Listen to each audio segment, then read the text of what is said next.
Welcome back, my family. Before we dive into tonight's creepy little journey, make sure to like the video, subscribe to the channel, and share this with someone who loves a good scare before bed. I would love to know where you are watching from and what time it is for you right now. So drop it down in the comments and hype me up a little on YouTube. Now, get comfortable, dim the lights, and let us step into tonight's story. You can change my name if you read this on your channel. Just do not change the part where I tell you why we moved. I am not a ghost person. I am not into demons, urban legends, or any of that. I am a 39-year-old dad who works at a parts counter in western Pennsylvania, drinks bad coffee out of a chipped Steelers mug, and falls asleep in front of the TV more nights than I want to admit. For most of my life, the scariest thing I worried about was my kid running into the street or my truck not passing inspection. Then we bought the house at the dead end. On Zillow, it looked perfect. 3 bedrooms, a fenced yard, wooded privacy in the back. The listing photos made the trees look like some kind of postcard. You could even see my son's future bedroom window, glowing warm against the dark tree line behind it. My wife called it a fresh start. The realtor called it a hidden gem. My mom said we were lucky to get a place that quiet. The first winter, I thought so too. At night, that house had this sound to it. The furnace would kick on with a soft boom. The vents would hiss, the fridge would hum, and somewhere under all that you could hear the wind pushing through the trees at the back fence. It was the kind of place you tell yourself is safe because you cannot hear the highway anymore. Then the snow came. You know how fresh snow makes everything feel softer, cleaner? One morning, I stepped outside to go to work and saw that the yard under my son's window didn't look soft at all. The white was broken, torn up into paths, curves, circles. When I walked closer, I realized it was footprints, not boots, not shoes, bare feet, 10 toes, heel, arch, pressed over and over and over into the snow, all the way around my boy's window from the outside. Like someone had been pacing there in the dark, inches from where he was sleeping on the other side of the wall. We found bare footprints in the snow, circling my son's window from the outside. The sheriff called it trespassing. I call it the last night I ever slept in that house. You can change my name if you decide to read this out loud. I do not care about the credit. I just want the record to exist somewhere that is not only in my head. My name does not really matter, but the rest of this does. I am 38 years old. I manage a tire shop off Route 22 in western Pennsylvania. I argue about brake pads and oil weights more than any person should. I spend my days under fluorescent lights that buzz, listening to pneumatic impact wrenches and the squeal of air hoses, and my nights, lately, sitting in a cramped kitchen over a vape shop, trying not to look out the window. That is where I am right now while I type this. I am at a fake wood table that came with the apartment, feet on cracked linoleum, laptop pushed up against a salt shaker with a restaurant logo on it. The fridge to my left has this high nasal hum that rises and falls.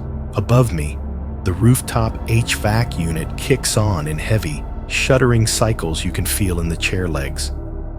Outside the blinds, there is a harsh white parking lot light that never turns off, bleeding in around the edges like it is trying to get through. I have told this story before. My wife heard the cleaned up version first, then the real one when she realized I was not sleeping more than an hour at a time. My mother heard it through tears at her kitchen table, stirring coffee that went cold. A sheriff's deputy heard the bullet points while he tried to keep a neutral face and write neatly on a little pad. A game warden heard it walking along the power lines with his boots crunching gravel, acting like he was not bothered. I even told it to a couple of local reporters once. One of them nodded a lot and said words like follow up and angle, and then never called me back. You would think that after all of that, I would be done telling it. I should be sick of it. The problem is that it still does not feel finished. It feels like a story with a door that is never quite shut. So here I am, writing to a horror channel on the internet. That sentence alone makes me feel insane. I am not a storyteller. I am not some guy workshopping a creepypasta. I am the person who used to put these videos on in the background while I scrubbed black dust off my hands after work. I would listen to other people talk about cabins and back roads and weird neighbors and think, yeah, that is messed up, and then go on with my night. The rhythm of those stories got familiar. The little disclaimers at the start, the way the narrators leaned into certain words, the way the email writers always sounded half embarrassed, half desperate, like they did not really believe themselves until they saw the words on a screen. I remember thinking, more than once, that the wildest part of those videos was not the thing in the woods or the thing at the window. It was the idea of sitting down and deciding, okay, I am going to write this all out and send it to strangers. I never thought I would be one of those people. I am not here to convince you of anything. That is important. I am not saying what happened to us was supernatural. I am not saying I saw a ghost or a demon or whatever the comment section will want to diagnose. What I am here to do is a lot smaller and a lot harder. I am here to tell you what happened in the order I remember it as clearly as I can, because pretending it did not happen almost killed my ability to sleep. Ignoring it did not make it go away.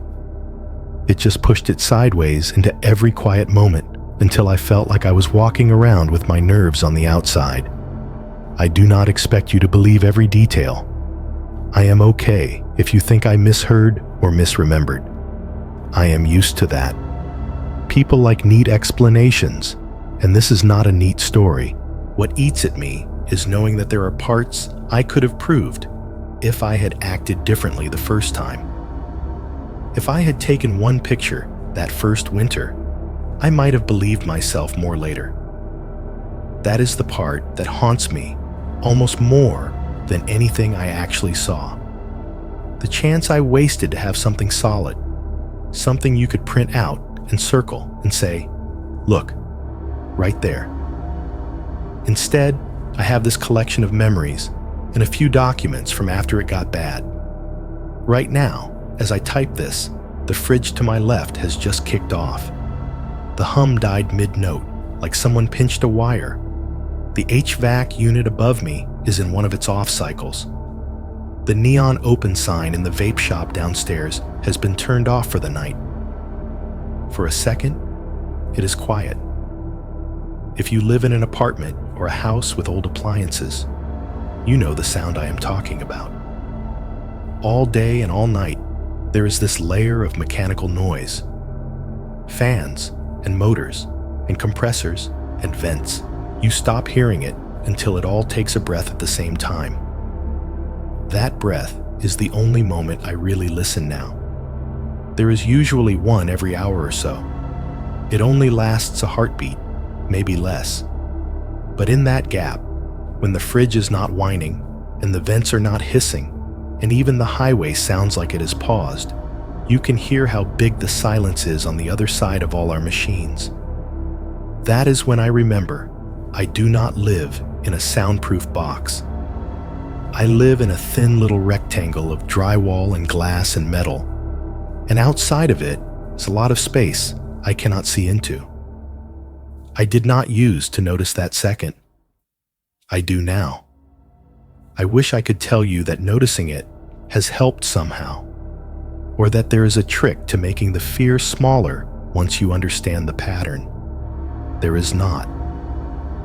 All it has done is give my brain something to count down to. The fridge just rumbled back on. The rooftop unit rattled, then settled into its low roar. Someone in the apartment next door flushed a toilet. The pipes in our wall answered with a dull clunk. Back to normal. To explain why I do not look out the window when that second happens, I have to start with a house and a line of trees and a pair of bare footprints in the snow. The house did not fall out of the sky into my life. It came back like something that had been circling for years. It started with my dad's stroke. He went down in the frozen food aisle at the Giant Eagle off Kettle Street on a Tuesday morning in February. I was at work, arguing with a guy about why his bald tires would not pass inspection, when my phone buzzed with a number I did not recognize. By the time I got to the hospital, he was already half paralyzed and hooked up to more machines than I could count. He did not die, but the version of him that came out of that hospital was not the one who raised us. He could not live alone anymore, could not handle stairs, could barely handle a fork some days. Eventually, the conversations with the social worker and the bank and the lawyer all started circling the same drain. The house, his house, the one I grew up in. It was a split level at the dead end of a short side street, the kind of place you stop seeing when you are used to it. When I was a kid, it felt normal. When I went back as an adult, I realized how strange it was that nothing existed beyond it but trees. The drive there had its own feeling. Coming off the main road, the asphalt was smooth at first, fresh black with white lines, the county's idea of progress. Then you turned onto our little side street, and the surface changed under the tires. From smooth to patched tar, to old gray pavement with spiderweb cracks, and finally to a strip of rough, crumbling gravel where the road just gave up.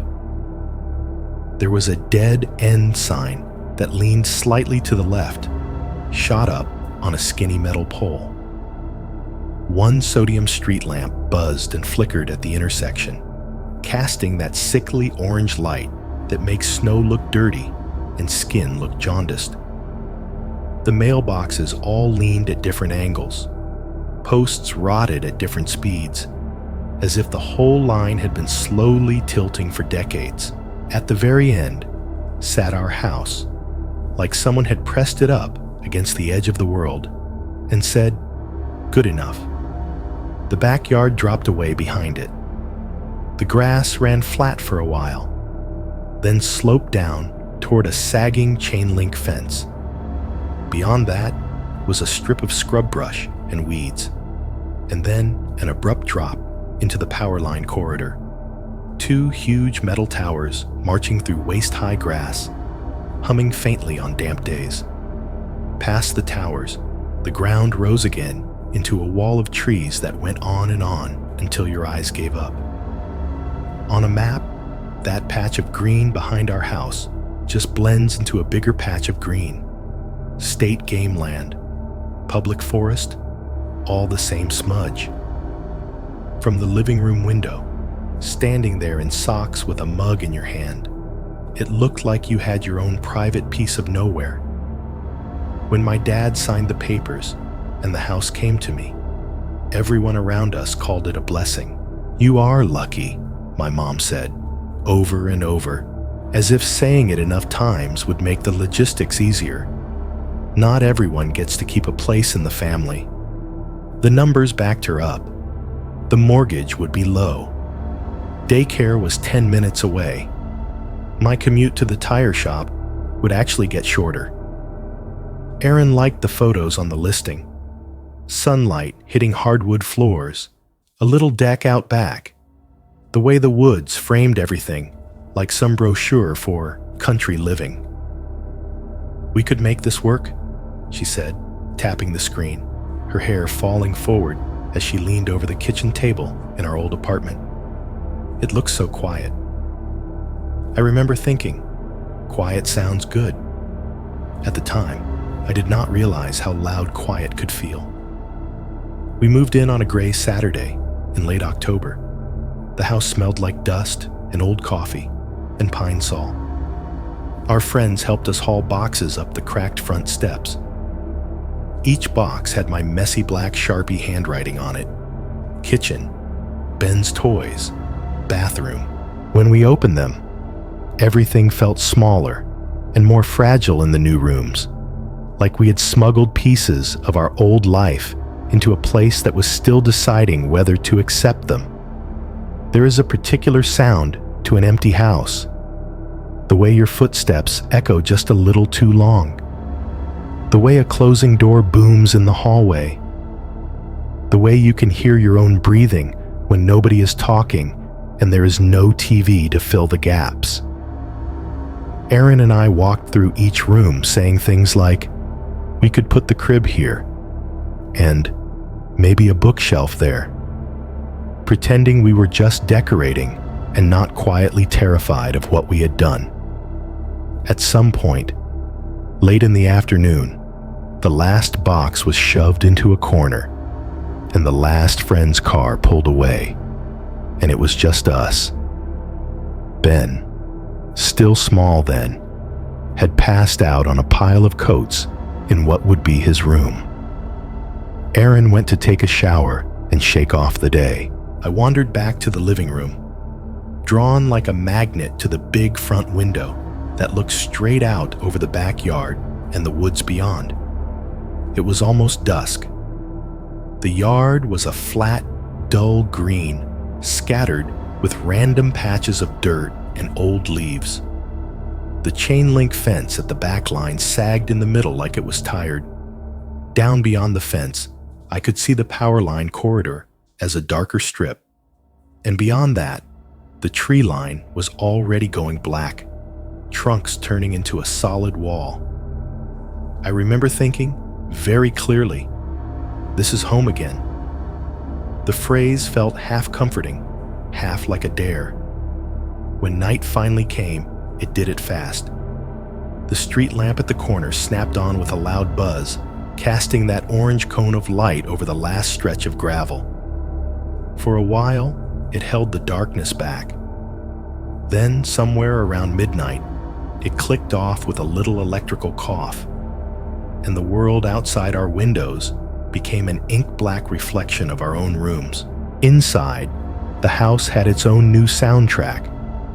The furnace down in the half-basement would kick on with a hollow whump that you could feel in the floorboards. Then, a breath of warm air would roll into the vents, hissing softly through the metal grates. The refrigerator in the kitchen cycled up and down in lazy, uneven waves, sometimes rattling a glass on the counter just enough to make you look.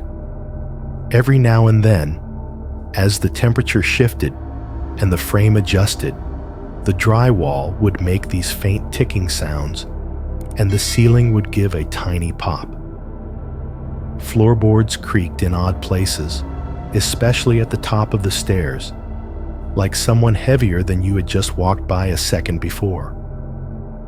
Out back, when you opened a window an inch, you could hear the distant hiss of the highway if the wind was right, and underneath it, the occasional low hoot of an owl, or the rustle of something moving through leaves. "Listen to this," Aaron said that first night, standing in the dim kitchen in one of my old t-shirts, mug of tea in her hands. The only light was the little over-the-stove bulb, throwing a weak yellow cone onto the counter. "It's like our own sound machine."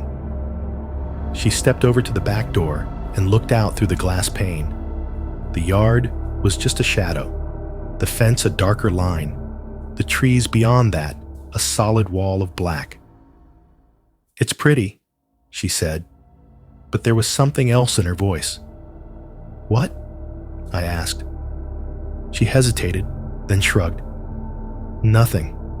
It just feels like a stage, I guess.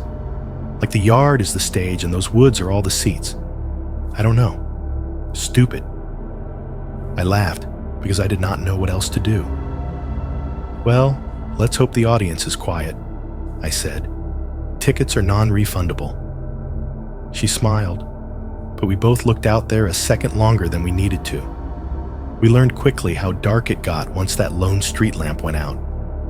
It was the kind of darkness that turned the windows into mirrors. At a certain hour, you stopped looking through the glass and started looking at your own reflection instead. I took to closing the curtains without thinking, like flipping a switch in my brain that said, "That's enough of outside for tonight." Later that week, after work, I was in the spare room unpacking one of the last boxes. It was an old one, musty and soft at the edges, full of childhood junk my dad had never thrown out. School projects, brittle crayons, a stack of yellowed notebooks. Underneath a tangle of outdated report cards, I found an old sketch pad. Most of it was scribbles and blocky cartoon drawings. On one page, though, there was something I had completely forgotten. Not the drawing itself, the memory it brought back. It was just a kid's messy attempt at sketching the backyard in winter. A square for the house, a skinny rectangle for the fence, jagged lines for the tree line, and under the window of a stick figure bedroom, a cluster of little circles and ovals.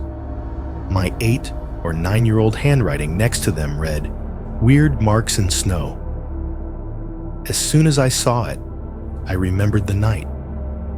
One winter, a long time ago, I had woken up and looked out my bedroom window. There had been something in the snow under the glass. Dark spots, a pattern. I had padded down the hall to my parents' room, heart hammering, and whispered that there was something under my window.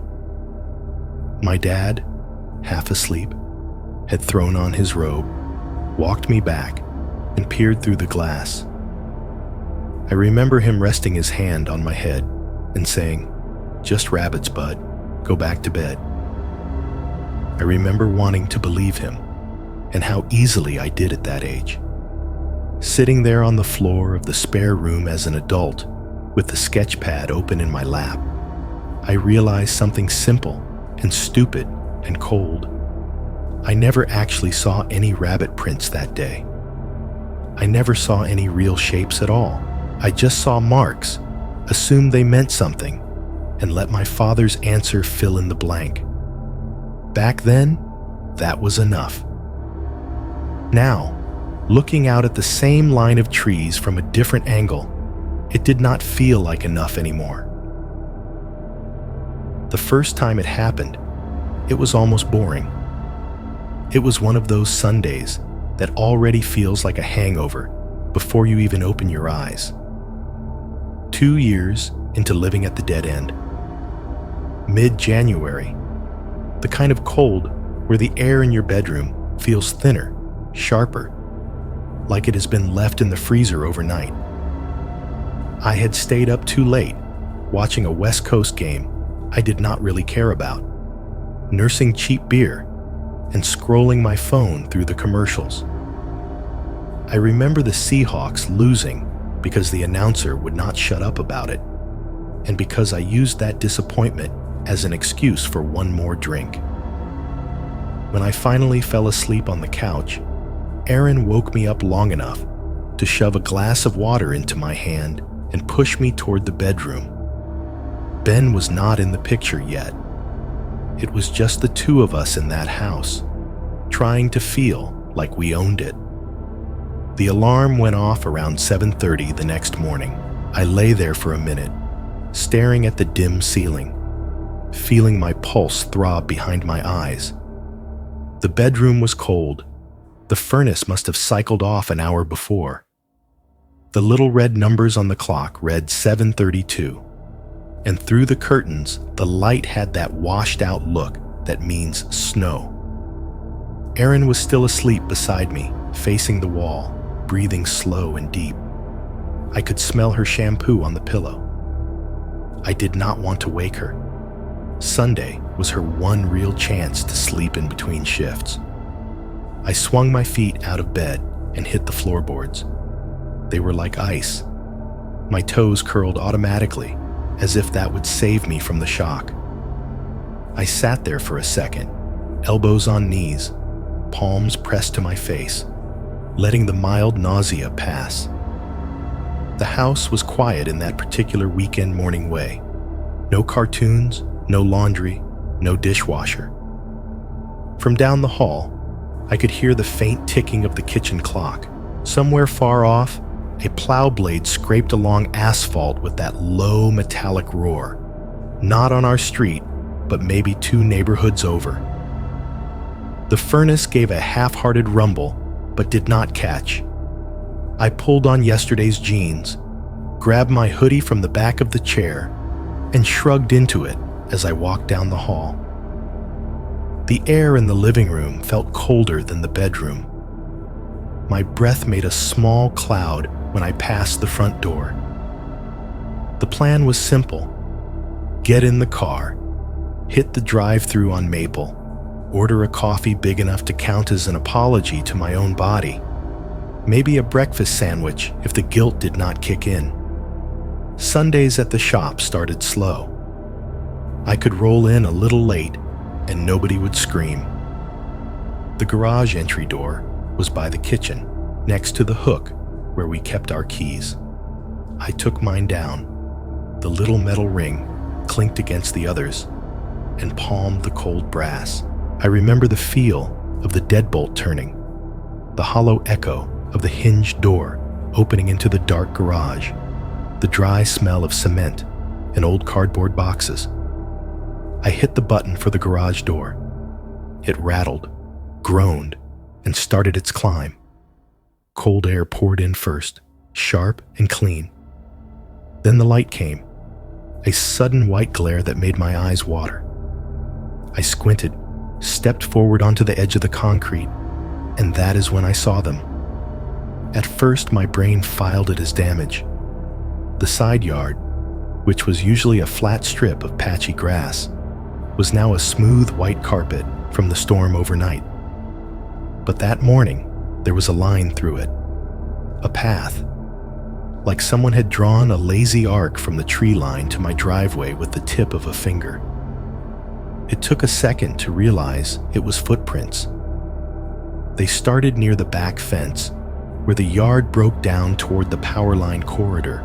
From there, they came up across the side yard in a neat, single-file line, slipped through the gap in the rusty chain link, like the person had done it 100 times, crossed the strip of snow between the fence and the driveway, and stepped right up to the driver's side door of my car.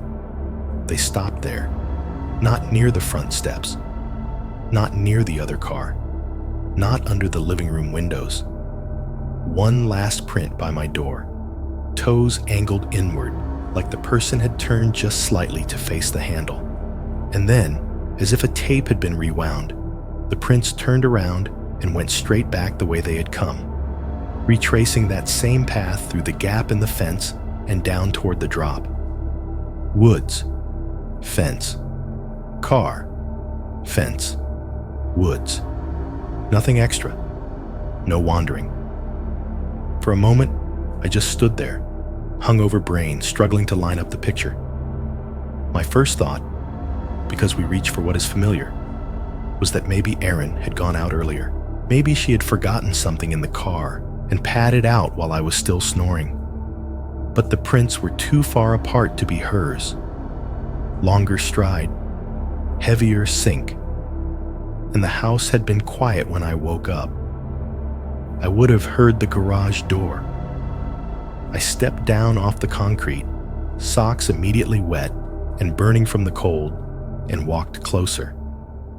Each print was set deep in the snow, pressed down to the crusted layer beneath. edges crisp where the powder had broken and hardened a little in the early light. The spacing was even. Whoever it was had walked carefully, not stumbling or dragging their feet. I leaned down, squinting, expecting to see the familiar pattern of rubber soles, treads, stripes, maybe the outline of a boot. Instead, I saw toes, not the suggestion of toes, not vague lumps. 10 distinct impressions of toes, pressed into the snow with enough force that you could see where the big toe dug a little deeper, where the smallest toe barely made a mark. Behind them, the curve of an arch, the round of a heel. No tread, no heel block, no lines where a flip-flop strap would have been, no sock weave, just bare skin, translated into negative space. For a second, my brain refused to process it. It was like looking at a word you know how to spell, and suddenly having it look wrong. My eyes were telling me one thing, and every part of my adult brain was screaming. It had to be something else. There are rules you do not realize you believe in until they are broken. One of them, for me, apparently, was in January in Pennsylvania, if you see footprints in the snow, they have shoes. I straightened up and looked around, heartbeat picking up. The street beyond the end of the driveway was empty. No cars moving, no kids playing. The dead-end sign leaned in its usual tired way. The old sodium street lamp at the corner had already clicked off. Its metal arm was just a dark line against the pale sky. The air had that muffled quality you only get after heavy snow, where sound does not travel right. I could hear my own breathing, louder than it should have been. Somewhere far off, a car door slammed. A dog barked twice. I followed the prints. They went through the notch in the chain-link fence where the metal had rusted out years ago. On the other side, the ground dropped away steeply toward the power line corridor. I stood at the top, toes on the edge, and peered down. The line of footprints continued, now at a slant, leading down into a tangle of weeds and frozen brush. From there, they dipped out of view, swallowed by the slope and the angle. Beyond that, past the corridor, the tree line waited. Even in daylight, it looked like a single solid thing, a dark wall with no gaps. I listened. Nothing. No voices, no laughter, no breaking branches. Just the distant hiss of highway, a crow somewhere off to the right, the faint buzz from the power lines themselves. I told myself it could have been a drunk teenager taking a dare. It could have been some neighbor's kid, high and trying to impress nobody in particular. It could have been a prank, a viral challenge I was not young enough to know about yet. Run barefoot through the snow for clout. I told myself a lot of things in those few minutes, trying to fit the raw data, footsteps, path, direction, into a shape that did not make me feel like I was standing at the edge of something I did not understand. My socks were soaked and burning cold by the time I turned back toward the garage. The house loomed bigger from the yard, all flat siding and black window rectangles. The driveway looked strangely small, like a stage someone had set up just for this one scene. I did not go wake Aaron. I did not take a picture. I got in the car, teeth chattering, and hit the button to roll the garage door down. The mechanism groaned and rattled. The last thing I saw before the strip of light at the bottom disappeared was that single file of prints walking up to where my feet were and then away again. On the way to Duncan, the roads were a mess of slush and salt lines. The plows had shoved dirty snow into ridges along the curbs. Every parking lot looked the same. Gray mounds, brown shadows, breath steaming from strangers' mouths as they hurried from cars to doors. I sat there in the drive-through lane, fingers wrapped around a too-hot cardboard cup, replaying the image of those prints in my head and sanding the edges off it with every mile. Drunk kid. Dare. Some local I did not know. No big deal. When I pulled back into the driveway 15 minutes later, the sun had inched a little higher. Meltwater ran in tiny streams along the concrete, cutting dark lines through the white. As I got out of the car, I noticed on the patch of wet concrete between the front tire and the garage a faint, half-melted shape. It was the front half of a footprint, just the ball of the foot and the ghost of toes, blurred by drip and thaw. It looked like someone had stepped there, and the outline was losing the fight against time. I wiped my own slush off the windshield with the side of my hand, pretending not to study that smudge out of the corner of my eye. If I had pulled out my phone and taken a picture right then, I think a lot of things would have gone differently. 2 winters makes a lot of difference in a house. By the time it happened again, the first incident had been sanded down into something almost funny. Remember the Barefoot bandit? I would say at cookouts, and our friends would laugh, and Erin would roll her eyes and say I was being dramatic. We had bills, daycare forms, and an actual human child to worry about. Mysterious footprints from 2 years ago were background noise. Ben was 4 by then, all elbows and questions. He had a little plastic step stool in the bathroom so he could reach the sink. His cereal bowls had dinosaurs on them. His favorite thing in the world was to stand at the living room window and watch the plows go by whenever it snowed. Forehead pressed to the glass, leaving foggy circles his hands would smear into shapes. Erin was working nights at the hospital more often than not. 12-hour shifts under bad fluorescent lights, coming home with deep grooves on her nose from her mask and that sharp disinfectant smell clinging to her scrubs.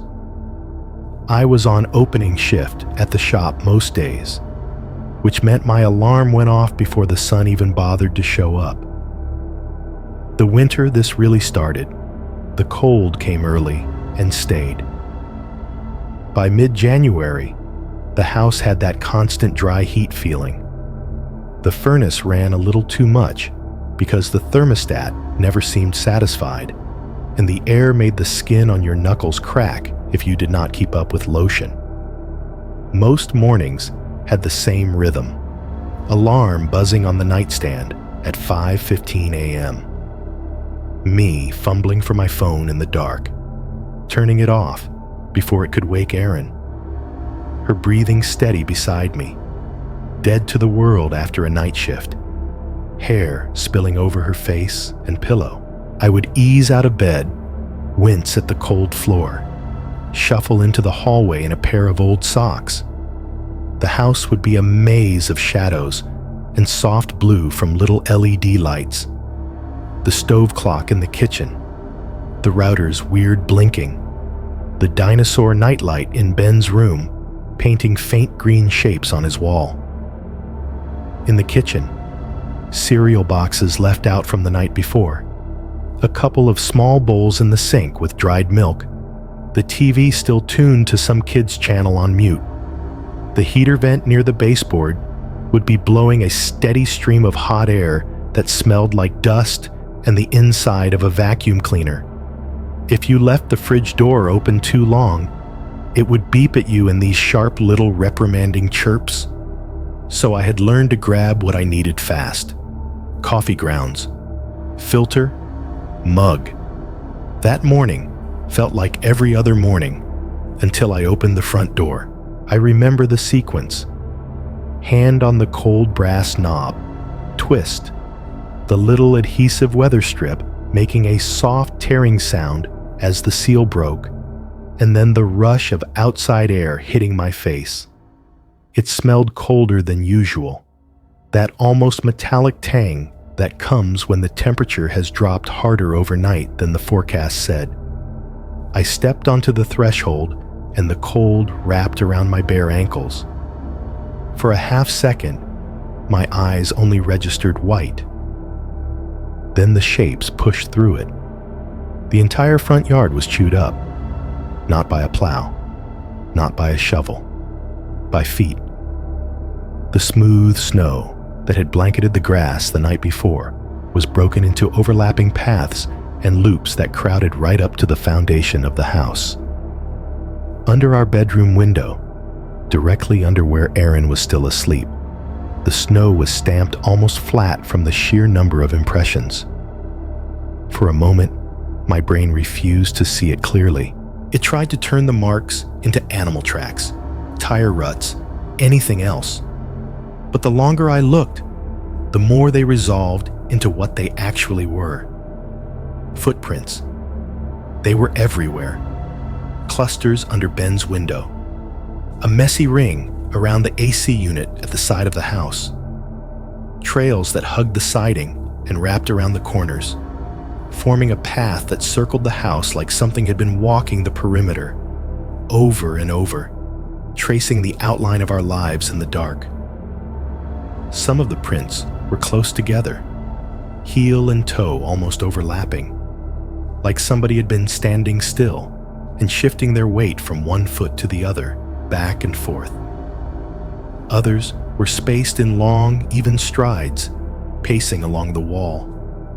I stepped out without thinking, socks plunging into the snow up to my ankles, cold flooding in so fast my muscles seized.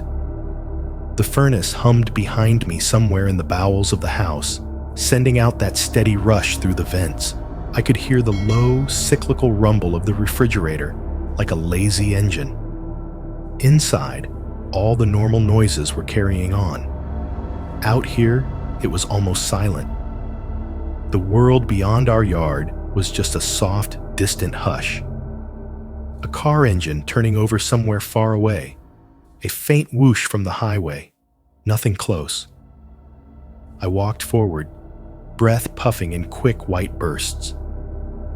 My heart was hammering, loud enough that it felt like it belonged in someone else's chest. Up close, the prints were worse. The snow had a thin, icy crust from where it had half melted and refrozen the afternoon before, and each step had punched clean through it. The edges of the broken crust caught the light in sharp, tiny shards. In each oval depression, you could see the imprint of toes. Not boots, not tread, not the straight edge of a shoe. 5 toes, ball, arch, heel, over and over, in every direction around the house. Some of them were a little smeared, like the foot had slid in a patch of packed snow. Others were perfectly clean, like they had been placed with care. The toes were always pointed toward the wall or along it. They rarely faced out toward the street. I felt my throat go dry. "Hey," I heard myself say, too loud in the quiet. It came out half like a greeting, half like a warning to nobody. The cold hit my lungs. The sound of my own voice snapped against the house and fell flat. Instantly, I regretted it. The noise felt like it did not belong out here, like I had broken some rule the yard had been following all night. I moved fast then, adrenaline taking over. I went straight to the front door to check the knob from the outside, fingers fumbling with the lock. It was still set the way I'd left it last night. The deadbolt was engaged. The door frame showed no sign of being jimmied. I sidestepped through the drifts to each window I could reach, running my fingers along the cold glass and vinyl. No cracks, no marks. They were shut tight, locked from the inside. The prints went right up to them, though. Some stopped inches away. Some came in close enough that you could imagine bare toes pressing into the siding as someone leaned in, face almost touching the pane. I forced myself not to look at our bedroom window for more than a second. Through the glass, I could see the faint shape of the curtains, the outline of the headboard behind them, and the knowledge that Erin was a few feet away, dead asleep, made my stomach twist. I thought about waking her up. I pictured her stumbling to the door, tying her robe, trying to blink herself awake while I gestured dumbly at the yard. I could see her face in my mind, the way it scrunched when she was trying to decide whether I was overreacting. I stood there, feeling the snow soak through the fabric of my socks, thinking about it. Instead, I stayed quiet. Not because I did not think this was serious. I did. My body was shaking in a way that had nothing to do with the temperature, but some part of me wanted to understand what I was looking at before I dragged anyone else into it. I wanted to have a sentence ready that made sense. Someone walked around the house did not feel like enough, even as the evidence of exactly that soaked into my feet. I followed one of the wider trails around the side of the house, walking between the prints because the idea of stepping inside them felt wrong. The snow came up to mid-calf in places. My skin was going numb. The AC unit sat like a metal cube against the siding, its top dusted white. The footprints ringed it, some of them overlapping, as if someone had stood there for a long time, circling it slowly. I turned the corner toward the backyard. As I did, the motion light above the shed snapped on. The click of the sensor and the flare of white light hit at the same time. My heart lurched so hard I almost lost my balance. For a split second, my brain threw a shape into that light. A person, a shadow, something caught in the act. But there was nothing there. The shed sat squat and gray at the back of the yard, its cheap metal door closed, the padlock hanging at the latch like always. The fence line behind it sagged in its usual tired way. Beyond that, the trees stood still, black and indifferent. In the pool of light, the only movement was the slow drift of new flakes starting to fall. My breath came out in a shaky exhale I did not realize I had been holding. I stood in the harsh, artificial glow, surrounded by the impressions of bare feet in the snow. And for the first time, the motion light over that shed scared me more by turning on than by being off. I did not know it then, but that stupid light was going to become a kind of trigger in my brain. A white-hot flashbulb I would start hearing in my sleep. The first false alarm in a house that was not going to give us many harmless ones. I did not wake Erin by choice. My face did it for me. By the time I came back inside, my socks were soaked. My jeans were damp to the knee.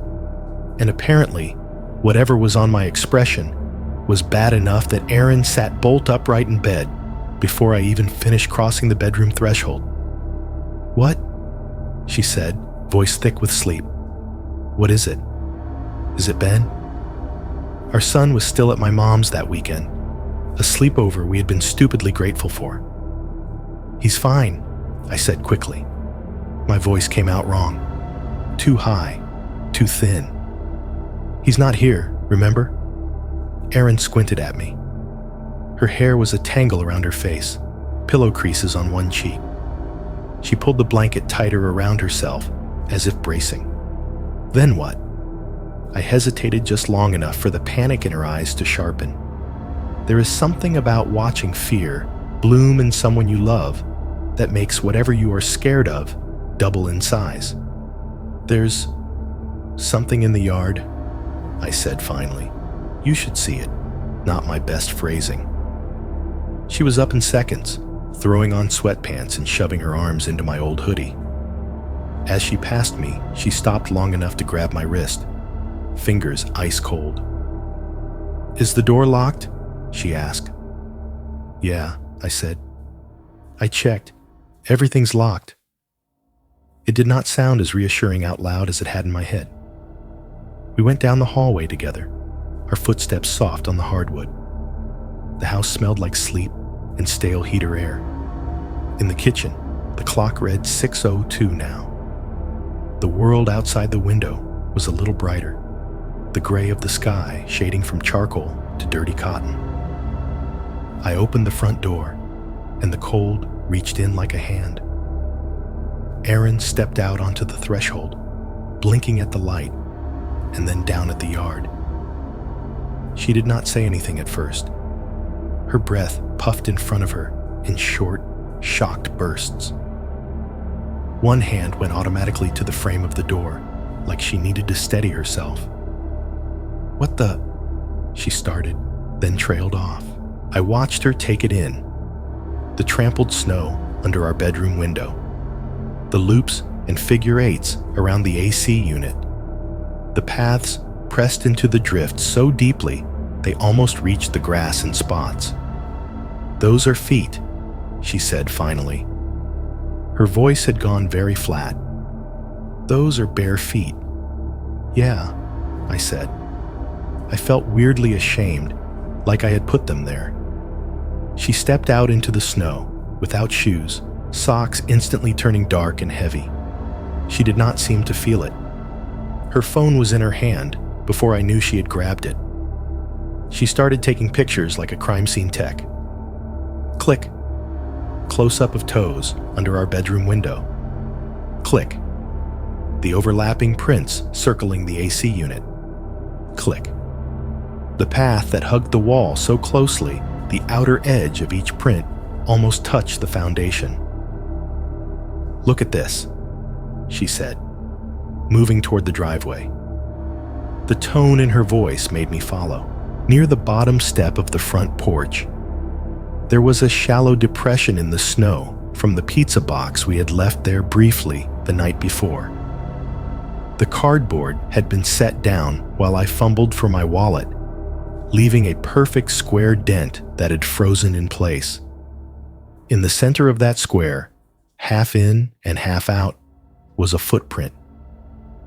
You could see how the weight of the step had crushed the corner of the dent, smearing it. The toes sat right where the logo had been. She took a picture of that too. Standing there beside her, arms wrapped around myself, mostly for something to do. I felt this ugly mix of emotions. Fear, obviously, a kind of raw animal fear that made my skin prickle, but layered over it, a thick smear of embarrassment. I was supposed to be the steady one, the man of the house, the person who had answers, or at least acted like he did. Instead, I was watching my wife document footprints circling our home while I shuffled in my socks and tried not to shake. "We need to call somebody," she said. "Yeah," I said. I'll salt the steps first and then, the cops," she cut in. "We need to call the sheriff." The word cops made the whole thing feel bigger, heavier, real. "I don't know," I said, immediately feeling weak for saying it. "What are we going to tell them? Hey, somebody walked around our yard. They'll think it's a prank. Or we're overreacting." She turned to me, breath fogging between us. Her eyes were wide but focused. "Somebody walked barefoot around our house in the middle of the night," she said, enunciating each word. "They walked under our window. They walked under our son's window. That is not normal. I don't care if they think we are overreacting. That is their job." When she said, "our son," something inside me flinched. "Okay," I said. "Okay, you're right. I'll call." Back inside, with the door closed and the deadbolt thrown, it was easier to pretend this was the sort of thing responsible adults did. I stood in the kitchen, listening to the furnace hum and the fridge cycle and the cartoon theme song faintly leaking from Ben's tablet in the other room at my mom's house through memory, and dialed the non-emergency number for the county sheriff's office. The dispatcher's voice was calm, almost bored. Nature of the problem, address, any signs of forced entry, any weapons present in the home. I heard myself answer like I was reading from a script. By the time I hung up, my heart was pounding again. "They're sending someone," I told Aaron. "How long?" I checked the clock. "They said as soon as they can. We're not exactly a priority. No one got hurt." She looked out at the yard again and made a soft, angry noise in her throat. It took about 40 minutes, long enough for the light to thicken, for more snow to start drifting down in half-hearted flakes, for my nerves to fray even more. When the deputy finally turned onto our street, we heard him before we saw him. The crunch of tires on the last stretch of gravel, the rattle of snow-packed wheel wells. The Tahoe gleamed a dull white gray under its coat of grime, the county logo on the door half obscured. The roof light bar was dark. He stepped out with the kind of practiced slowness that says he has done this many times. Straighten, shut door, tug belt. His leather duty belt creaked around his waist. The radio on his shoulder muttered static and half words. A stainless steel travel mug steamed faintly in his hand. "Morning," he called, voice puffing in the cold. "You the ones who called?" "Yeah," I said, feeling suddenly like a kid who had tattled. "That's us." Up close, he looked maybe 10 years older than me, with a wind-burned face and eyes that had seen worse than footprints. His name tag read Dawson. "Why don't you show me what you got?" Dawson said. We led him out into the yard. He walked with a cop's practiced carefulness, placing his boots between prints instead of on them, scanning as he went. When he got under our bedroom window, he stopped and crouched down, the seams of his uniform pants stretching over his knees. He pulled a flashlight from his belt and clicked it on, even though the sun was already high enough that he did not need it. The beam cut across the snow, harsh and white, throwing little shadows into the depressions. "Those are toes," he said quietly. Not to us exactly, more to himself. His eyebrows went up a notch. "Bare feet," Aaron said, "all the way around the house." He grunted, non-committal, and moved on. Around the AC unit, around the corners. Near the back deck, he paused again, shining his light where the prints hugged the foundation. "How far back do your property lines go?" he asked. "Fence," I said. "Then the power line corridor, then state land. Pretty sure after that it is just woods forever." He nodded, shining his light toward the sagging chain link. "We've been getting some calls about people camping rough back there," he said. "Couple tents, some trash, sometimes kids, sometimes folks just out here. You know." "Camping?" Aaron said. "Barefoot?" He straightened up and took a sip from his mug, the steam curling in the cold. The smell of strong coffee drifted over, weirdly normal. "Look," he said, "I'm not saying it isn't weird. It is, but I don't see any pry marks on your doors. No busted screens. Nobody tried to get in, far as I can tell. Could be teenagers screwing around. Could be somebody off their meds, wandering. We'll put in a note. Ask patrol to cruise by more often." He pulled out a small notepad and a pen and scribbled a few lines. I tried not to read upside down, but I caught phrases anyway. Possible trespass, no damage, advised homeowners. He tore off a card from his wallet and handed it to me. "This is the non-emergency line," he said. If you actually see someone out here, or if they try to get inside, call 911. Otherwise, if it happens again, give us a ring. I'll let the game warden know too. They don't like camps popping up on state land." Relief washed through me in a weird, hollow way. Having an authority figure say, in effect, "This is weird, but not a crisis," should have helped. It did, a little. But beneath it, something else squirmed. Embarrassment.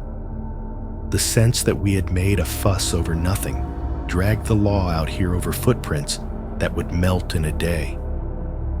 As Deputy Dawson walked back to his truck, his boots crunching on the packed snow in the street, I watched him go with a tight, hot feeling in my chest. The Tahoe door shut with a solid thunk. The engine coughed to life, then settled into a steady growl. Tires rolled slowly over the rutted snow, grinding it flat. The sound faded as he turned the corner. Then there was nothing but the whisper of wind through bare branches and a dog barking 2 yards over. The house behind me hummed. The yard in front of me lay there, mutilated and still. That empty sound after a cop leaves, when official help has retreated and you are left with whatever is on your property. That became its own kind of silence for me. A cop quiet. Beside me, Erin let out a sharp breath. "He thinks we're overreacting," she said. There was more anger than fear in her voice now. "Look at the rest of the street. Nobody else has prints in their yard. Just us." She was right. Up and down the dead-end road, every other house had a smooth front yard. Untouched snow. Nothing but mailman tracks on the sidewalk, and the twin grooves from tires pulling into driveways. Ours looked like something had danced around it all night. Some barefoot thing that had chosen our siding and our windows and our doors, and ignored everyone else. We went inside because there was nothing else to do, while the snow kept falling, and the furnace kept running, and life pretended to go on. After a while, Erin sat at the table with her phone, going through the photos with her thumb, zooming in and out. I told her I needed to check something, and went back out alone. The yard felt different without her there, smaller and bigger at the same time. I walked the perimeter again, following the paths, not stepping in the actual prints. The wind had picked up a little. A few flakes drifted down, soft and lazy. On the far side of the house, the side that faced the neighbor's fence, where there were no windows at all, just blank siding, I saw a line of prints I had not really registered before. They came in from the corner, right up to the wall, and stopped. Not near a vent, not near the gas meter, just there. The last 2 prints were so close to the house that the tips of the toes had pressed a little line into the dirty snow piled against the foundation. Whoever had stood there had been so close they could have leaned their forehead against the siding. There was no glass there, no view into a room, just drywall and insulation in the back of a closet. I stood in their mirror position on my side of the wall, trying to imagine what you would be listening to from out there. The pipes, the furnace, the slow breathing of people asleep on the other side. I had not seen that line when the deputy was here. I had not pointed it out. For some reason, that bothered me more than the prints under the windows. Windows made sense. You watched through those. You looked in. Standing with your bare feet in the snow, your toes touching the wall where there is nothing to see, just listening. That felt like something else entirely.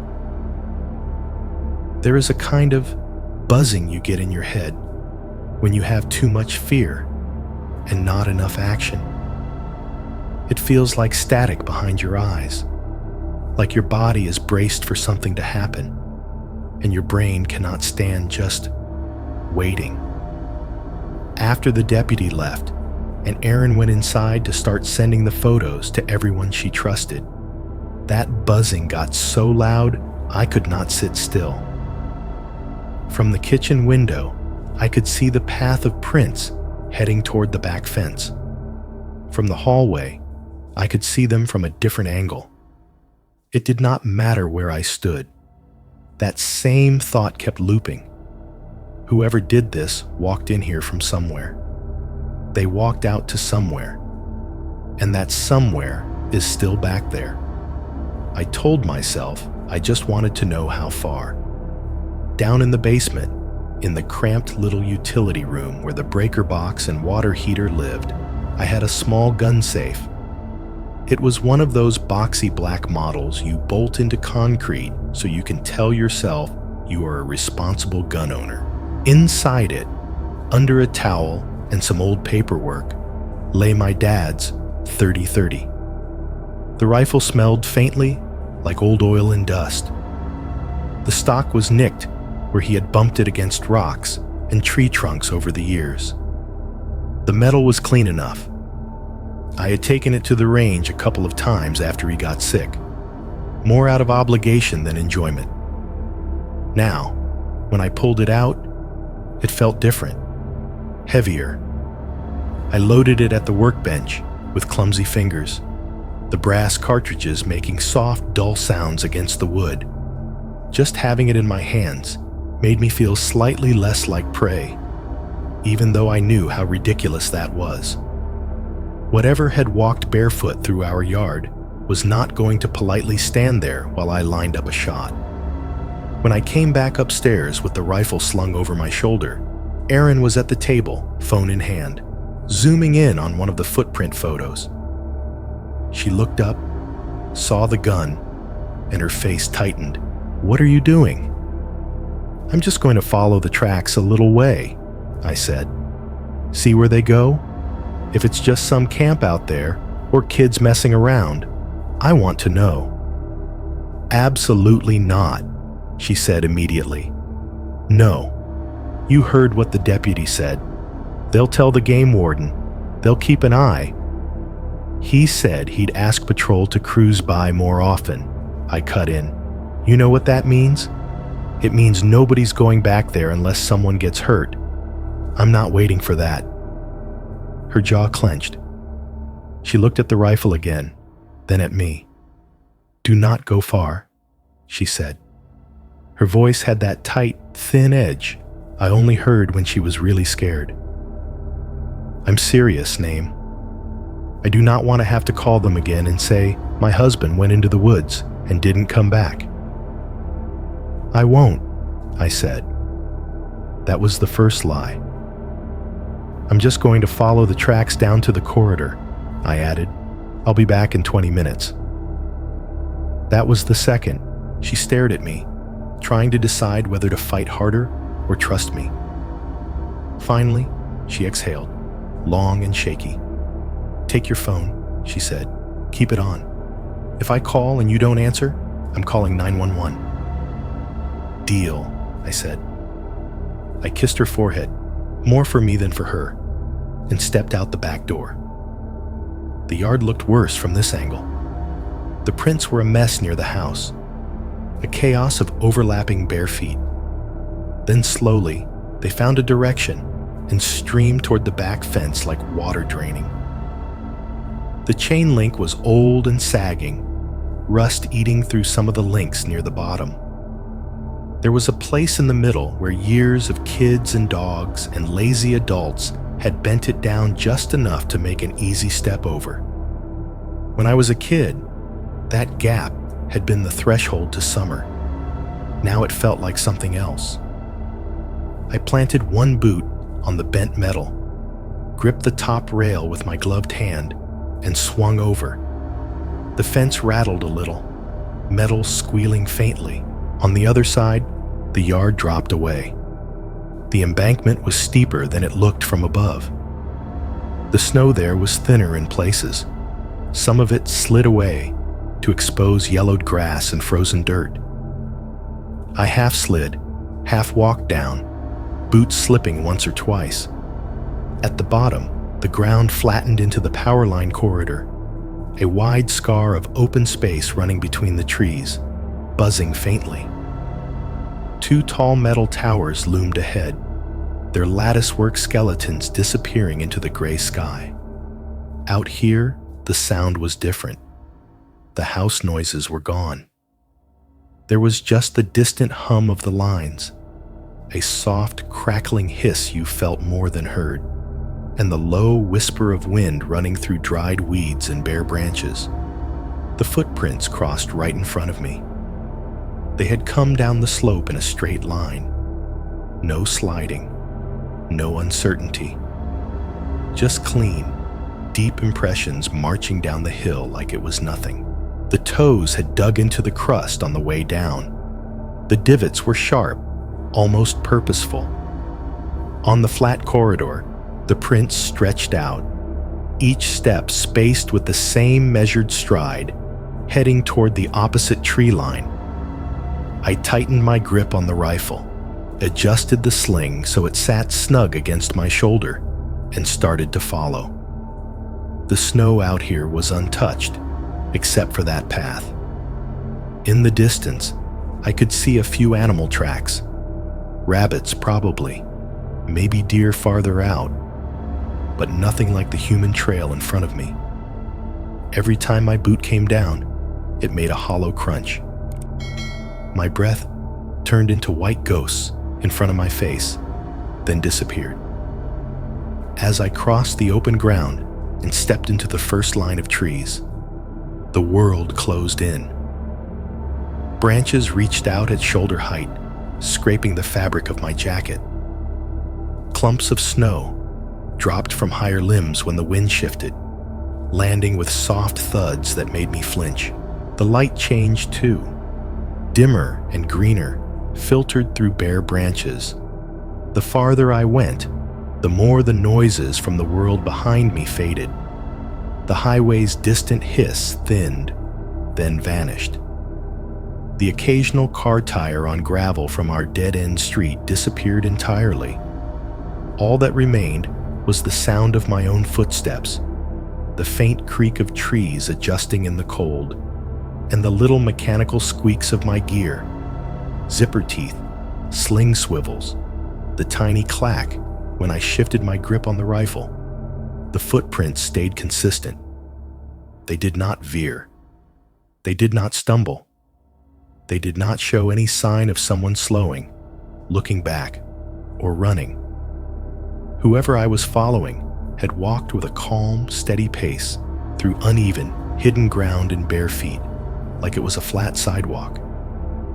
That bothered me as much as anything.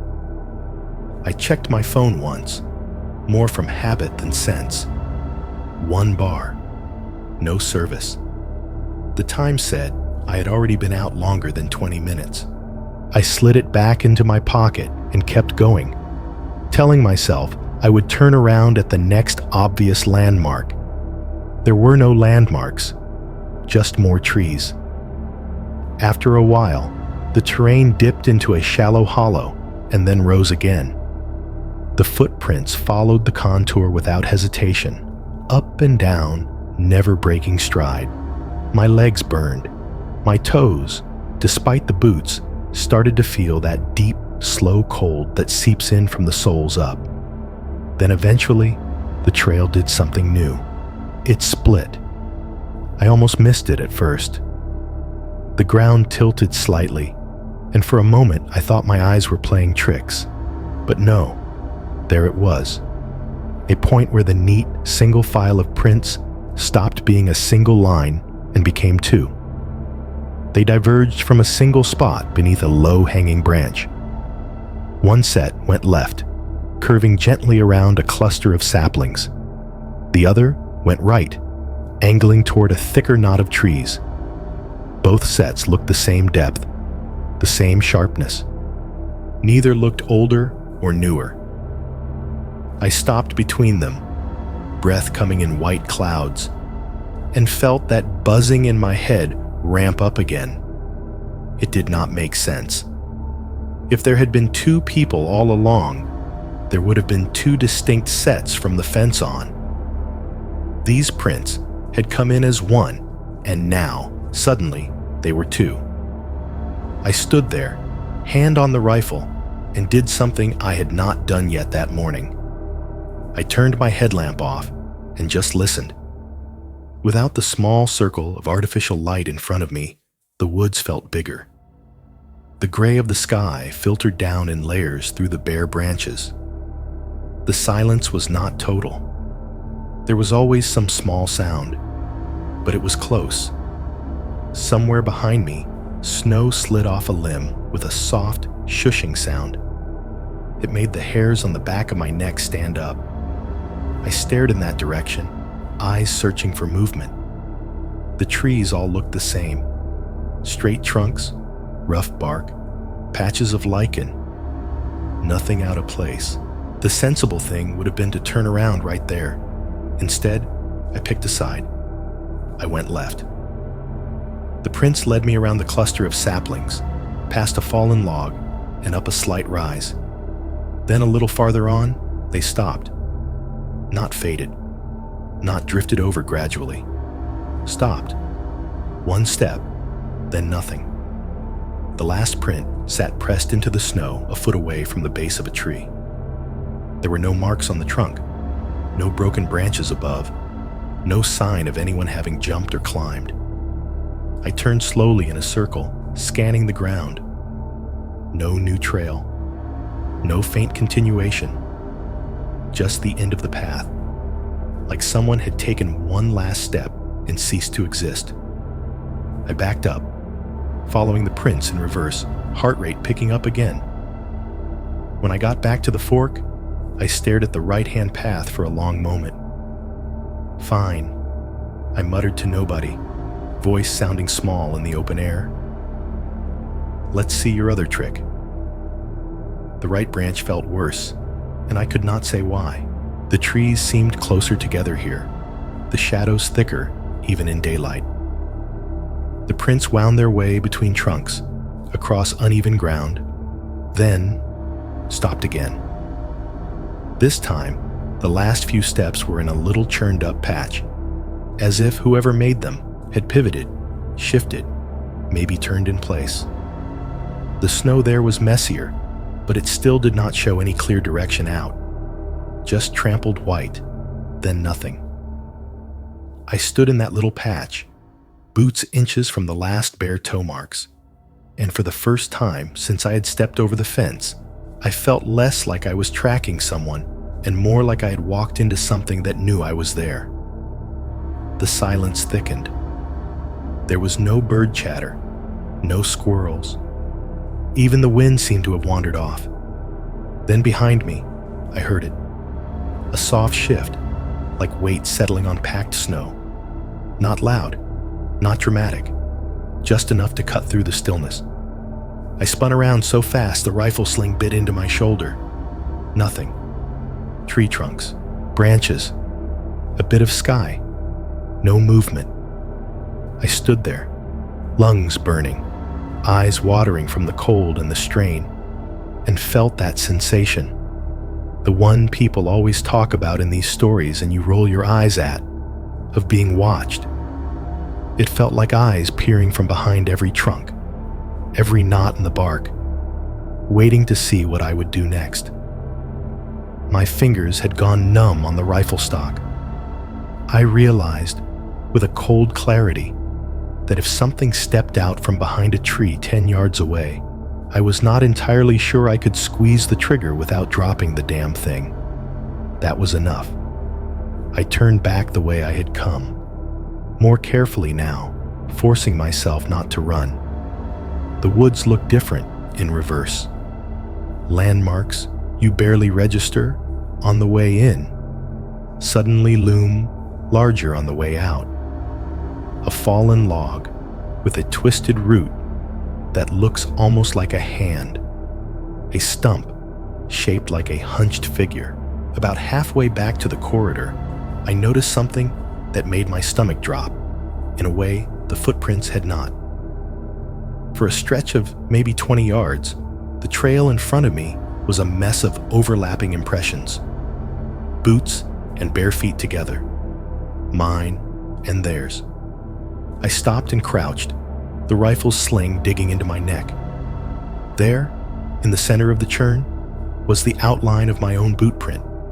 Slightly older, edges softened. Over it, on one side, the clear curve of bare toes.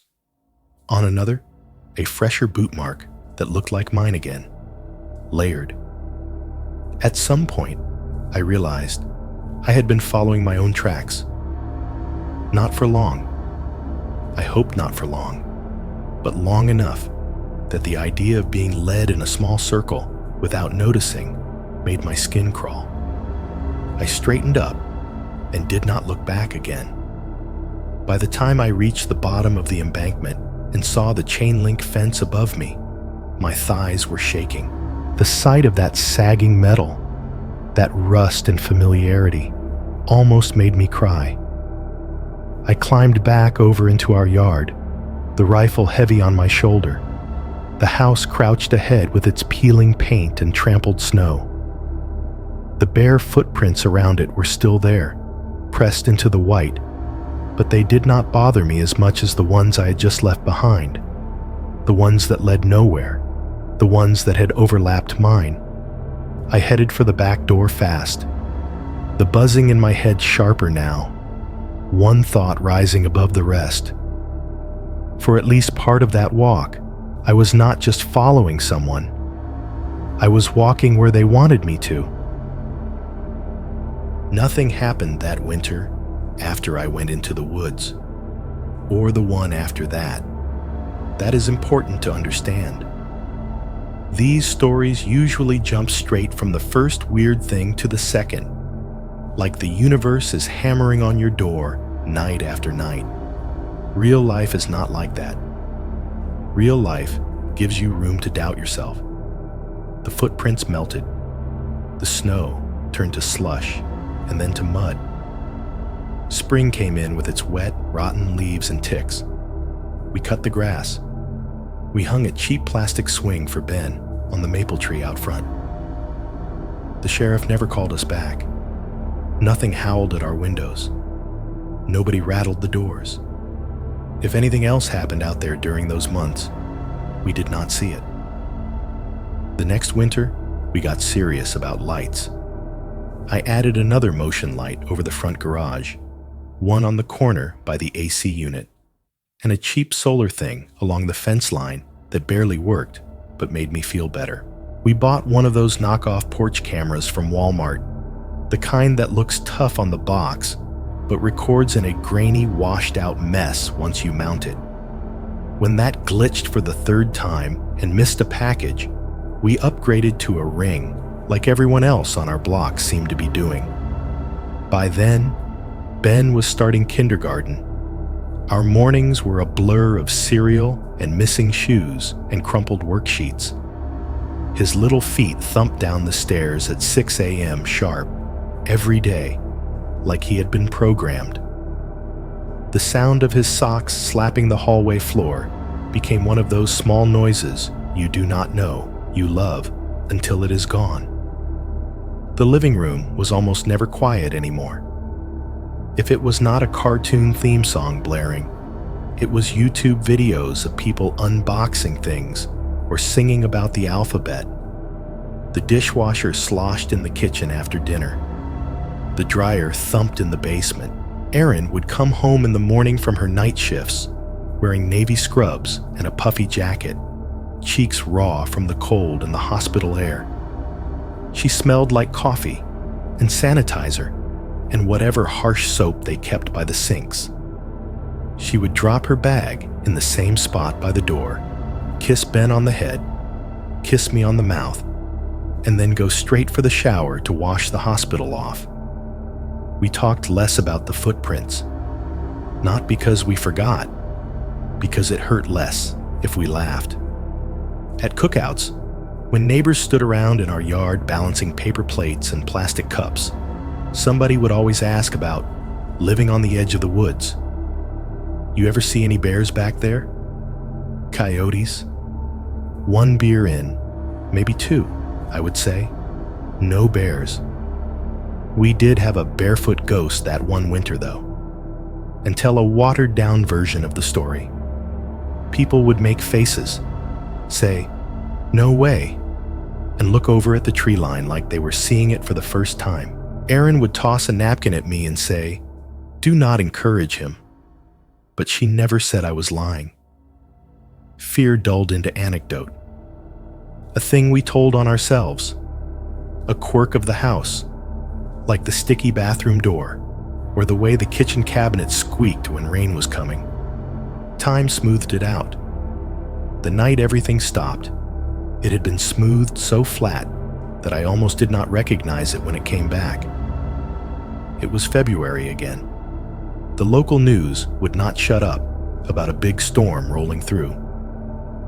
Every half hour, some salt and pepper anchor pointed at a blue and white radar map, while the school closing ticker marched along the bottom of the screen. Could see 8 to 10 inches in some areas, he said, over and over. Stay off the roads unless you absolutely have to be out. We absolutely had to be out. Erin drew the short straw for the hospital and got stuck on nights for the whole week of the storm. Lucky me, she said, packing her bag with extra socks and an extra hoodie. At least we do not have a long drive. I did what dads in houses do. I shoveled. By early evening, the first layer of snow was already down, soft and thick. The porch light threw a warm circle onto the front steps, haloing the flakes as they fell. My breath fogged the air as I pushed the shovel along the walk, the scrape of metal on concrete rhythmic enough to almost be calming. Out on the main road, I could hear the plow trucks in the distance, chains jingling, blades throwing slush into heavy ridges. Our dead end stayed mostly untouched, white and quiet, while the world beyond it got chewed up and salted. I cleared a path to the mailbox, then to the driveway, then made a little channel around Erin's car for later, as if that would matter if we got the full 10 inches. My back ached. My fingers burned in that painful way that meant they would go numb if I stayed out much longer. When I stepped back inside, snowflakes clinging to my jacket, the house felt especially warm. Ben was on the couch under a blanket, half watching a movie and half building something out of blocks on the coffee table. The TV's blue light flickered over his face. The heater vents were blowing steady, their dry breath filling the rooms. I tucked him into bed a couple of hours later, dinosaur nightlight glowing on his dresser, and listened to him chatter about snow days and hoping for no school tomorrow, until his words blurred and his eyes sagged shut. Erin texted from the hospital just after 10, a selfie in the break room, tired smile, styrofoam coffee cup in hand. Busy, she wrote. Drive safe idiots keep coming in. Storm looks worse by 3 a.m. Try to sleep. I sent back a thumbs up and a love you. Then I went downstairs, turned the TV low, and let a late-night rerun of some crime show wash over me while I scrolled my phone. The commercials blurred into one long plea for car insurance, injury lawyers, and mattress sales. I dozed off twice and jerked awake at the same joke both times. By midnight, I gave up on pretending I was going to watch anything all the way through and dragged myself to bed. The house at night had its own familiar score by then.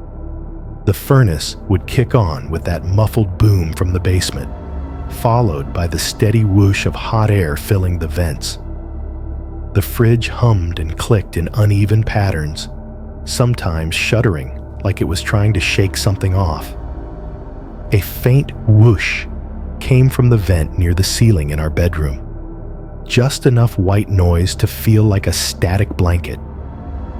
Underneath it all, if I listened hard, I could hear the storm, the soft drum of snow on the roof, the occasional gust of wind pressing against the siding, the distant, muted rumble of a plow somewhere far off. I remember lying there on my side, looking at the red digits of the clock, 12:17, 12:43, 1:10, and wondering whether the district would cancel school. At some point, I must have drifted off. The next thing I knew, my phone buzzed on the nightstand. That sound. The little insect vibration against cheap wood cut straight through whatever thin layer of sleep I had managed. My eyes snapped open.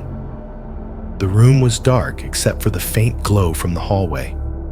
I reached out, groping for the phone, knocking it over once before my fingers closed around it. My thumb swiped the screen on without me really thinking. I was expecting a text from Aaron, or maybe some automated alert about weather. Instead, at the top of the screen, in the Ring app's blue and white, it said, "Front door, person detected, 3:09 a.m. I squinted at it. The time at the top of the phone read 3:11 a.m. That bothered me immediately, in this small, irrational way. 2 minutes, not 20, not an hour. 2. Whatever had triggered the camera had done it at 3:09. For 90 seconds, my phone had been lying inches from my head, buzzing silently in its own little digital way while I slept through it. Stupid thing to fixate on, but that is where my mind went. That gap, like a missed beat in a song. I tapped the notification. The app opened, the little spinning circle doing its loading dance. My thumb left a streak of sweat on the glass. The clip came up. At first, it was nothing. The porch, as seen from the camera's neat, wide-angle eye, framed in pale light from the overhead fixture. Snow, swirling in dense, wind-driven sheets across the steps and railing. The glow from the street lamp at the corner bathing everything in that orange cast. No person, no raccoon, no Amazon driver, just emptiness and snow. I almost backed out, thinking it was a false alert. The motion sensor had been touchy before. We'd gotten clips of nothing more than a moth flying too close. Then, from the very bottom edge of the frame, something moved. Not out in the yard, not at the walkway, right up against the camera. At first, it was just a curve, a dark, rounded shape rising slowly from below, like someone was pressed flat against the door and leaning their head back, up, the top of a skull. The frame shook microscopically, the way it did when someone touched the door from inside or out. Snow still whipped sideways in the background, but the thing in the foreground was too close to catch any of it. The rounded shape rose higher. The faint suggestion of a hairline appeared, not details, just the darker band where hair might start on a scalp. No eyes, no nose, nothing that high yet. And then, right as it reached the point where a forehead would fully enter the shot, the clip ended. No glitch, no connection lost, no error message. Just an abrupt cut to the frozen end frame, the way it always did when a Ring video had played all the way through. The progress bar sat smugly at the end. The app offered to let me share, delete, or download. My own face stared back at me faintly in the black reflection around the image, eyes wide, hair sticking up. I watched the 6-second video again and again. Empty porch, snow, top of a head rising into frame, forehead almost visible. Stop. The timestamp stayed the same every time, 3:09 a.m. In the quiet of the bedroom, with the house humming its usual nighttime song, a cold feeling slid down my spine and settled somewhere behind my ribs. Whatever had been at my door, pressing its head up under the camera's blind spot, had done it 2 minutes ago. And now I was awake. I do not know how long I lay there, just replaying that 6 seconds. It could have been a minute. It could have been 10. Time does something strange when you are staring at a tiny screen in the dark, trying to decide whether your own eyes are lying to you. Empty porch, snow blowing sideways, curve of a head rising from below, hint of hairline, cut. I watched it until the image burned into the back of my eyelids. Eventually, my thumb slipped and I hit the back button. The app closed. My lock screen came up, reflection of my own face faint in the glass. The clock read 3:14 a.m. Aaron was not there to ask, "Did you hear that?" Ben was asleep down the hall. His door cracked like always, so I could hear if he called out. I set the phone back on the nightstand, screen down, and just lay there on my back, staring at the shadowed ceiling, ears straining. That was when the house started turning off. First it was the furnace. It had been running a steady cycle for as long as I had been awake, filling the vents with that low, constant rush. In the middle of one breath, it just quit. No gradual easing, no familiar clunk of the relay. It was like someone had hit a switch in the basement. 1 second of white noise, the next, nothing. Then the fridge. I never realized how much personality that stupid appliance had until it stopped.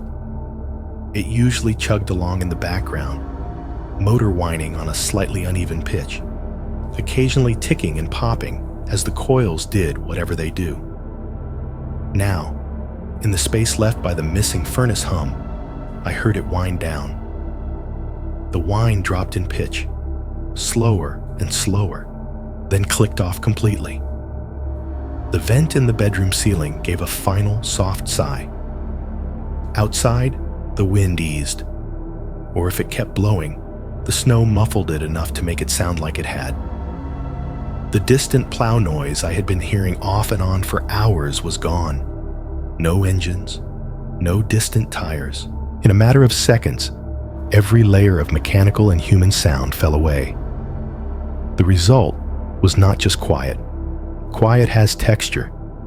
This was clean, flat. It felt wrong in a way that made my skin crawl, like a hole had been punched out of the night and I had fallen into it. That was the first time I really noticed that second, the one I hear all the time now. Back then it was new, a sudden vacuum in the middle of normal. In that vacuum, something else stepped in. At first, I thought it was my heartbeat I was hearing, gone too loud in my own ears. But no. Underneath the thudding in my chest, there was another sound. Faint. Outside. Ground level. A soft, deliberate crunch. Not the crackle of ice breaking off a roof edge. Not the rustling shh of snow sliding off a branch. This was closer. Denser. The sound of packed snow compressing under weight. A footstep, right outside the wall to my left, the wall my head was against. Another crunch, slightly closer, like whatever it was had shifted its stance. My entire body locked up. People like to talk about fight or flight, but they always forget the third option, freeze. The one where your brain detonates a grenade of adrenaline into your bloodstream, and your muscles respond by turning into concrete. I wanted to move. Every part of me wanted to move. I saw it in my head very clearly. Me rolling out of bed, grabbing the rifle from the closet, yanking the curtain aside to stare down into the yard like I was in some movie where dads get to be heroes instead of victims. The reality was that my fingers dug into the sheets and refused to unclench. My eyes were wide open, pointed at the dark doorway across the room. Through the crack, I could see the faint nightlight glow from Ben's room down the hall. I did not dare look at the window. I did not dare look at the wall my head was next to. Another slow crunch seeped through the plaster, almost patient. I knew the layout of my own house well enough that I could map the sound onto it.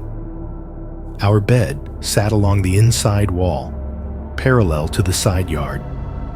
Our bedroom window, with its white frame and cheap blinds, was centered over the patch of ground where the siding met the foundation. If someone, or something, was standing under that window, they would be inches away from my head, separated only by drywall, insulation, and 2 layers of glass. An image flashed in my mind, uninvited.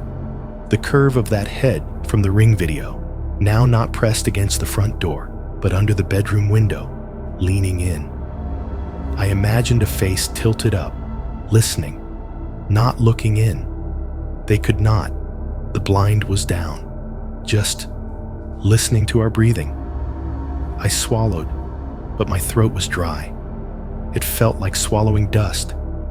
Every instinct I had went to war with every other. The part of me that had followed those prints into the woods wanted me to get up, grab the gun, hit the lights, fling open the curtain, and scream something profanity-laced and loud enough to scare anything human away. The part of me that remembered dead-end trails in the snow and that soft shifting sound behind me wanted me to stay absolutely, perfectly still.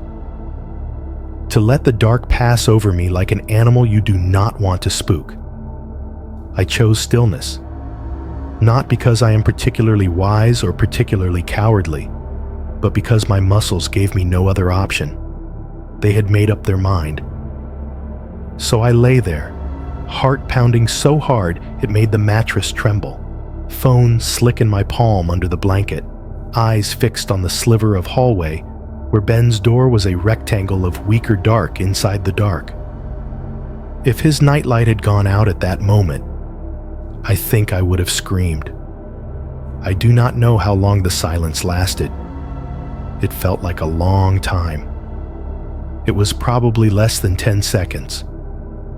When the furnace came back on, the sound was so sudden and so loud that I flinched. The relay clicked in the basement with an audible clack, followed by the heavy bump of the burner catching. Air rushed into the vents again, filling the room with its soft, familiar roar. A second later, the fridge kicked back to life with a low growl. Somewhere in the house, a pipe pinged as hot water shifted. From outside, as if on cue, the distant rumble of a plow pushed through the snow-muffled air again. The spell snapped. I let out a breath I had not realized I was holding. My fingers uncurled from the sheet slowly, one at a time, like they belonged to someone else. I did not go to the window. That is something people love to judge in these kinds of stories. "Why didn't you look?" they ask. "Why didn't you check?" Here is the honest answer. Because looking would not have changed the fact that whatever had been out there had already come and gone. It would only have added an image to the sounds I already could not get out of my head. Eventually, exhaustion did what courage could not. I drifted in and out of a thin, jagged sleep, surfacing every time the furnace cycled or the house creaked. At some point, a pale light began to seep around the edges of the curtains. By 6, the sky was a flat, overcast gray. Ben was still out cold for once. Kids sleep harder when snow has taken the decisions out of their hands. School was canceled. I had checked the district text at 5:30. I got up first. My body felt like I had been in a fight, muscles stiff and sore from holding tension all night. I padded down the hall, listened at Ben's door for a second. His soft snoring was the best sound in the world right then, and went to the front of the house. The lock on the deadbolt turned exactly the way it always did. The door opened with its usual soft stick and give. The smell of cold hit me like a wall. Snow still fell in a lazy, half-hearted way, flakes drifting rather than driving now. The plows had carved deep ridges of dirty, packed snow along the street. The sky hung low and heavy over everything. Our yard looked like it had been attacked. There were more footprints than I had ever seen there, even more than the second winter. The snow close to the house was almost flattened, stamped down by countless bare steps. Under every window, the snow was churned up into dense clusters of prints, overlapping, facing slightly different angles, as if someone had stood there for long stretches, rocking on their feet, shifting their weight from one sole to the other. The trail went to the sliding glass door at the back, where the curtains met in the middle. It wrapped around the AC unit, circled the shed twice, cut a path to the gate and back. Whoever had walked our property line that night had been thorough. I stepped out onto the porch, boots sinking a little into the drift that had formed on the top step. My breath puffed white in front of me. The closest prints were right up against the foundation, toes almost touching the house. Around the corner, along the side wall where our bedroom sat, the pattern was the same. Pressed-in ovals, five-toed, toe tips pointed toward the siding. I did not get too close. I did not want to stand directly above where I had heard those crunches. Instead, I looked down at the area directly under the Ring camera. The snow there was not just stamped with individual prints. It was shredded. The usual white blanket was gone, replaced by a dark, slushy mess where snow had been crushed, melted, refrozen, and crushed again. Partial toe marks showed up in chaotic arcs. The balls of feet had ground channels into the icy crust. It looked less like someone had walked there and more like someone had stood in one spot and shifted, pressed, leaned, over and over, bodies pressed to the door. I pictured again the clip: empty porch, snow, then the top of a head rising slowly into the frame, as if whoever was under the camera had slid upward along the door itself. The realization clicked into place with a cold, neat snap. What I had seen at 3:11 a.m. was not some long-range figure at the edge of the yard. It was the very top of a person's head, captured at the exact second they pushed themselves as close to my front door, to my camera, as the hardware would allow. The 6-second video was not a glimpse of someone passing by. It was a cropped accident, the only part of them the lens could see, while the rest of them was pressed flat against our home, listening. There is something uniquely humiliating about calling your spouse at work to tell them you are scared of your own yard. I stood at the kitchen window with the phone to my ear, staring at the churned up snow under the Ring camera, while the hospital's on-hold music crackled on the line. When Erin finally picked up, I could hear voices behind her, somebody laughing, the faint beep of a heart monitor. "ER, this is Erin," she said, tired but brisk. "Hey," I said. My voice came out too thin. "It's me." There was a beat. I could almost feel her shifting mental gears. "What happened?" she asked. "Not what's up?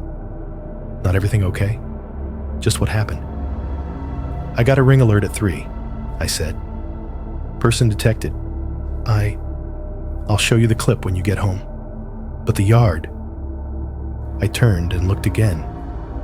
Prints under the windows. Prints around the shed. That blackened, slushy crater under the camera. "The snow's wrecked," I said. "It's like last time, but worse." "They were everywhere, Erin. Around the whole house. Around the shed. I think they were at our bedroom window." She did not say anything for a second. When she spoke again, her voice was lower. "Are you inside?" "Yeah." "Is Ben okay?" "He's still asleep." "Are the doors locked?" "Yes." "Windows?" "Yes." "Okay," she said, exhaling. I heard a chair scrape in the background. "Text me the Ring clip. I'll try to come home after this shift. We're slammed, but I'll see if someone can cover early." "You don't have to." "I am not staying here all day, while you and Ben are out there with this going on," she snapped, and the edge in her voice cut through whatever useless pride I had left. "Text me the clip. Now." I did. She texted back 2 minutes later. "I'm coming home." While I waited, I walked the house. Every door was locked. The deadbolts were set. The sliding glass door was latched. The windows were all down, pins in place. There were no pry marks, no scratches, no torn screens. Whoever had circled us all night had respected the boundary of glass and metal, like it was a rule they believed in more than the law. When Aaron pulled into the driveway, just after 9, the snow had stopped, and the sky was the color of dirty wool. She came in fast, cheeks flushed from the cold and from whatever she had just done to get out of work early. "Show me," she said, dropping her bag by the door. We went outside together. Her boots crunched in the same old prints. Mine found the gaps between them. Up close, in daylight, the scene looked worse. Under Ben's window, the footprints were so thick that they had merged into one big depression, the individual toes only visible at the edges where a foot had landed alone. At the sliding door, 2 trails crossed, one set facing in, another angled away, as if whoever stood there had turned their body toward the woods at some sound.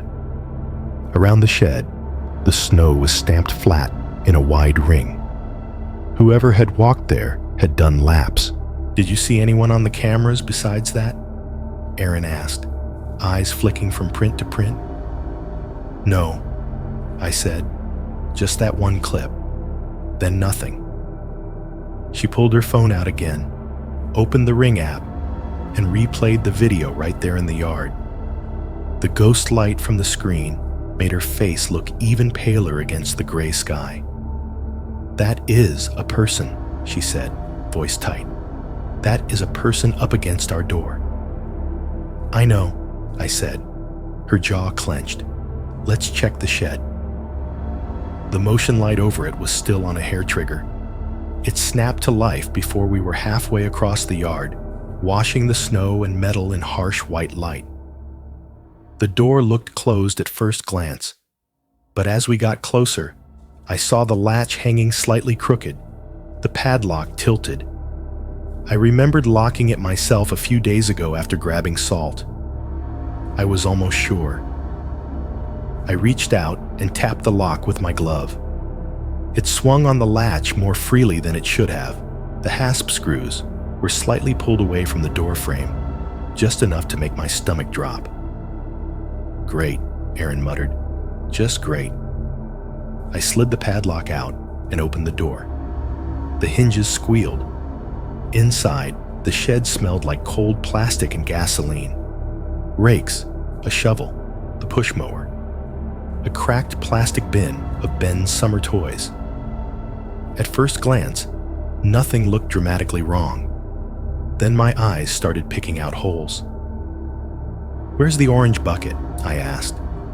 It normally lived stacked in a corner with bags of ice melt and a broken snow brush.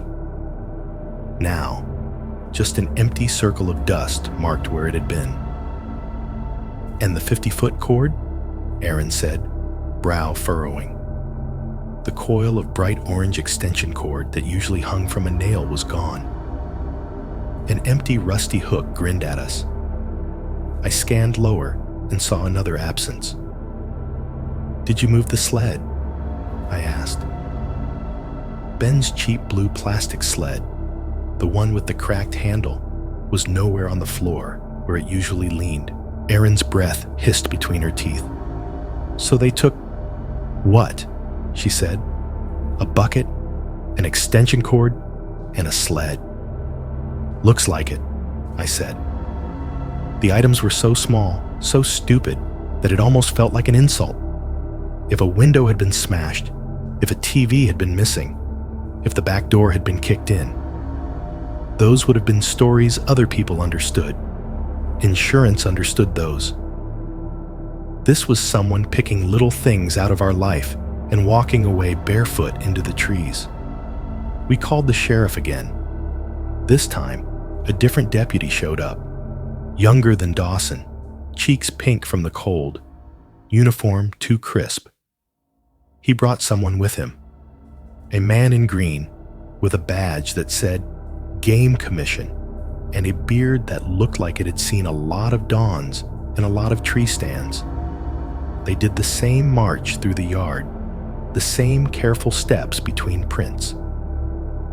The game warden squatted down near the shed, gloved hand hovering over one of the more distinct impressions. "Definitely human," he said. "Adult, looks like. Maybe more than one." "You see camps back in there?" the deputy asked him. The warden sighed. "Sometimes. A couple years ago, we had a guy in a tent 3 ridges over, cooking on a stolen grill. Sometimes just teenagers. Sometimes other situations." He did not elaborate. They walked with me down to the back fence, and then down the embankment to the power line corridor, following the half-filled tracks from the storm. By now, new snow and wind had softened everything. The bare feet were less distinct out here, blurred into elongated ovals with rounded tops. "Could be someone staying back there," the warden said, nodding toward the wall of trees. "We'll take a look. Not much we can do if they're on state land, unless they're hunting without a license or starting fires." "They broke into my shed," I said. "They stole from us. They were at our windows." The deputy shifted his weight, boots squeaking in the snow. "We'll file this as trespassing and theft," he said, "but with no suspect description, no ID, and no damage to your home itself. I'm going to be honest with you, sir. There is not a lot we can do right now besides note it and keep an eye out." He said it kindly, like a teacher breaking bad news to a parent. That somehow made it worse. They suggested a taller fence, bigger lights, maybe trimming some trees to reduce hiding spots. The warden said he would swing back through the corridor later in the week. Then they left. I watched them go again. 2 trucks this time, tires grinding through the ruts at the end of our street, and felt my fear shrink into something denser and hotter: anger. Inside the house, Erin sat on the couch with Ben in her lap. The TV turned down so low it was just a murmur. When I told her what they had said, her face went still. "So we are just supposed to live with this?" she asked. "Wait until whoever it is decides to actually come in?" "They said they'll keep an eye out," I muttered. It sounded pathetic, even as it left my mouth. She stared at me for a long second. "We need to move," she said. "I mean it this time. I know we have talked about it as a someday thing, but this is not normal. I do not want our kid growing up in a place where somebody walks around his window at night and the cops shrug." The words hit a raw nerve. "This is my dad's house," I snapped louder than I meant to. "He gave it to us. We got lucky with this place. We cannot just walk away because some barefoot lunatic wants to play in the snow." Her eyes flashed. "Lucky?" she said. "You call this lucky?" I did not have an answer. Financial reality pressed in on the other side of my temper. The low mortgage, the lack of savings, the cost of moving in a town where everything decent was already spoken for. The weight of guilt at the idea of abandoning the place my father had broken his back to pay off. We sat there with the TV on low, pretending to watch some animated movie while every sound in the house turned into a new source of dread. The heater kicked on in the hallway with its usual whoomp, and my shoulders jumped as if someone had fired a starting pistol. The ice maker in the freezer dumped a load of cubes into the tray with a hollow clatter that made my brain whisper, "Something in the walls." Ben laughed at something on the screen, the sound too bright in the dim room. As dusk crept in, the snow outside turned from white to blue to gray. "I'm just going to check the back fence," I said quietly. Erin's head snapped toward me. "No," she said. I'm not going over it," I lied. I just want to look. From here, I will not leave the yard." She stared at me, then at the window, then back. "5 minutes," she said. "If you're not back in 5, I am dragging you in myself." "Deal," I said. The yard felt different in the half-light. Colder somehow, even though the wind had died.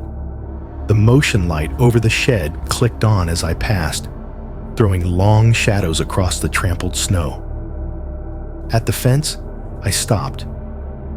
The sagging chain link looked exactly as it always had. It would have been easy, muscle memory, to put a boot on the bent section and swing over.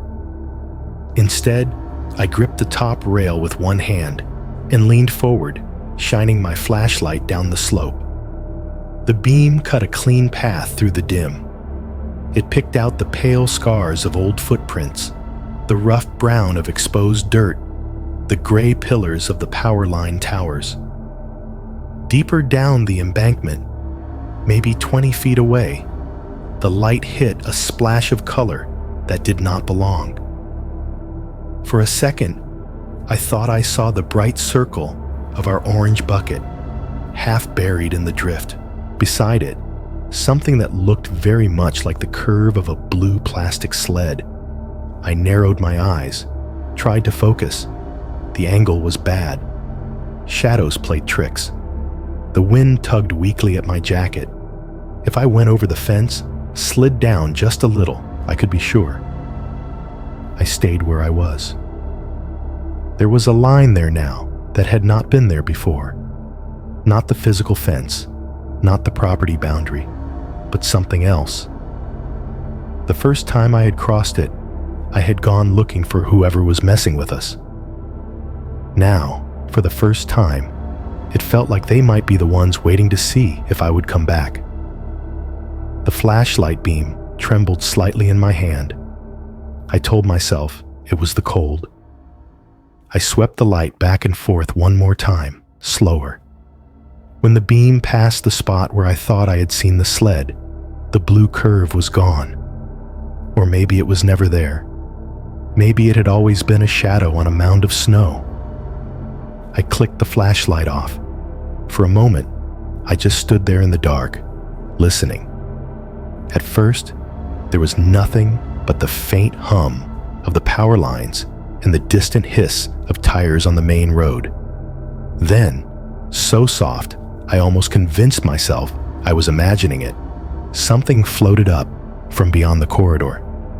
It could have been a childish giggle. It could have been a strangled cough. It came in on the air, thin and quick, and then was gone. I snapped the light back on and scanned the tree line. Nothing moved. No color that did not belong. No figures. Just the same old trunks. The same endless black between them, waiting. I turned back toward the house, boots crunching on our own ruined snow. And this time, I did not look back.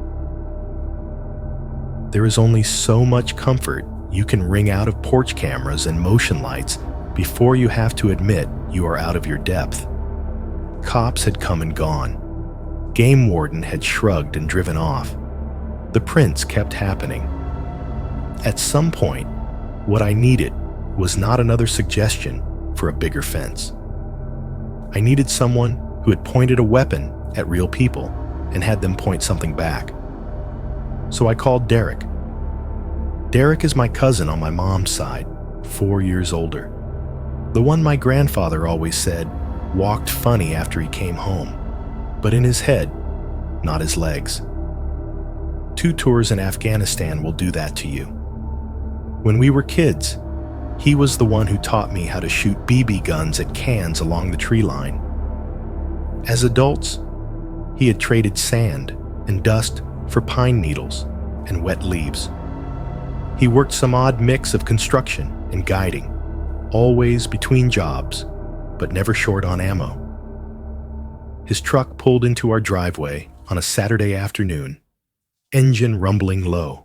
It was one of those old full-size pickups with more rust than paint, steel bumper, and a newish set of tires that did not match the body at all. When he opened the door, the smell that rolled out was gun oil, coffee, and damp canvas. "Jesus," he said as soon as he stepped out and took in the yard. "You weren't kidding." Some of the prints from the last storm were still there in the shaded parts of the yard, misshapen now, edges softened by time and sun. It had been a few days since that 3:09 a.m. ring clip, but you could still see the bare toes in a few deeper spots, preserved like fossils. "I wanted you to see what I could before it all melts," I said. He stomped over, boots chewing the ground, and crouched at the nearest print with a grunt. His old camo jacket creaked. He stuck 2 gloved fingers into the depression, measuring depth by feel, then looked up at me. His beard had more gray than I remembered, but his eyes were as sharp and flat as they had been when he came back from his second deployment. Always scanning, always a half-second ahead of wherever you thought you were. "Adult," he said. "Not some kid. Maybe 180, 190, if this snow's the same consistency as the rest." "You believe me?" I asked, before I could stop myself. He snorted. "I didn't drive 45 minutes out here to tell you it's rabbits," he said. "I've seen a lot of weird footsteps in a lot of places. This qualifies." It should have made me feel better, having someone like him take it seriously. Instead, it made the whole thing sink from, "Maybe I'm crazy," into, "No, this is a real problem" territory. We went inside. The kitchen smelled like coffee and toast and the faint lemon of dish soap. Ben was in the living room, glued to some cartoon where animals yelled at each other. The dishwasher hummed, sloshing water. Derek sat at our table, like it was some forward operating base. He pulled a folded topo map from his jacket pocket and spread it out, the creases white and soft from use. "You got Wi-Fi?" he asked. "Yeah." "Pull up satellite," he said, tapping the map with a fingernail.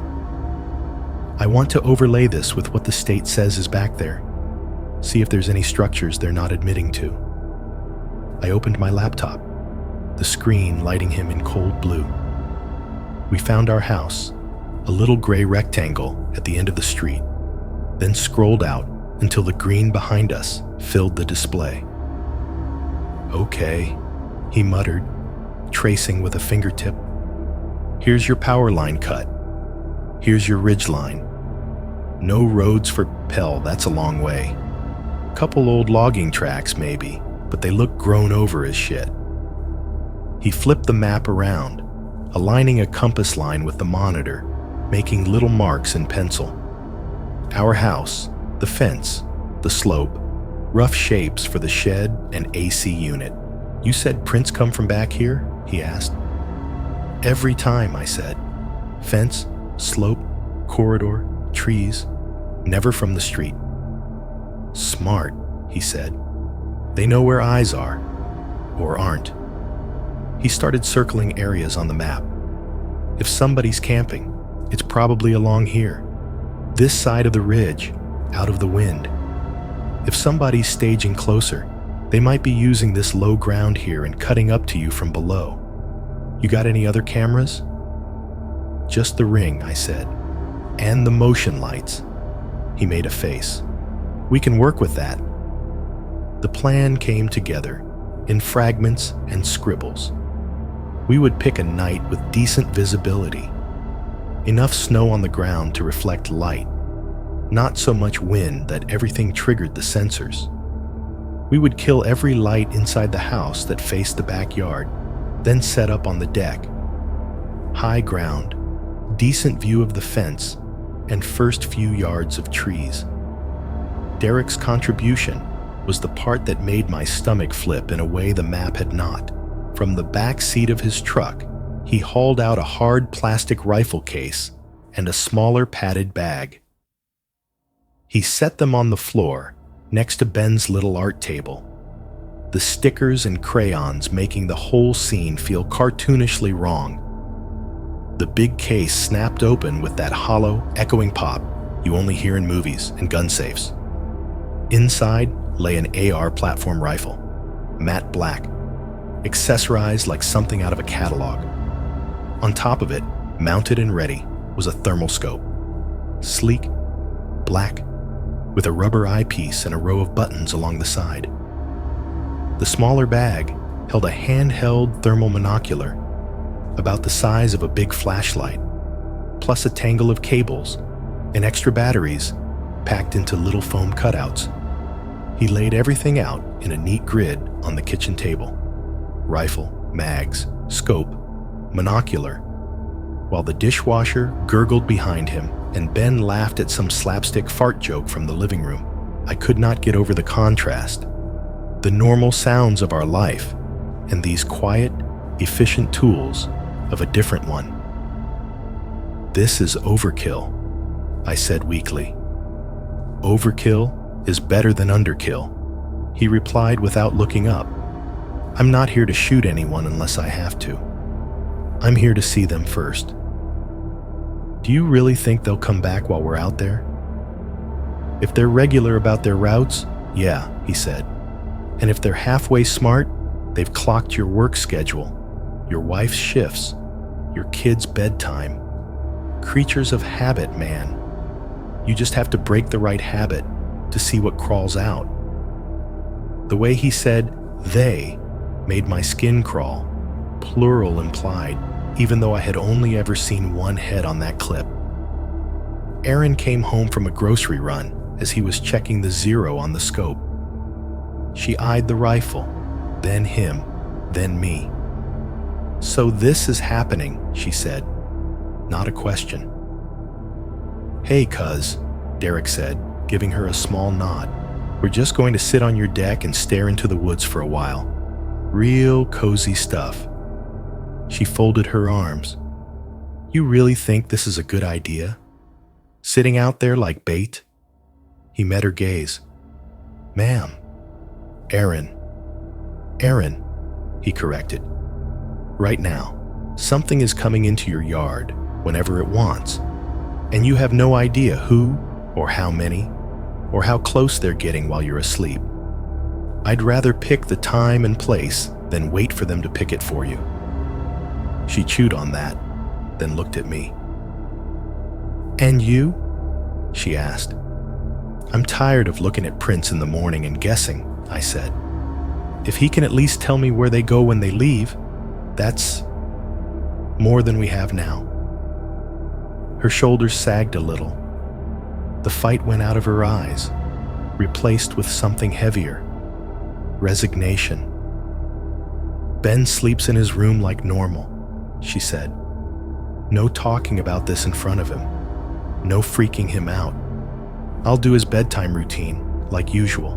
And if anything feels wrong, you come inside. I do not care about your pride." "Deal," I said. She pointed a finger at Derek. "And no shooting anything you cannot identify.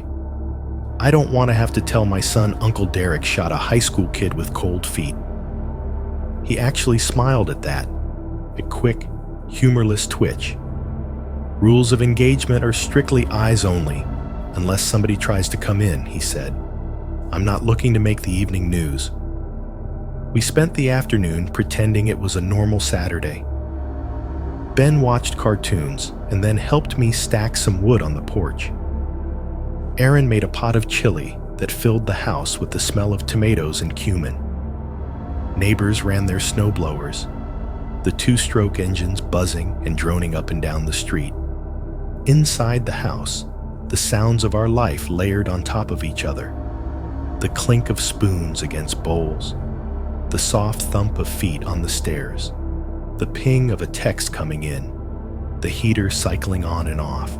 On the other side of the kitchen door, quietly, Derek checked magazines, clicked batteries into place, and adjusted the focus ring on the thermal scope until he was satisfied. By 9, Ben was in pajamas, teeth brushed, arguing about how many books counted as two. Erin read to him in his room, her voice floating down the hall. The dinosaur nightlight glowed faint green behind the cracked door. Derek and I carried our gear out to the back deck. We had a whole setup planned. 2 folding camp chairs angled so we could both see the yard and the tree line. The propane heater between them, its little cylinder of fuel ready to keep our fingers from freezing completely. The rifle on a low rest, pointed safely toward the woods, barrel cold and dark.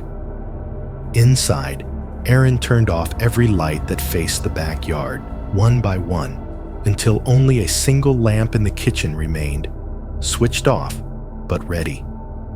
She would flip it on if she needed us. "You boys okay?" she asked through the glass of the sliding door, her face a pale reflection of the room behind her. "Fine," I said, even though my stomach was a knot. "Text me if you see anything," she said. "And I mean anything. I'll be right here." Then she slid the door shut and locked it, leaving us outside. For a moment, the only illumination on the deck was the weak glow from the motion light over the shed and the wash of sky glow from town. The porch light above us still burned warm and yellow, casting a comfortingly domestic circle over the chairs and the faded boards. Derek reached up and flipped the switch. The porch light went out with a soft click. It should not have made that much difference. The yard was still faintly visible, a smear of darker shapes against a lighter sky. The snow still reflected enough ambient glow that I could make out the fence, the shed, the first line of trees. But the feel of it changed instantly. A second ago, we had been 2 guys grilling without the grill. Now, with one little bulb killed, we were sitting on a dark platform pressed against the edge of a blacker space. The deck stopped being part of the house and became a kind of little outpost hanging over the yard.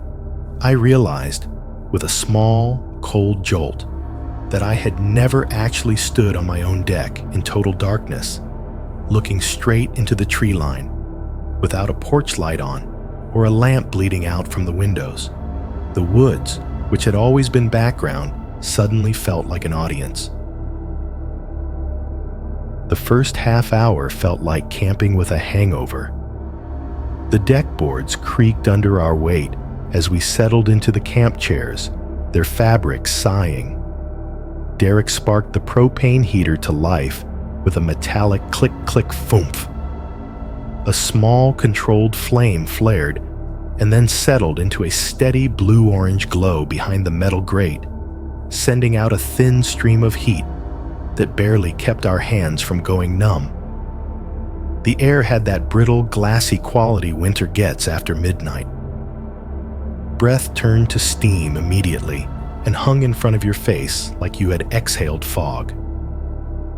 "Give it a minute," Derek said, lifting the AR off the rest and bringing the thermal scope up to his eye.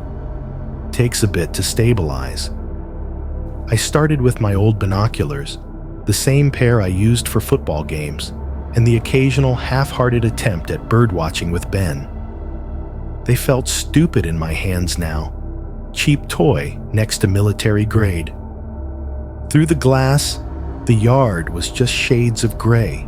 The fence line was a darker bar, the shed a hunched block, the tree line a jagged wall. Snow made everything else one lighter smear. Derek made a small noise in his throat. "Thermal's up," he murmured.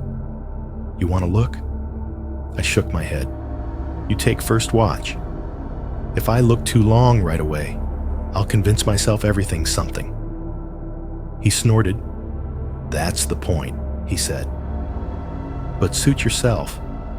He settled the rifle against his shoulder, body language changing in a way I recognized even in silhouette. The casual cousin faded. What was left was the version of him who had sat in sand and rock and stared at horizons, waiting for shapes to separate themselves from the background. We watched the yard breathe. The sounds sorted themselves into layers. Far away, the highway made that constant hush, like a distant ocean rolling against a shore.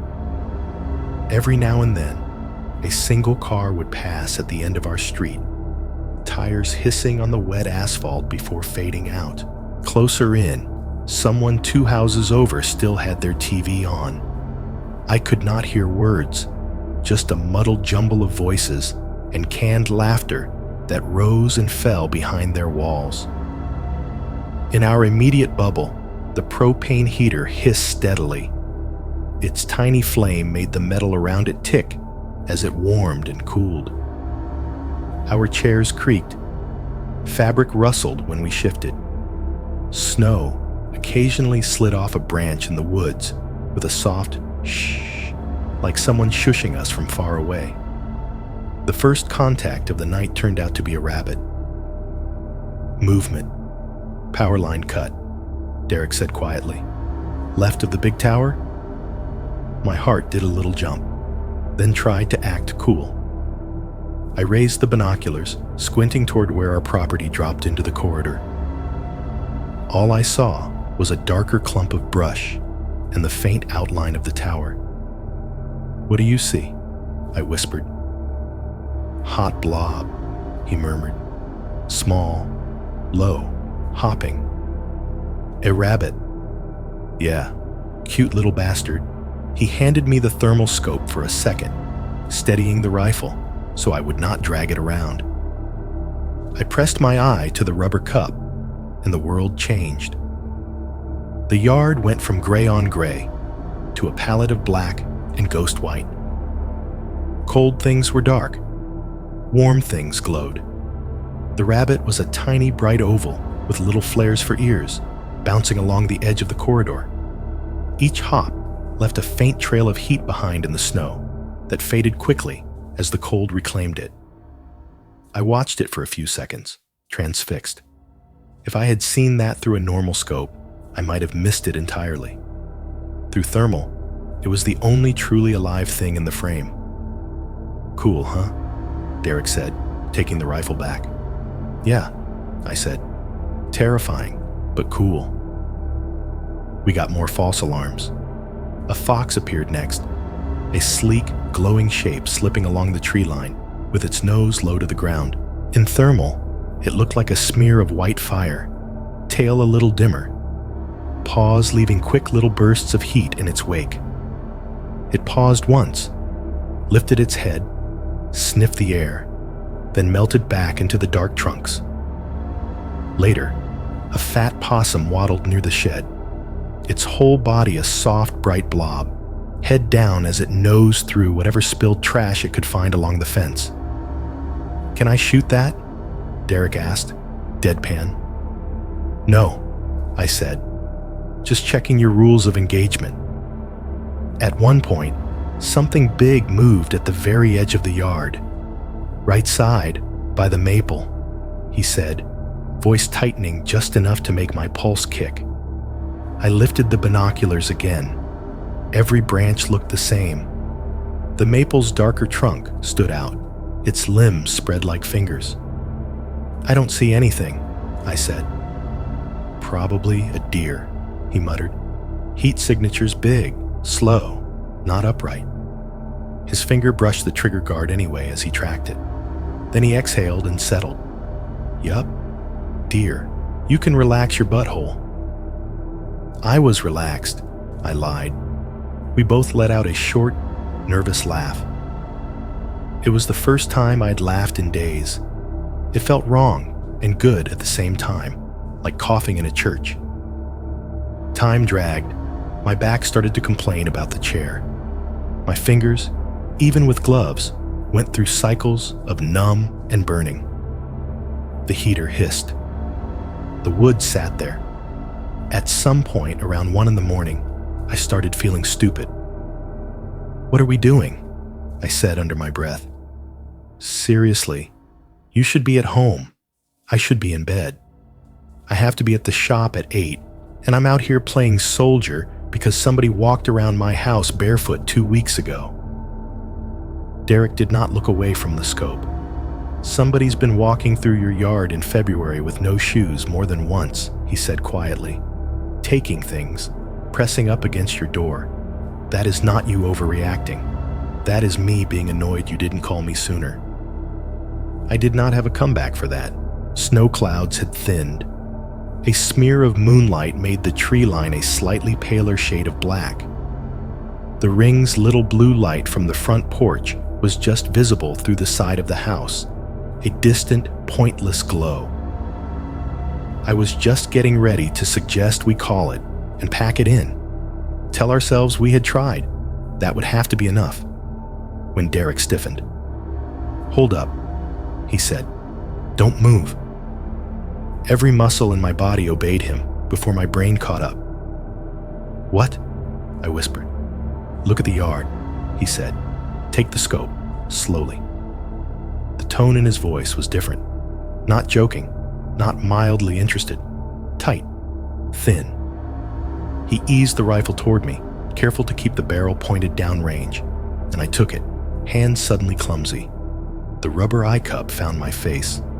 The world boiled into black and white again. At the far edge, he murmured. By the street. Don't look for a body. Look lower. I scanned along the top of the yard, where our property met the gravel and then the road.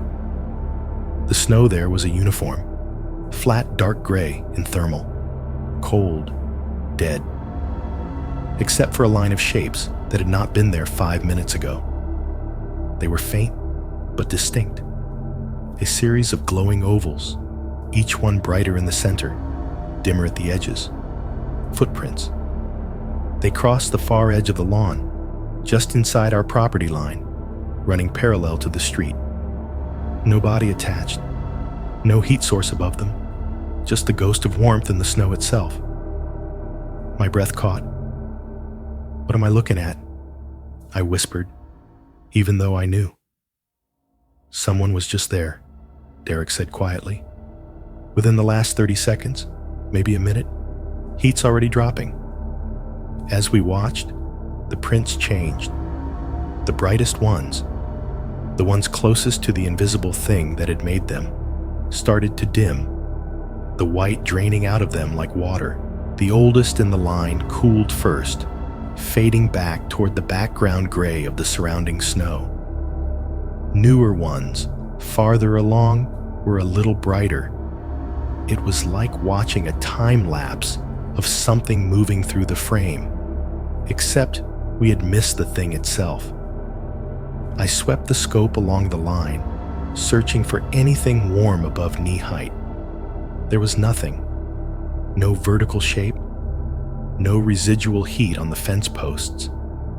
Just that staggered series of fading footprints, marching out of our sightline toward the side yard, where the house blocked the view. Did you see them made? I asked. No, he said. I was looking at the tree line, then something flickered at the corner of my vision. By the time I swung over, there was just that. The last of the prints dimmed as he spoke, their bright cores shrinking until they were barely distinguishable from the rest of the snow. It felt like watching a secret being erased in real time. So we know two things, Derek said quietly. My voice sounded small in the cold air. Yeah? One, he said. Whatever's coming around your place is real enough to leave heat. Not a glitch. Not your ring having a stroke. Something warm and breathing was just walking along your yard while we were sitting here. And two, he hesitated, eye still pressed to the scope, even though there was nothing left to see. Two, he said. It knows how to stay just outside of where we're looking. After the footprints, everything felt louder and smaller at the same time. The line of fading heat ovals at the far edge of the yard branded itself into my brain.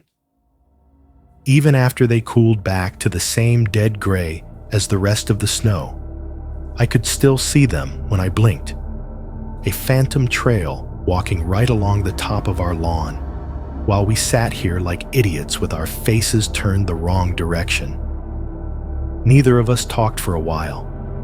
The heater hissed between us, its small flame flickering like it was nervous too. My chair creaked when I shifted. I tried not to shift. My heartbeat had taken on its own sound. Not just a thud in my chest, but a kind of muffled hammering in my ears that pushed at the edges of everything else. Every time I swallowed, I could hear it in my own throat. Derek kept the rifle shouldered, eye fixed to the thermal scope, elbows braced on his knees, breathing so slowly, I had to watch his jacket move to be sure he was not holding his breath. I stared with my naked eyes. The yard looked almost boring without the scope. A pale, grainy rectangle. Fence line, a black slash. Shed hunkered at the back like always. Beyond that, the woods stood still. A wall of trunks and branches and darkness. The longer I looked at the space between the trees, the thicker it seemed. At first, the gaps looked like lighter stripes, vertical slices that my brain could file under pathways. After a while, they seemed narrower, stuffed with blackness that did not quite match the rest of the night. It felt less like looking into a forest and more like staring at the teeth of a closed mouth. Somewhere far off, beyond the highway, a train horn sounded. One long, low note, then two shorter blasts. The sound floated over the town and washed through the woods, slow and mournful. It made me feel like we were sitting at the edge of something older than property lines.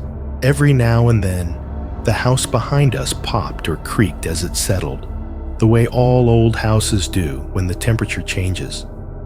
Those little noises, which had always meant everything is normal, now registered as possible footsteps in the attic, somebody putting weight on a board.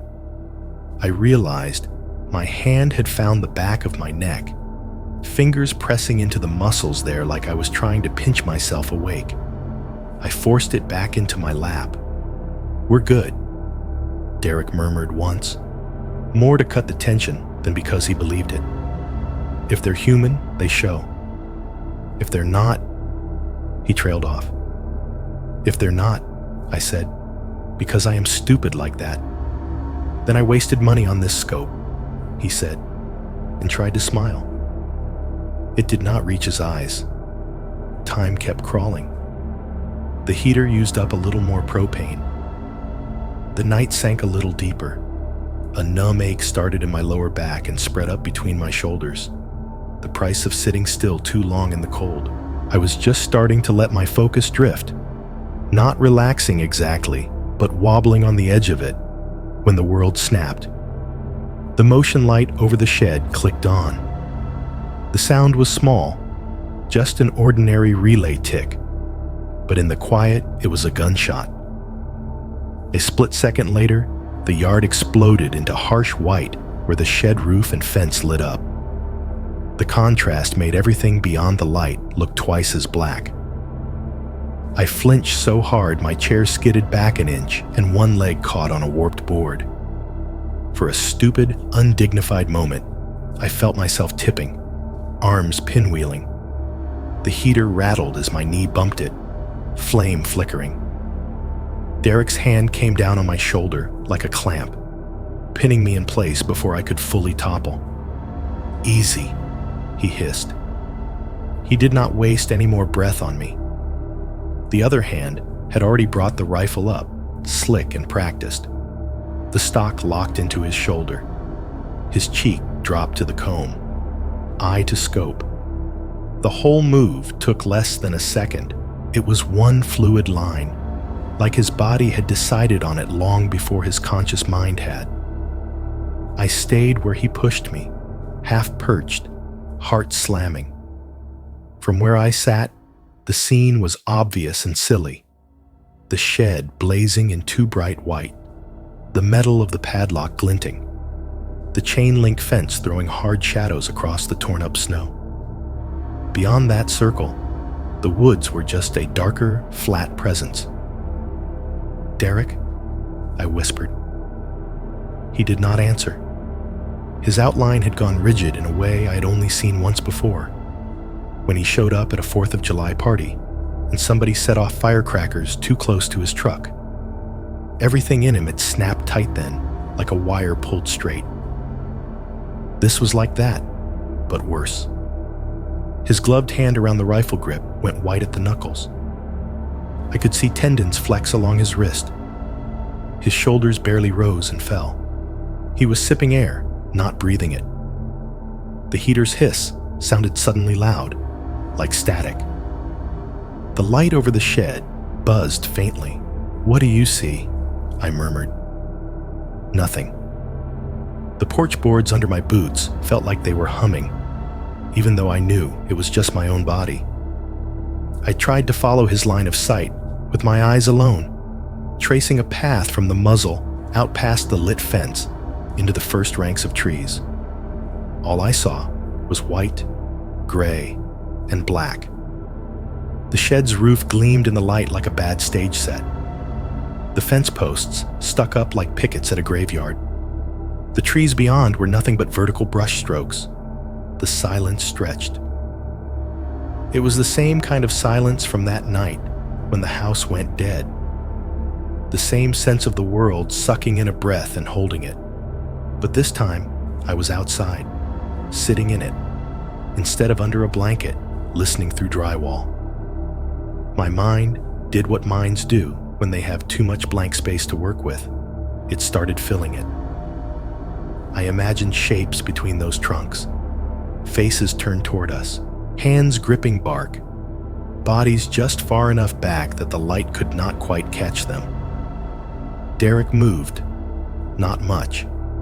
Just a tiny adjustment of the barrel, a shift of his head, a fractional tightening of his shoulders. The kind of micro-correction you make when you are tracking something slow and unpredictable. Something was there. My mouth went dry. "Derek." I tried again. Quieter. His jaw clenched. He did not look up from the scope. Another long, suffocating beat passed. Then, without taking his eye away, he said very softly, "Take it." It took me half a second to realize he meant the rifle. "What?" "Take it," he repeated. "Slow. Don't bump the barrel. Don't stand up." Whatever was in that scope, he did not want to lose it, even for the time it would take to move his own face and reacquire. My fingers felt clumsy, thick in my gloves, as I reached out. He kept the stock anchored in the same general spot, rotating the whole thing a few inches so I could slide my shoulder in under his hand. The rifle settled into my chest. It was warm from his body heat. He rested his palm lightly on the forend for a second, steadying it, and then let go, hands hovering just in case I jerked. The rubber eye cup of the thermal scope loomed in front of me. The world beyond it disappeared. I took a breath that did almost nothing, leaned forward, and pressed my eye into the dark. The deck vanished. The shed's visible light became irrelevant. In thermal, the scene was completely different. The shed and fence were cold, flat shapes, black against a lighter gray wash of sky-reflected snow. The heater between us glowed like a furious little sun at the very bottom of the frame, its heat bleeding into our boots and the boards. And out there, between the trees just beyond the fence, were 4 shapes. They were hunched, uneven blobs of white, too tall to be rabbits, too thick to be foxes, not angled like deer. They clustered together in a loose knot, as if crouched or folded over something on the ground. No antlers, no long necks, just heat, pooled and breathing. For a second, my brain tried to turn them into deer. It failed. For a second, my brain did what brains always do when they see something they do not understand. It tried to file it under the closest available folder. Deer, it whispered. Big deer. 4 deer huddled together. Weird angle, weird posture, but still, no. The longer I stared, the more the shapes refused to fit. 2 of them were large, not towering, not movie monster huge, but bigger than me. In the thermal, their shoulders and backs blazed almost pure white, heat rolling off them in a way that made them look overexposed. If they had been wearing coats, there should have been cooler patches where the fabric insulated, blurring the outlines. Instead, their bodies had this awful, seamless continuity of temperature, head to neck, to shoulders, to upper arms, all the same hot intensity. No breaks, no bands, no dead spots, just skin. The other 2 shapes were smaller, child-sized. They clung to a tree trunk a few feet away from the bigger pair, their heat signatures smeared along the bark. In the scope, they looked like pale, twitching barnacles stuck to the dark column of the tree. Their heads, if that is what they were, snapped side to side in fast, jerky motions, like birds watching for predators, only too big and too erratic. I could not see faces. Thermal does not give you that kind of detail. It gives you outlines and gradients, and the suggestion of where features might be. But the way those smaller shapes moved told me more than any eyes could have. Something was wrong in the rhythm. Too fast, too sudden. The jerk of a joint that never quite relaxed between movements. I realized my mouth was open because the cold air burned the back of my throat. I shut it slowly. "What am I looking at?" I whispered.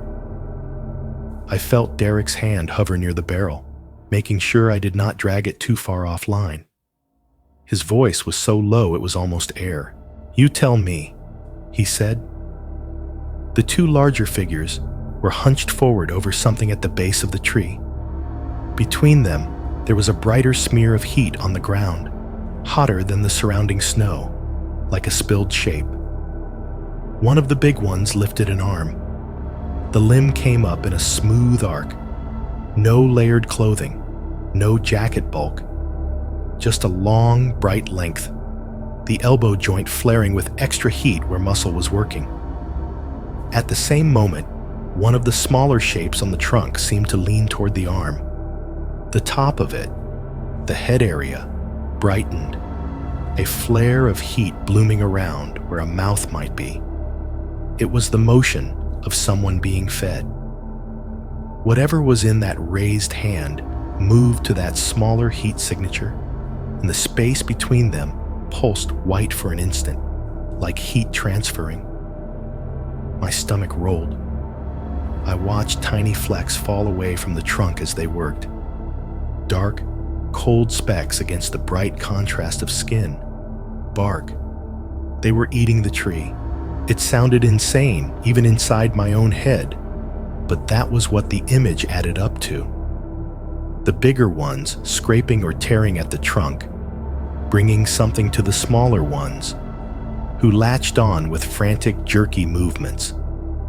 Every few seconds, the contact points on the bark flared slightly warmer, as if their hands, or mouths, or whatever they were using, were warm enough to heat the wood for a heartbeat before the cold sucked it back down. Around them, the snow was a mess of overlapping bright ovals, footprints, knees, maybe hands. The packed down area around the base of the tree glowed hotter, where body heat had been pressed into it and not yet fully released. I tried to tell myself that if they were wrapped in furs or blankets, maybe the thermal would flatten their shapes like that. Maybe layers of cloth could hide seams. But there were no cooler bands where sleeves should narrow. No darker bands at the waist where a hem would fall. Their legs were smooth columns of heat, tapering at the joints, flaring at the big muscles. They were naked in 20-something degrees, breathing hard enough to steam the bark, and they did not look cold. "What do you see?" Derek asked again, tighter this time. I swallowed. "Two big ones," I said. "Two little. They're feeding them at that tree." He made a small, strangled sound that might have been a curse or a prayer. The deck suddenly felt a mile above ground, and also way too close to whatever was happening out there. I was aware of everything in my body at once. The way my fingers cramped on the grip, the dry ache behind my eyes, the sweat forming under my jacket, even though the air biting my face was below freezing. Behind us, the house gave a gentle pop as something in the frame adjusted to the cold. It sounded absurdly like someone stepping lightly on the hallway floor. The heater between our chairs kept hissing, steady as a breathing thing. The exposed metal ticked faintly as the flame ebbed and flared. Far off, a car door slammed, a hollow thunk that echoed in the quiet. Somewhere in town, a dog barked once and then shut up, like it had thought better of it. My own breathing sounded ragged in my ears, too loud. I tried to slow it, to match it to the rhythm of the heater, but every time one of the smaller shapes jerked its head, my chest stuttered. "Do we call somebody?" I asked, absurdity lagging behind fear. "Who do you even call for this?" "The hell am I going to say?" Derek muttered. "Hi, 911? We've got some naked tree eaters in the back 40. Please send a car?" If I had not been so nauseous, I might have laughed. The bigger shapes kept working. They moved with a deliberateness that made my skin crawl. This was not random flailing. This was practiced. Routines. The way their limbs shifted and bent suggested joints the same as ours, but the timing was off just enough to feel alien. They did not waste motion. Every so often, one of the smaller ones would spasm in a way that reminded me, horribly, of a child bouncing with impatience. The trunk around them warmed, cooled, warmed again, like a heartbeat. That was when the urge to get my family out hit so hard it made my vision swim. I pictured walking back into the kitchen, flipping on every light in the house, waking Ben up and bundling him into a coat, while Erin dragged whatever she could grab into a bag. I saw us in the van, tires spinning at the end of the dead-end road, snow spraying, tail lights disappearing down Route 22 and never coming back. I also pictured turning my back on the fence while these things stood there. My legs might as well have been bolted to the deck. "Stay on them," Derek said. "Don't look away." "I'm on them," I whispered. "Tell me if they move." It was such a stupid instruction. Of course I was going to tell him, but having the order made it easier to narrow my world to that greasy green-black circle and the 4 white shapes inside it. For a while, 30 seconds, a minute, an hour, I do not know. They stayed in that awful little tableau. Big ones feeding, small ones jerking and clinging, heat pooling at the tree's base. Then one of the tall shapes changed. It stopped moving its arms. The bright flares of its hands cooled a notch as they dropped out of frame. Slowly, like a man unbending from a long day of work, it straightened. Vertebra by vertebra, the spine uncurled in the thermal image, the bright line of the back extending upward. Shoulders rolled. The heat signature of the head rose higher, separating from the cluster. It came up to full height and then turned. You cannot see eyes in thermal, but you can see where a face is aimed. The oval of its head swiveled away from the tree and toward the house. The bright front of it, forehead, cheeks, whatever it had, tipped, angling with slow certainty until it was pointed directly at the deck. At us. The smaller shapes froze, heat blooming around their grips on the trunk. The other big one hunched a fraction lower, like a dog guarding a bowl. I think it just looked at us, I breathed. Something in my voice must have carried, because Derek finally broke his rule and leaned in closer, not to look through the scope, but to angle his ear toward me, eyes never leaving the darkness beyond the boards. In that moment, I said later, trying to explain it to people who only had the word trespasser in their heads. It didn't feel like we spotted them. It felt like they had been watching us for a long time, and that was just the second one of them decided to let me know. Yo, on the deck, in that frozen sliver of time, all I knew was this. Whatever that tall, naked thing was, crouched at my tree line with its bright skin and its jerking children, it knew exactly where we were. The moment that tall shape turned its head toward us, the night decided to replay an old trick. It started with the furnace. Even outside, I had grown used to hearing its low rumble bleeding faintly through the walls. A steady backdrop, a reminder that the house was still doing its job. Now, in the middle of one breath, that hum snapped off.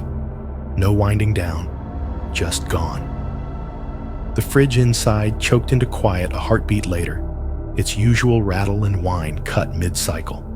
The vent noise from our bedroom, just a thin hiss through the wall, went dead. Even the propane heater between us gave a tiny cough and sputtered out, its flame shrinking to nothing with a sad little tink from the cooling metal. The hiss stopped like someone had pinched a hose. In the thermal scope, the heater's hot, bright core began to dim immediately, its glow draining away in slow, pixelated pulses. I felt a pressure build in my ears, the same creeping, cotton-stuffed sensation you get when you are dropping in an elevator or going underwater. The air itself seemed to thicken, swallowing the last scraps of sound. The highway hush faded. The far-off TV down the block went mute. Even the distant dog that had barked earlier shut up mid-yap. It was that same punched-out hole in the night, but this time I was standing right on its edge, peering in.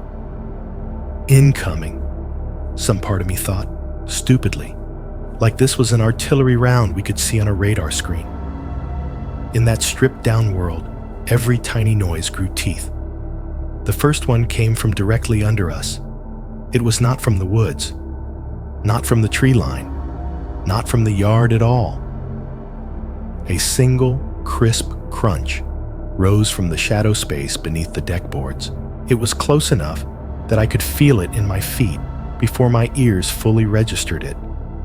A tiny vibration in the wood under my boots, like someone had settled their weight gently onto the frozen ground below. Not a squirrel, not a raccoon. Too heavy, too deliberate. The thermal scope was still full of those four shapes out by the tree, but my body went to ice. My eyes watered where the rubber eye cup pressed into my socket, but I did not dare blink. These things are out there, my brain said. Something is under you, my body said back. My muscles chose a third option. Do nothing. Did you hear that? I mouthed, voice barely a breath. I did not need Derek's answer. His hand, resting light on the forend, tightened until the fabric of his glove creaked. Don't move, he whispered. The words didn't help.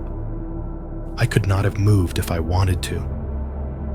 My field of view shook slightly as my arms trembled. I tried to swing the scope down toward the base of the deck, but Derek's palm pressed harder, anchoring the barrel where it was. Not down, he breathed. You'll lose them. Give it to me. I slid my finger off the trigger and let him ease the rifle out of my hands. My eye popped free from the rubber, the cold slapping my wet skin.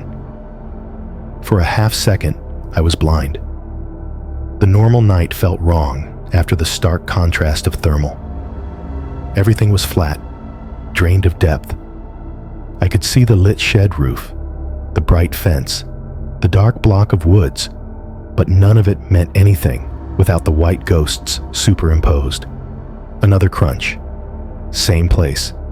Beneath us. This one had a grinding edge to it, like weight shifting from one foot to another on packed, icy snow. I pictured a hand reaching up between the deck joists, fingers testing the underside of the boards. Derek slid the rifle barrel onto the deck railing, the scope now angled outward again.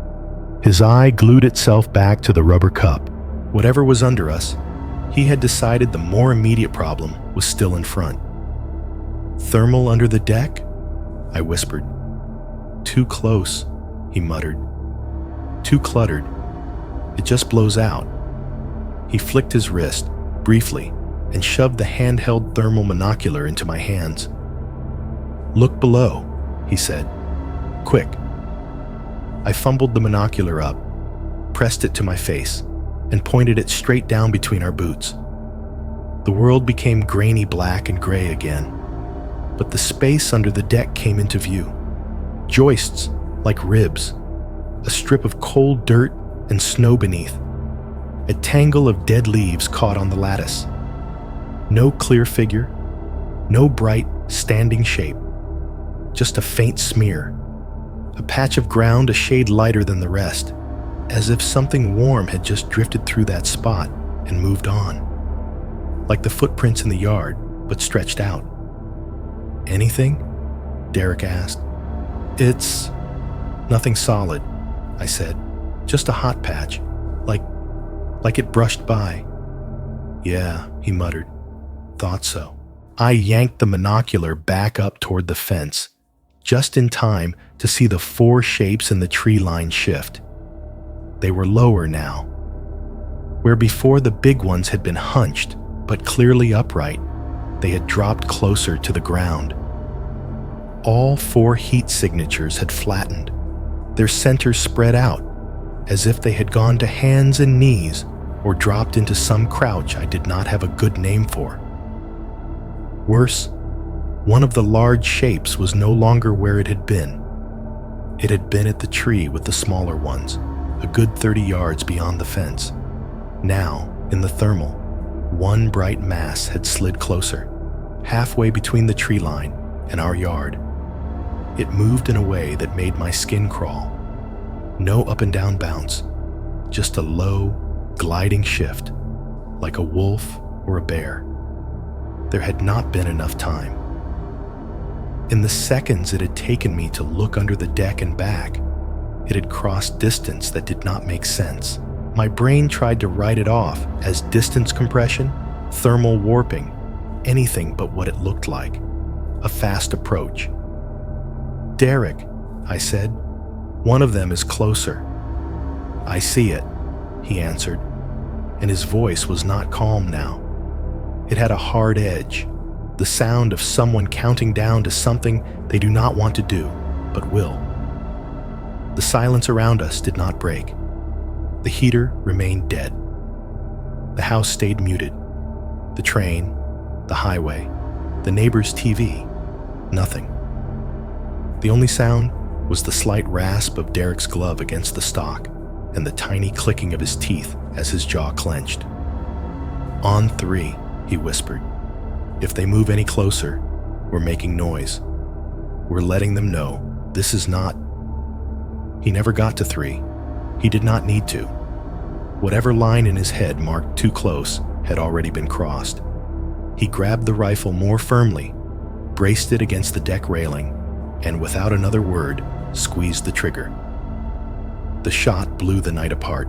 The muzzle flash was a brief, white punch against the dark, visible even in the corner of my vision. The sound was not just loud, it was physical. It slammed into my chest like a shove, thudding through my ribs and bouncing off my spine. My ears screamed. The crack of it was so sharp it felt like it was coming from inside my skull as much as from the rifle. For an instant, the smell of burned powder flooded the air, hot and metallic, wrapping itself around the cold like a new layer. The deck railing vibrated. The heater rattled against the boards. Somewhere inside the house, a picture frame fell over, with a soft, insignificant clatter we could barely hear over the ringing. The shot had gone high, on purpose, above the tree line, into empty air. A warning, not an attempt to hit anything. The echo rolled down the power line corridor, bouncing off distant trunks and coming back thinner, jagged. It sounded like more than one gun going off when it came back. Second and third ghosts of the same blast chasing each other into the distance. Through the ringing, Derek was already back on the scope. "Movement!" he barked, louder than he meant to. "They're moving." I pressed the monocular to my eye again, hand shaking so badly I almost dropped it. In the thermal, the 4 white shapes dropped flat. Not like falling, more like collapsing with purpose. They hit the ground in unison, heat signatures spreading wide, as if they were trying to make themselves as small of a target as possible while still staying in contact with the earth. Then they scattered. One big shape darted left, low and fast, hugging the ground so closely it looked almost like a smear being dragged by an invisible hand. The other veered right, the 2 smaller blobs bobbing wildly as they were yanked along, carried, not running on their own. For a second, I clearly saw one of the larger shapes move in a way no deer ever has. All 4s, limbs working in a horrible, efficient coordination, back arched, head forward.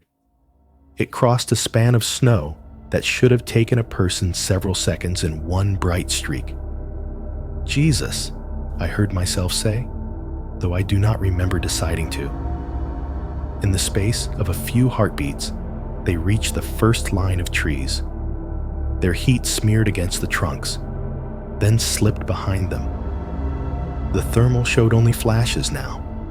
A foot here, a hand there, a bright patch at shoulder height where something brushed bark. Then even those fragments vanished, swallowed by deeper cover. As the last bit of white slid out of sight, the motion light over the shed went out. Not a second later, not on a timer. Exactly then, one frame they were still ghosting between trunks, the shed roof blazing and the fence bright. The next frame, the yard was dark and flat again, everything cold. The click of the relay was lost in the ringing in my ears, but I saw the bulb's afterimage fade on my retinas. It felt, irrationally and completely, like the light and their presence were tied together somehow. They were here. The light was on. They left. The light decided its job was done. Right after the light over the shed snapped off, my body remembered how to move. Derek's hand landed on my shoulder, hard. "Inside," he said. Not a shout, not a suggestion, just a command. We half stumbled back to the sliding door, boots slipping on the frosted boards. My fingers fumbled the handle twice before it jerked open. We fell through into the kitchen, dragging a blast of cold air and gunpowder stink with us. He slammed the glass shut, locked it, then yanked the vertical blind across with a loud plastic rattle. For a second, we just stood there under the kitchen's single lamp, both breathing like we had run a mile. The contrast between the bright, warm room and the black yard on the other side of the glass made me feel like I had stepped through some kind of membrane. "Windows," Derek said. We moved. We made a fast, jerky lap of the house.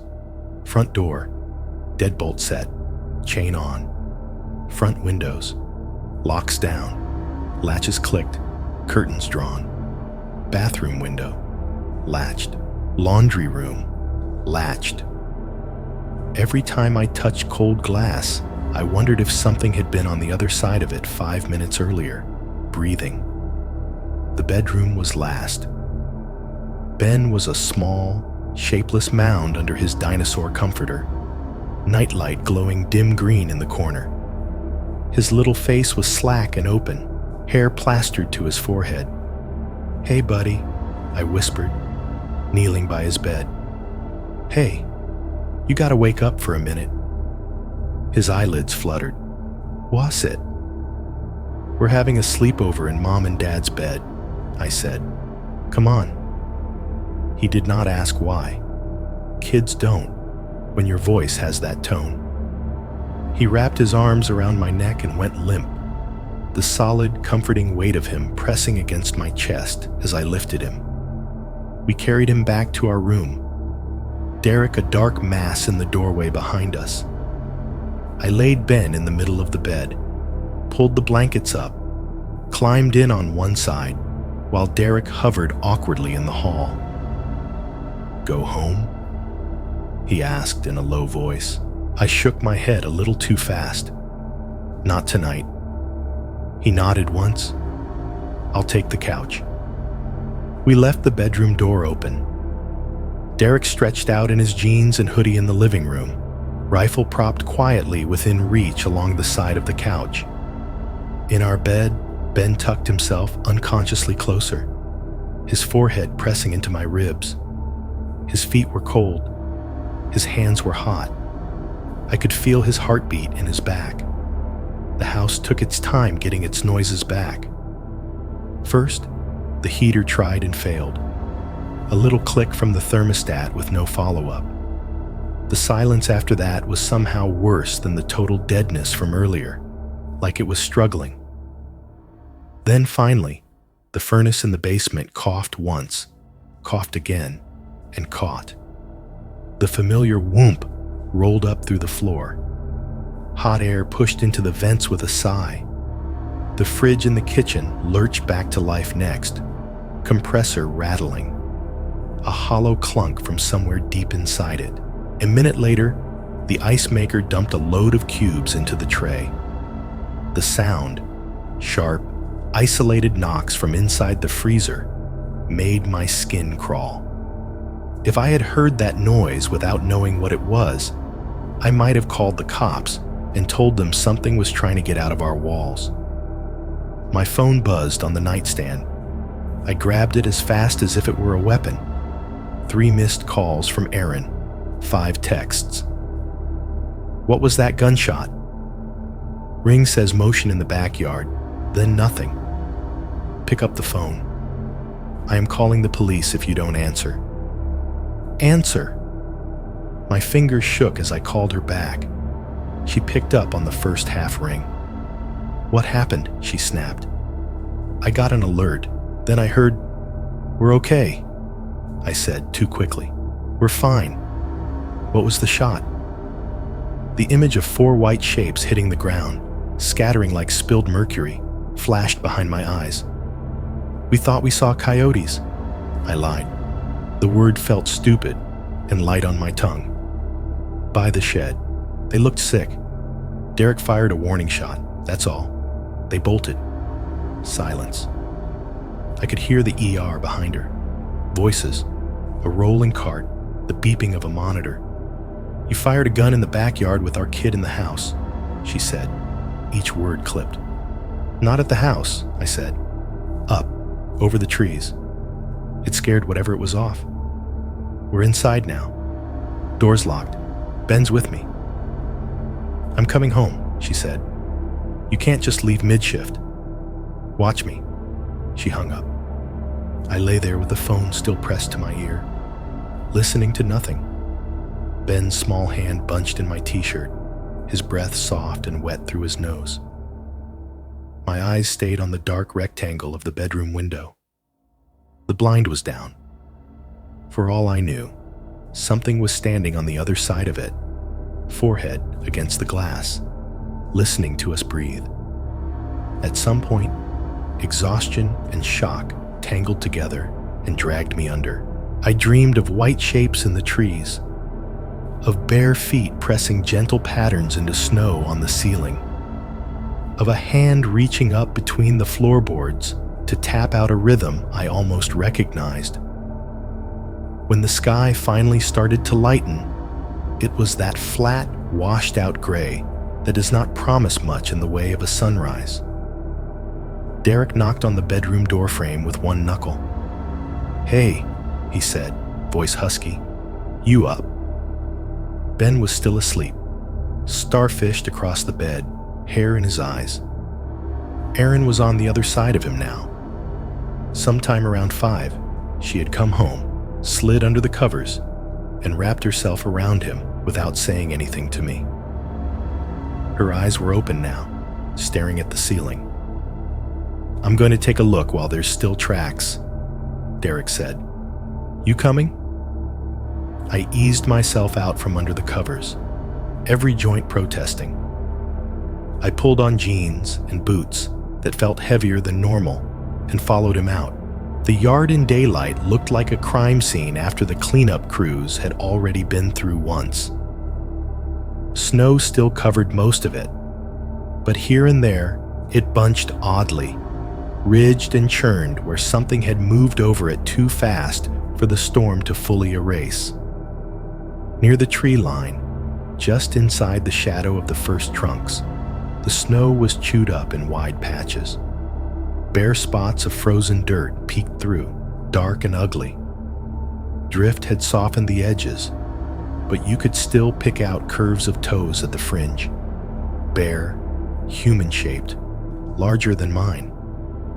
We walked slowly, guns slung, but muzzles down.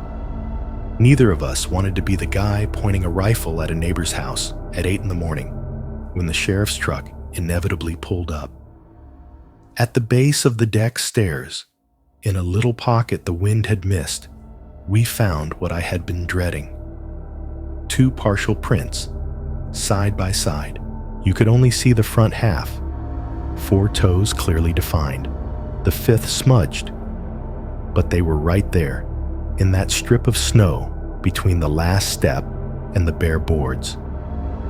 Whatever had made them had been about as close to the underside of our chairs as it could get without climbing up. "So, we had one under the deck," Derek said quietly. At the same time, the others were out there. He did not have to say what that implied about coordination. By 9, the deputy and the game warden were back, their tires crunching to a stop in front of the house. This time, neither of them smiled when I met them at the door. The deputy listened without interrupting as we described the shapes, the thermal, the shot.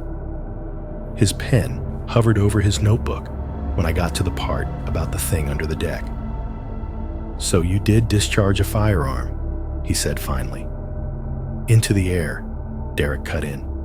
"Safe direction, clear of structures. No intent to hit anything."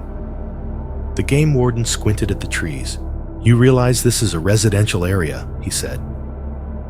"Yes, sir," Derek replied. "You realize somebody's been walking barefoot in the same residential area for years, and the only advice you've given is add more lights?"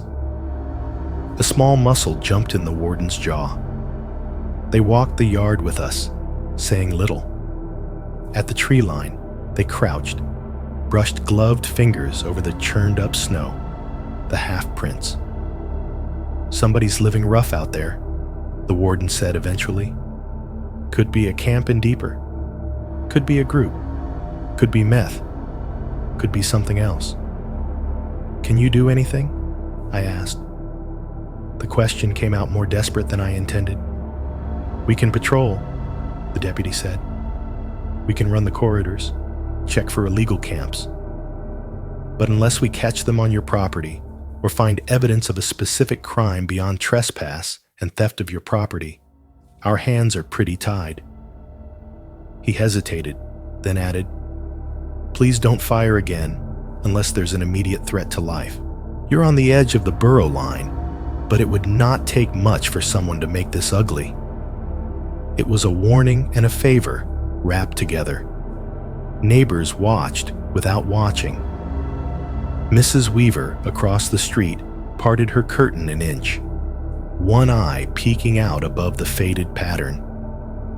When I caught her looking, the curtain snapped shut. Later, as the trucks were pulling away, Mark from 2 doors down shuffled over with his hands in his hoodie pockets, pretending he just happened to be walking his dog. The dog peed once and then stood there, shivering. "Heard gunfire last night," Mark said. "You all right?" "Thought we had coyotes," I said, sticking to the lie. He made a face. "Yeah, people been talking about crazies camping out in the state land back there for years," he muttered. "You know, off-grid types. Don't like rules." "What kind of crazies?" I asked. He shrugged too quickly. "Just people talk. I gotta get to work." He yanked the dog's leash and turned away. Inside, the house felt smaller. Aaron was in the kitchen, pouring coffee with a hand that shook just enough to ripple the surface in the mug. Ben sat at the table coloring, oblivious, tongue poking out in concentration. I told them what the deputy had said and what he had not. Aaron's mouth flattened into a thin line. "We are not staying here forever," she said. "I don't care what this house meant to your dad. I'm not having Ben grow up target practice for whatever that was." I nodded, but my mind was already drifting down the hall. Later, after Derek left and the trucks were gone, and Aaron took Ben into the living room to put on a movie for background noise, I walked toward my son's bedroom alone. His door was open, bed unmade, dinosaur comforter a twisted heap. The nightlight was still faintly on despite the daylight, its little LED stubborn under the dresser. Something on the window caught my eye, just a faint smear on the glass at first, about chest height for an adult, off to one side. In the weak winter light, it showed as a slightly glossier patch among the smudges and kid fingerprints. I stepped closer. It was a footprint, not in dust, in melt. A single, perfect bare foot pressed from the outside. The arch was narrow. The heel was small.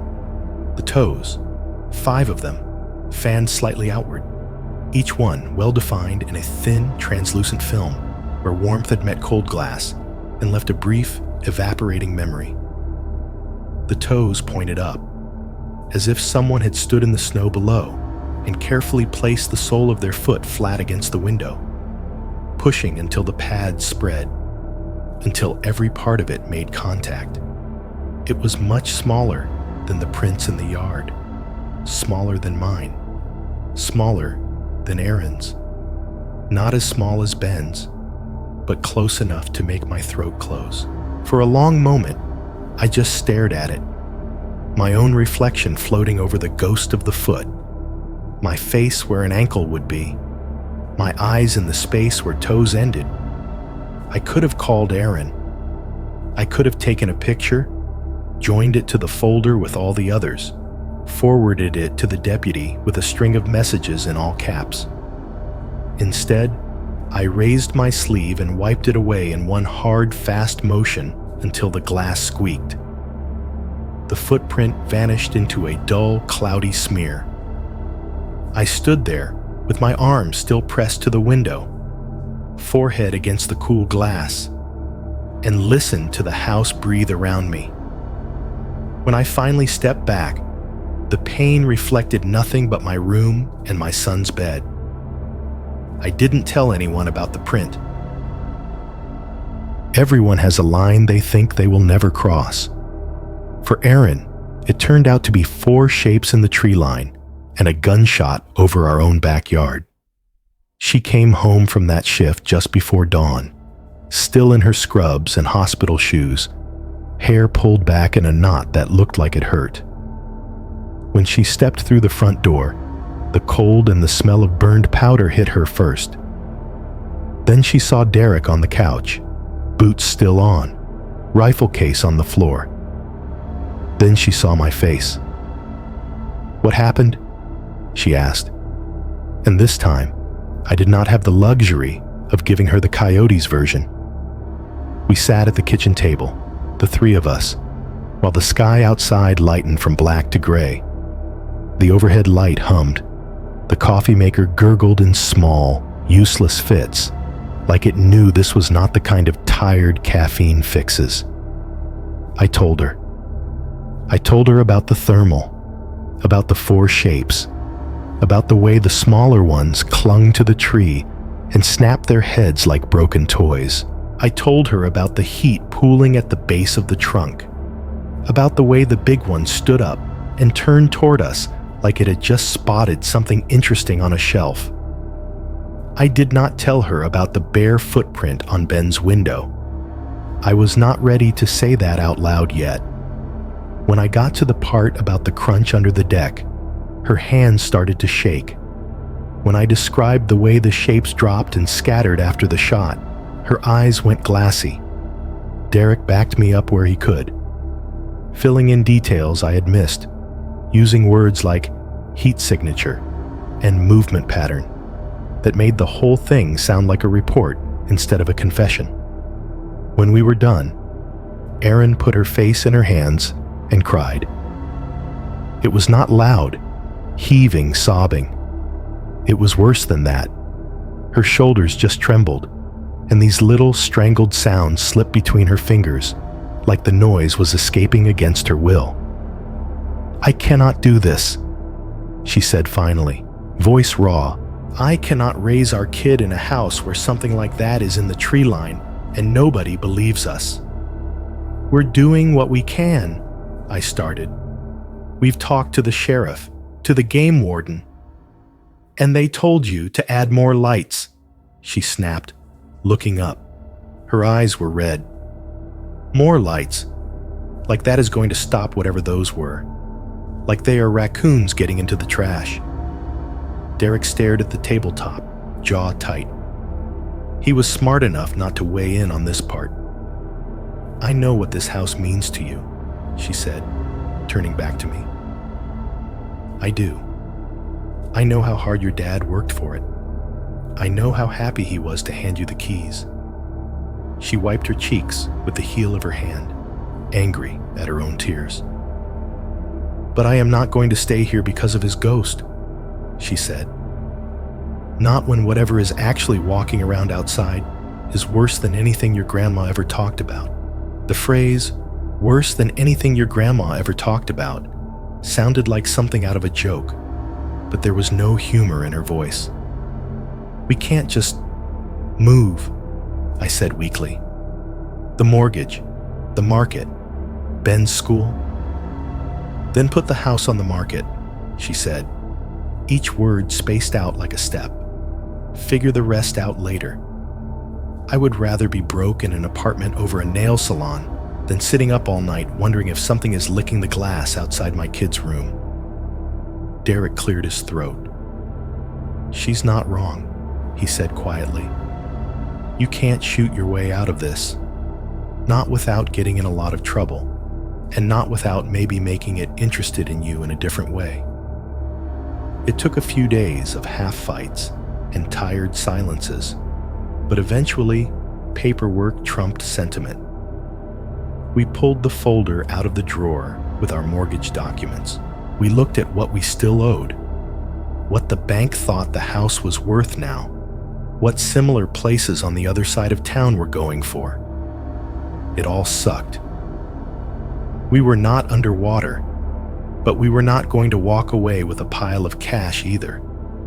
Anything we made would evaporate into moving costs and deposits and whatever overpriced rent we could find close enough to Erin's hospital and Ben's school.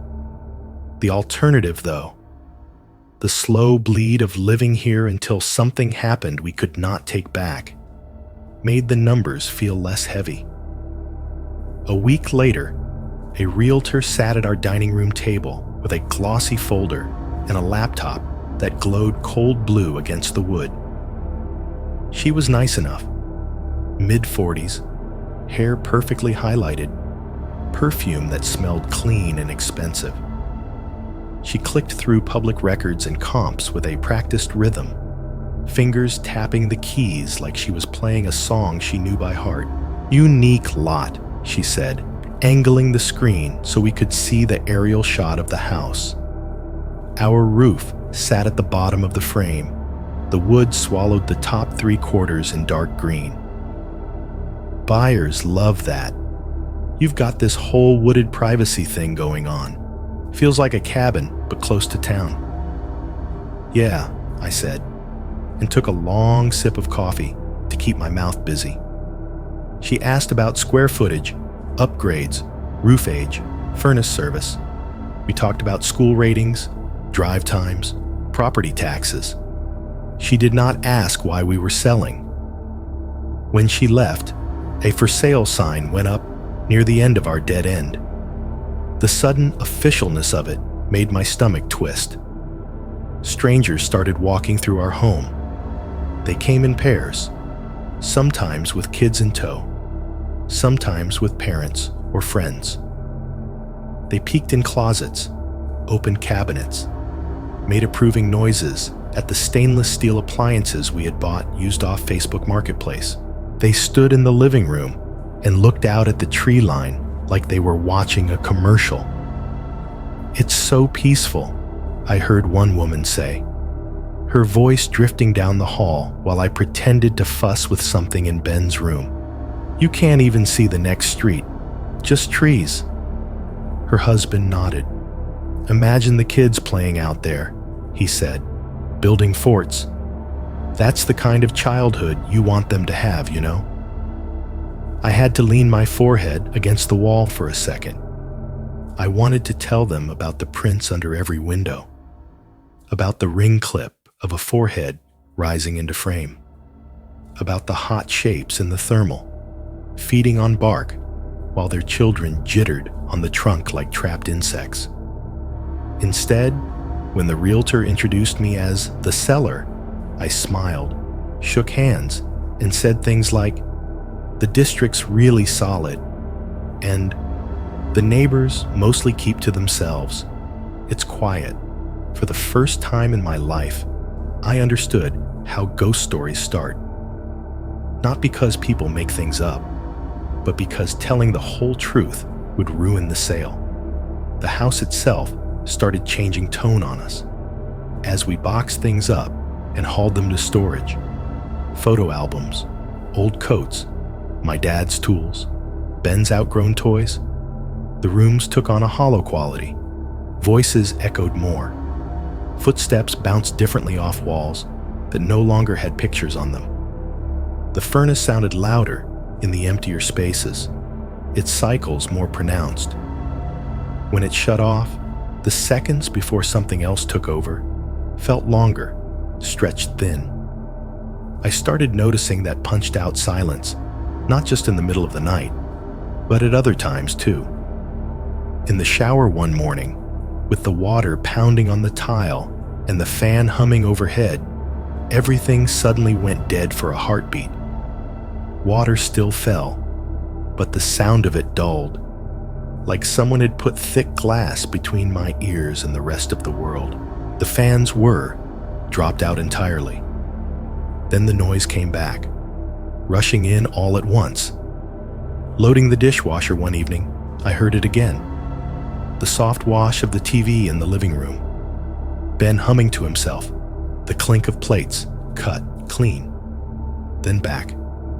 Every time it happened, I would freeze, a fork or a sock or a shampoo bottle in my hand, waiting for a crunch or a knock or the flick of a motion light.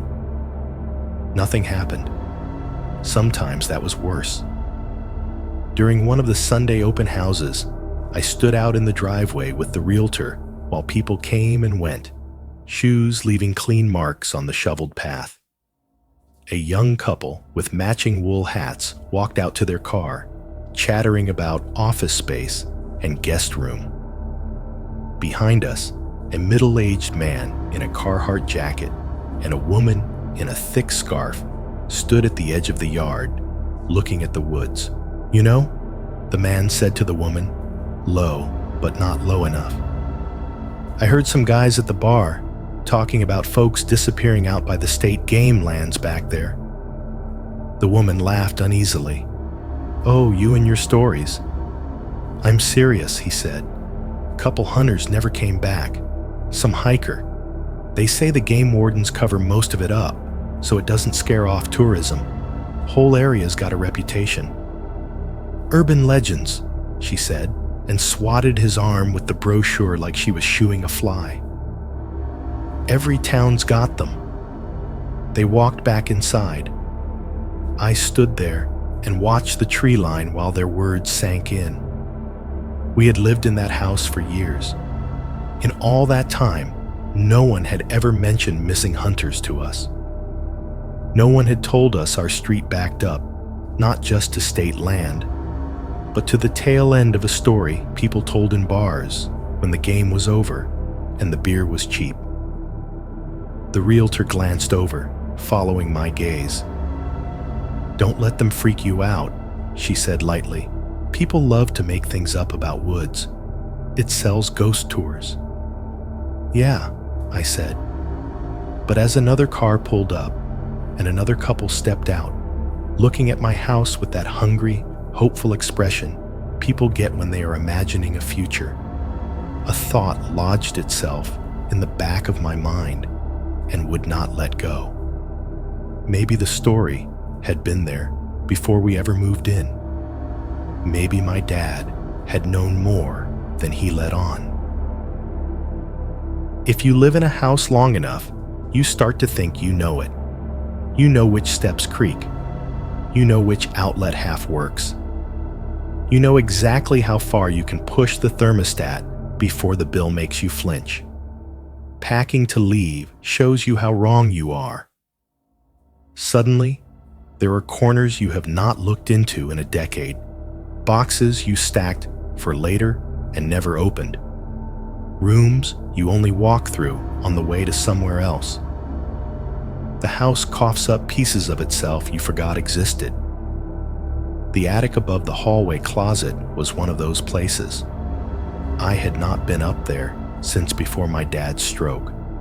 He was the one who used it, first for Christmas decorations, and then, after Mom died, for everything he did not know what to do with. When the house became mine, the attic stayed his by default. A time capsule I did not have the nerve or the heart to crack open.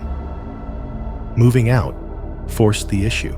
I pulled the step stool over, popped the warped panel in the ceiling, and got a face full of dust and cold air. The smell rolled down like something physical. Dry wood, insulation, old paper, and the sharp ammonia tang of mouse droppings. I clicked on my phone's flashlight and hauled myself up. The beam bounced off joists and faded pink insulation, off taped-up boxes collapsed in on themselves, off an old artificial Christmas tree lying on its side like it had fainted. Most of it was junk. Mildewed blankets, a broken lamp, a box of VHS tapes no one had a way to play anymore. I slid them toward the hatch one by one, mentally sorting. Trash. Maybe donate. Ask Aaron. Trash. In the far back corner, half covered by a stained tarp, there was a box I recognized without remembering ever seeing it. Old liquor carton, brown and soft at the corners. My dad's handwriting scrawled across the top in black marker. Garage, old stuff. That was just vague enough to be nothing, and interesting enough to be everything. I dragged it toward me, dust bursting off in little clouds that made my throat itch. The cardboard sagged when I picked it up. Something inside shifted with the dry whisper of paper on paper. I decided to take it downstairs. Whatever it was, I did not want to read it hunched under a roof beam with my knees in insulation. In the basement, The air was cooler and damp in a different way. Concrete floor, exposed pipes, the furnace, a big humming presence against the far wall. The overhead bulb cast everything in that tired, yellow light that makes even new things look old. I sat cross-legged on the floor beside the workbench my dad had built and set the box in front of me. The cardboard made a tired squeak when I pried the flaps open. The smell inside was stronger. Cardboard, dust, mice, and something else. Old ink, maybe. On top was a layer of random junk. A cracked tape measure, a rusted flashlight, a can of wood stain sealed shut with hardened drips. Familiar dad detritus. Under that, the tone changed. There were maps, not store-bought, not with neat grid lines and printed legends, but big sheets of yellowing paper folded and refolded, edges gone soft. I lifted one out carefully and spread it across the floor. At first glance, it was just lines. Black ballpoint, some red pencil. Then my brain caught up. The long diagonal slash down the center was the power line corridor behind our house. The gentle curve along one edge was the road. Little rectangles at the bottom. Houses on our dead-end street. One of them had a tiny square over it, filled in darker than the rest. Our house. Beyond that, in the space where the woods really were, my father had drawn paths. Some were solid lines, looping and branching, labeled with little notes in his cramped all-caps handwriting. Old log road, creek bed, hunt stand. Other lines were dotted, broken, circling back on themselves, or ending abruptly with an X and a date. Next to some of them, he had written, "Tracks here, heard them here, something moving 2 a.m." That word, them, sat on the page like a pebble in my shoe.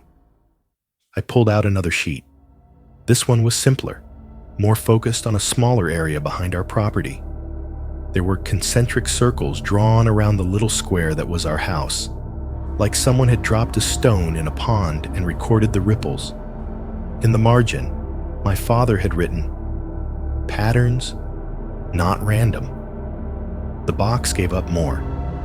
A small stack of Polaroids, bound with a brittle rubber band that snapped in my fingers. I spread them out on the concrete. Most of them were terrible photos of trees. Tree line at dusk. Tree line in snow. Power line corridor under a pale winter sky. In some, the flash had caught the reflective tape on a tower leg, making it glow like an eye. In two of them, the hair on my arms rose. One showed the slope behind our fence, the power line cut, and the first row of pines. Near the edge, in the shadow between trunks, there was a suggestion of something lighter than it should be. A smudge, an almost shape. It could have been a trick of film, a flare, a patch of snow on a low branch. But my brain, primed now, wanted it to be more. The other was worse. The yard under what had to be my bedroom window when I was a kid, snow flattened around the foundation in a big oval. The Polaroid's exposure was bad, over bright in the center, blown out. But between the glare and the shadow, there were faint curves that could have been bare prints. Could have. I told myself I was reading ghosts into everything, that people see Jesus in toast and faces in the moon. At the bottom of the box, under the maps and photos, was a folded newspaper clipping, yellowed at the edges, folded so many times the crease was almost worn through. The headline, in that old local font, read, "Unexplained disappearances near township boundary." The date was mid-1980s. I did the math. I would have been a kid. The article talked about hikers who had gone missing near the state game lands west of town, about a local teenager who never made it home after cutting through a wooded area near the township line. There were quotes from a sheriff I did not remember, from a game warden with a different name but the same tight language. We have no evidence of foul play at this time. Someone, my father, had underlined certain phrases in blue ink. Last seen, state land, no sign of struggle. I sat there on the basement floor with the clipping in my hand and the map in my lap and felt the edges of my reality move. My dad had known something was off back there. He had not just made offhand comments about weirdos in the woods. He had mapped it, tracked it, taken pictures, saved clippings. He had drawn our house as a little square and marked it with arrows coming out of the tree line. He had written tracks here on spots near where I now knew, years later, we would find prints. He had heard them too. Part of me was furious. Why had he never said anything? No late night warning over beer. No awkward, hey, if you hear something out there, maybe don't go looking alone.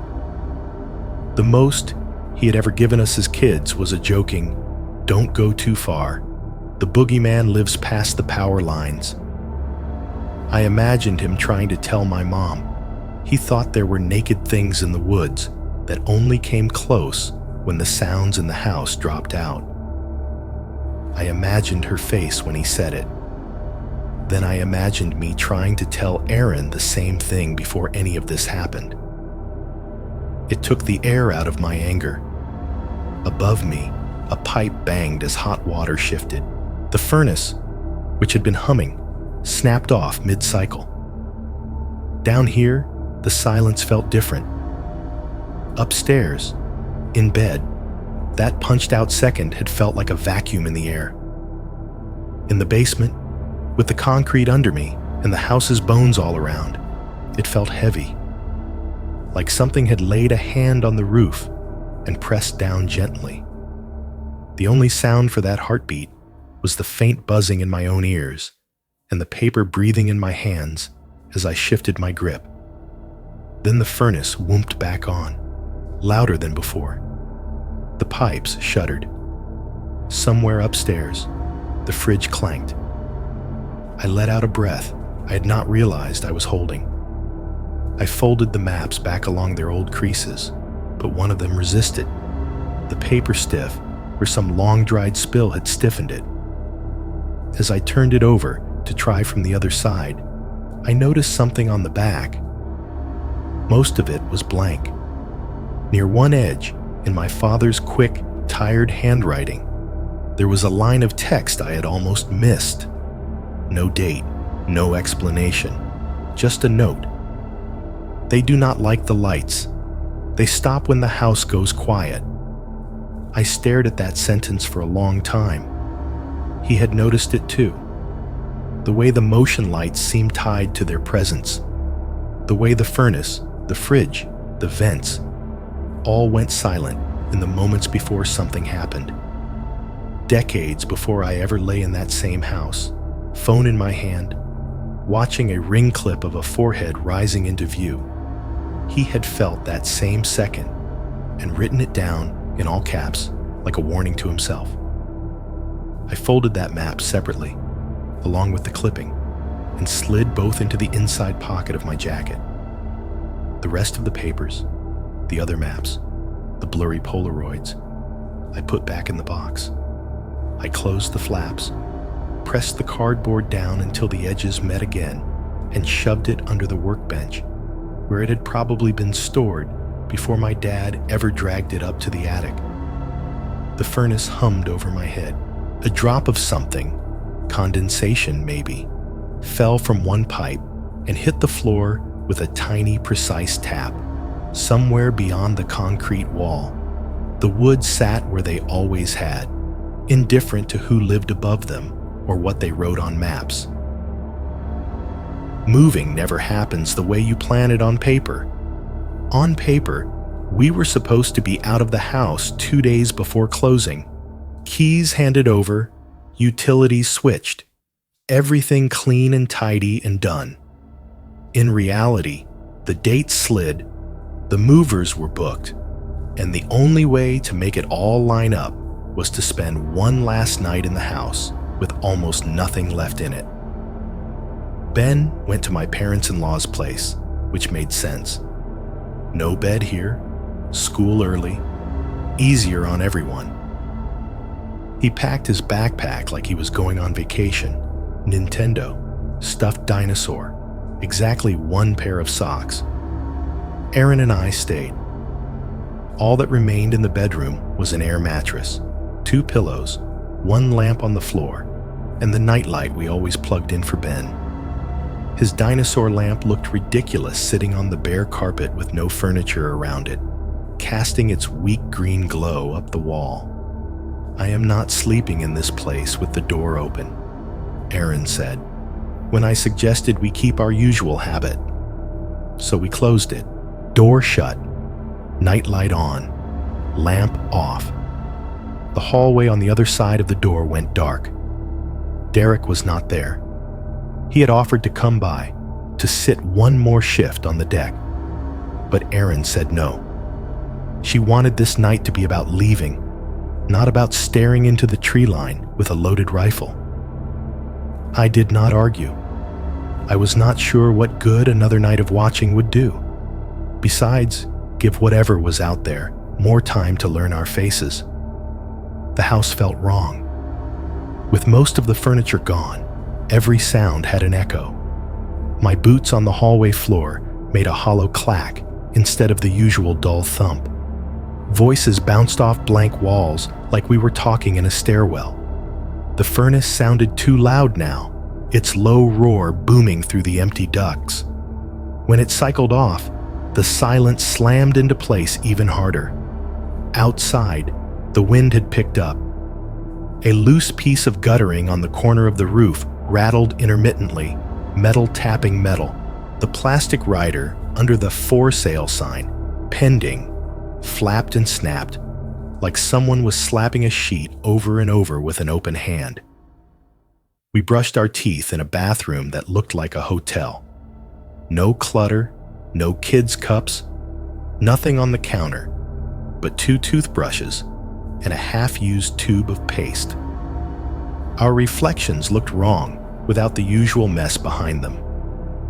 In the bedroom, the air mattress hissed as we settled on it, redistributing air in slow, protesting waves. The plastic shell crinkled under the sheet, foreign and temporary. Erin lay on her side facing me, eyes open in the dim light. "We're almost out," she said quietly, as if saying it softer would make it more true. "Yeah," I said. "You've got the map?" I reached under my pillow and tapped the folded lump of paper there. My father's map, the one with the note on the back, rustled faintly through the pillowcase. "Yeah," I said again. "Okay," she whispered. "Okay." Eventually, her breathing slowed. Her eyelids drooped. The nightlight painted the ceiling in a faint, muddy halo. I stayed awake. There is a special kind of insomnia that comes with the last night in a place. Even if you are not fleeing anything, it is hard to sleep when you know that this is the last time you will hear a particular furnace sigh. Look at this particular pattern of drywall over your head. Your brain wants to catalog every click and shadow, as if it is trying to prove you are here. Layer on top of that the things I had seen in the tree line, the footprint on the window, the maps in the basement, and sleep was not on the menu. I stared at the ceiling. The house breathed its familiar nocturnal cycle. The furnace rumbled, pushing warmth up through vents into a space that did not have much left to warm. The fridge, out in the stripped kitchen, hummed and rattled around 2 sad bottles of soda and half a jar of pickles. The wind outside rose and fell. The for sale plastic flapped on its bracket, a soft rhythmic whoop whoop whoop whenever the gusts hit just right. At some point after midnight, time had gone slippery, numbers on the clock blinking without meaning. I felt it coming, You get to know the rhythm of the house, how long the furnace runs before it idles, how often the fridge cycles, how traffic sounds thin out after a certain hour. This was different. The furnace finished one of its runs and cut off mid-exhale, a little choking stop instead of a smooth fade. The fridge's hum stuttered once, then dropped away. Somewhere, a fan, bathroom maybe, or something in the laundry room, clicked as it wound down. Then nothing. The quiet dropped, like someone had shut a door on the world. Lying there on the air mattress, I could hear my own pulse in my throat, in my ears, in the thin skin inside my skull. I knew this silence now. It was the same drilled-out second from the night of the ring notification, from the stakeout on the deck, from the basement with my father's maps. The same pressure in the ears, the same sense of the world being put temporarily on mute. Only this time, nothing followed. No crunch beneath the boards, no tap on glass, no motion light clicking on. Just silence, thick and expectant. It felt like the moment right before someone flips over a card in a game you have already lost. Beside me, Aaron slept on, breathing slow and even, oblivious. The nightlight buzzed faintly. I could hear the tiny scratch of fabric whenever she shifted a fraction of an inch on the plastic mattress. My imagination started unpacking itself. I pictured getting up, carefully, so as not to wake her, opening the bedroom door as quietly as the old hinges would allow, walking down the hollow hallway, my footsteps too loud in the empty house. Ben's room would be dark, his posters taken down, his bookshelf empty, the dinosaur comforter gone, the bed frame itself disassembled and leaning against the wall.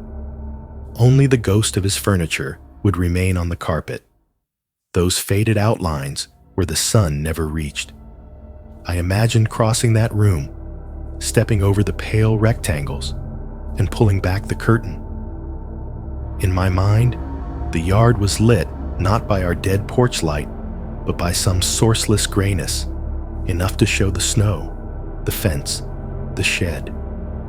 In one version, the bare figures stood neatly along the tree line, 4 white bodies in a row, facing the house with their heads tilted slightly, like they were posing for a portrait. In another, they were closer, scattered around the yard, half hidden by the shed, hunkered near the deck stairs, hands pressed to the siding. In the worst one, there was nothing in the yard at all. Nothing in the trees, just a face right up against the glass. All heat and smeared features, filling the window so completely that there was no room for any background. I did not get up. I stayed on the mattress, flat on my back. Fingers curled so hard around the folded map under my pillow that my knuckles ached. The silence held. For a few seconds, or maybe more, maybe less. Time goes weird when you are scared. It felt like something was waiting. Not outside, not under the floor, everywhere, waiting to see if I would move first. Eventually, the furnace came back, with a cough and a rush, the vent above our heads whispering warm air. The fridge rumbled alive in the kitchen. Somewhere down the hall, a pipe ticked. The world returned to its usual, flawed soundtrack, and I let out a breath I had not realized I was holding. At some point, after that, my body overruled my mind, and I drifted off. The night did whatever it wanted without me. Dawn came in thin and colorless. We woke to a house that smelled like dust and cardboard, and the faint ghost of the meals we would never cook here again. The air mattress had deflated just enough to make my back hurt. Aaron went to make coffee on the bare counter. The mugs clinked a little too loud in the empty kitchen. "Movers will be here in an hour," she said. "Yeah," I said. "I'll start on the bathroom. You do whatever you need to do." I pulled on my boots and stepped outside alone. The yard looked small in the cold morning light. Transition light, the kind you get on days that will not commit to being clear or overcast. Frost glazed the grass in a thin white film, already starting to soften where the sun brushed it. My breath smoked in front of me. The for sale sign stood at the end of the drive, plastic rider hanging crooked. The woods hovered beyond the fence, same as always. I walked out onto the lawn. The frost cracked faintly under my soles. At first, I thought the texture was just that: broken ice, patchy grass. Then I realized some of the ovals were too regular. In certain spots, where the frost was a little thicker, there were faint depressions, partial ovals, the front halves clearer than the rest. No detail, no toes, just shapes where pressure had been, edges already blurring as the thaw worked at them. They were not everywhere, just in a loose, staggered line, leading from somewhere near the fence toward the middle of the yard. And they stopped, right about where I was standing. I looked down. The partial prints formed a rough fan, all their open ends aimed toward the house, all their curved ends pointed at this one spot on the grass. As if something had walked up, stopped here, and stood for a while, facing my bedroom window. Maybe last night, maybe a week ago. Old enough to be fuzzy, young enough to still be visible if you knew what you were looking at. I thought about backing up, about stepping away from the spot, leaving that center point untouched, a little shrine to an absence I did not want to understand. Instead, I did the opposite. I shifted my weight and stepped forward, planting my boot heel squarely in the center of where I thought the last print would have been. The frost crushed under my weight with a dry, precise crack. The cold came up through the sole of my boot. No sound answered from the woods. No face rose in the window. No silence dropped. It was just me, standing on a patch of grass at the edge of town, overlapping whatever had stood there before. Still, as I turned back toward the house, I could not shake the feeling that I had just stepped onto someone else's side of the line, and that they were patient enough to wait and see where I drew the next one. If you had told me 5 years ago that I would feel safer sleeping above a vape shop than in the house I grew up in, I would have laughed. Now, I lock the deadbolt on this cheap apartment door and listen to the building's noises the way I used to listen to the woods. We ended up on the edge of a tired strip of businesses off Route 22. Not the nice part with the chain restaurants and new car dealerships. The other side. The one with the faded signs and crumbling curbs, where every storefront has a different kind of neon, and at least one is advertising a service you know is a bad idea. Our building is 2 stories of tan brick. Ground level. Cloud City Vapes. A nail salon with a sign whose L flickers. A laundromat that smells like detergent and burnt lint. And a check cashing place with bars on the interior windows. Upstairs, 4 apartments, each with a metal door and a strip of gray carpet that never looks clean no matter how much they vacuum. We got the far unit, over the vape shop, 2 bedrooms, 1 bathroom, a kitchen that doubles as a hallway, and a living room with a window that looks out over the rear parking lot. No backyard, no fence, no tree line dropping away into endless forest. Instead, there is asphalt, painted lines half worn away, a couple of light poles, and a scattering of scraggly trees beyond the lot. Past those trees is a low ridge, just tall enough to cut off the view of whatever is behind it. Not a forest, but just enough dark mass to make me think of one. The first night we moved in, Aaron stood at that window and said, "I like that I can see every inch of the ground. No surprises." I did not say what I was thinking, that you can only see every inch of the ground until something decides to stand between you and it. The soundscape is different here. Instead of a furnace in the basement, we have a rooftop HVAC unit that hums and rattles overhead like an idling truck. It never really shuts off. It just cycles louder, softer, louder again, like a restless sleeper turning over and over above our heads. The neon signs from the shops below buzz in the evenings. A faint, steady whine that leaks around the edges of the window blinds. One flickering tube in the nail salon sign makes a faint tick, tick, tick whenever it tries to catch, like a moth banging itself dumb against glass. Out back, the dumpsters have their own routine. Lids slam at odd hours when someone from the laundromat or the vape shop takes out trash. Sometimes there is shouting, human and otherwise, kids cutting through the lot, a stray cat yowling when somebody spooks it. Distant sirens come and go, never quite close enough to feel personal. Just a reminder that other people are having worse nights somewhere else. Inside our little unit, the fridge has a higher-pitched whine than the one at the house. A thin, mosquito-like tone that I didn't notice until the second week, and now cannot unhear. The wall clock in the kitchen ticks loud enough to make you think about every second you are awake. The pipes thump when our neighbors shower, water rushing through the walls in fast, hollow streams.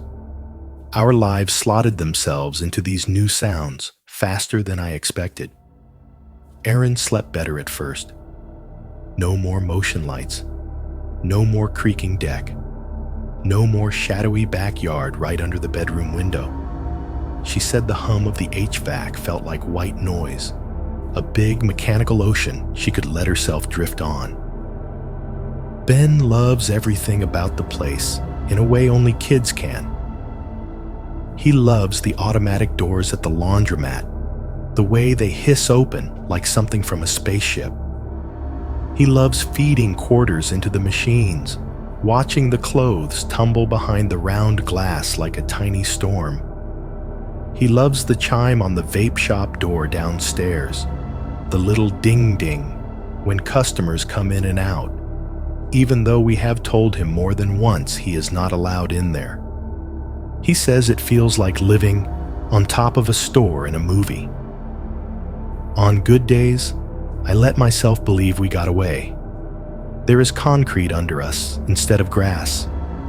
There are other people on the other side of our walls. TVs and arguments and laughter and midnight phone calls bleeding faintly through drywall. There are street lights covering every corner of the lot in syrupy orange. There are security cameras bolted to the side of the building, cheap ones, probably half broken, but still, they exist. If something wanted to walk barefoot around this place, it would have to pick its way across asphalt, under sodium lights, past at least 3 angles of closed-circuit TV, and however many cell phones were pointed out of windows at the wrong time. That is the story I tell myself. The other story lives in my pocket. Technically, I still have the Ring app installed on my phone. I never got around to deleting it. For a while, I told myself it was because I might set up a new camera here, by the apartment door or in the lot. In reality, I think I kept it because some piece of me wanted to stare at the name of the old house and remind myself we were not there anymore. After closing, the account switched over. The camera at the front door of my old place was no longer mine. the app stopped showing live view. All the old clips were wiped. If I tried to pull them up, I got cheerful error messages about ownership transfer and device no longer linked. Still, the address sat in the app settings for a while, grayed out but present, a ghost listing. Once or twice, late at night, the app would glitch. I would be on my phone at the kitchen table, fridge humming, rooftop unit thrumming above me, Aaron already in bed. I would swipe down to clear notifications, and there, for a split second, I would see one with the old house's label. Person detected at front door, 3:09 a.m. By the time my brain processed it and my thumb stopped its automatic motion, it would be gone, cleared with the pile of spam emails and weather alerts and store coupons. The first time it happened, I told myself I had imagined it. The second time, I told myself it was just cached text, some leftover bit of data the app hadn't fully flushed. I uninstalled the app, reinstalled it a week later when I decided I wanted to put a cheap camera on our apartment door, just in case. The glitch did not fully go away. Once in a while, I would get a phantom buzz at some ungodly hour. I would roll over, squint at the screen, and see nothing. No new alerts, no badges, just the time, the date, and the home screen. The night that finally pushed me to stop making excuses came about a month after we moved in. Aaron was on a late shift. Ben had fallen asleep on the couch, one hand still tangled in the cord of the TV remote. I carried him to his bed, pulled the blanket up, and stood there for a minute, listening to him breathe. The thin apartment walls doing nothing to keep out the distant bass of somebody's car stereo thudding in the lot. Back in the kitchen, I sat down at the table with my laptop, fridge whining, clock ticking, neon buzzing faintly through the blinds. My phone buzzed next to my hand. The screen lit up with a notification. Ring. Person detected at front door, 3:09 a.m. Underneath, in gray, the old house's address, not the apartment, not front door, new. The exact wording from before. My eyes flicked to the time in the corner of the screen. 3:11 a.m. I tapped the notification. The app opened, spinning for a second as it tried to pull a feed from a camera that should not have been mine anymore. Then a white screen came up with neat black text. This camera is offline. That was all. No image, no error code. Just that and a timestamp in the corner. 3:09 a.m. I stared at it until the screen dimmed. The rooftop unit hummed overhead. The vape shop sign buzzed. Somewhere downstairs, a dumpster lid clanged. We did not live there anymore. The house was someone else's problem. I told myself, again, that it was a glitch. I reinstalled the app. I changed my password. I told myself to let it go. But the part of me that had stood on that air mattress in the dark, counting the seconds until the furnace kicked back on, could not help imagining the front step of that old brick house at 3:09 in the morning. Door I had painted myself. Camera I had screwed into the siding. And something standing close enough to fill the frame, whether anybody was there to see it or not. The morning it followed me here did not feel special when it started. If anything, it felt like a rerun.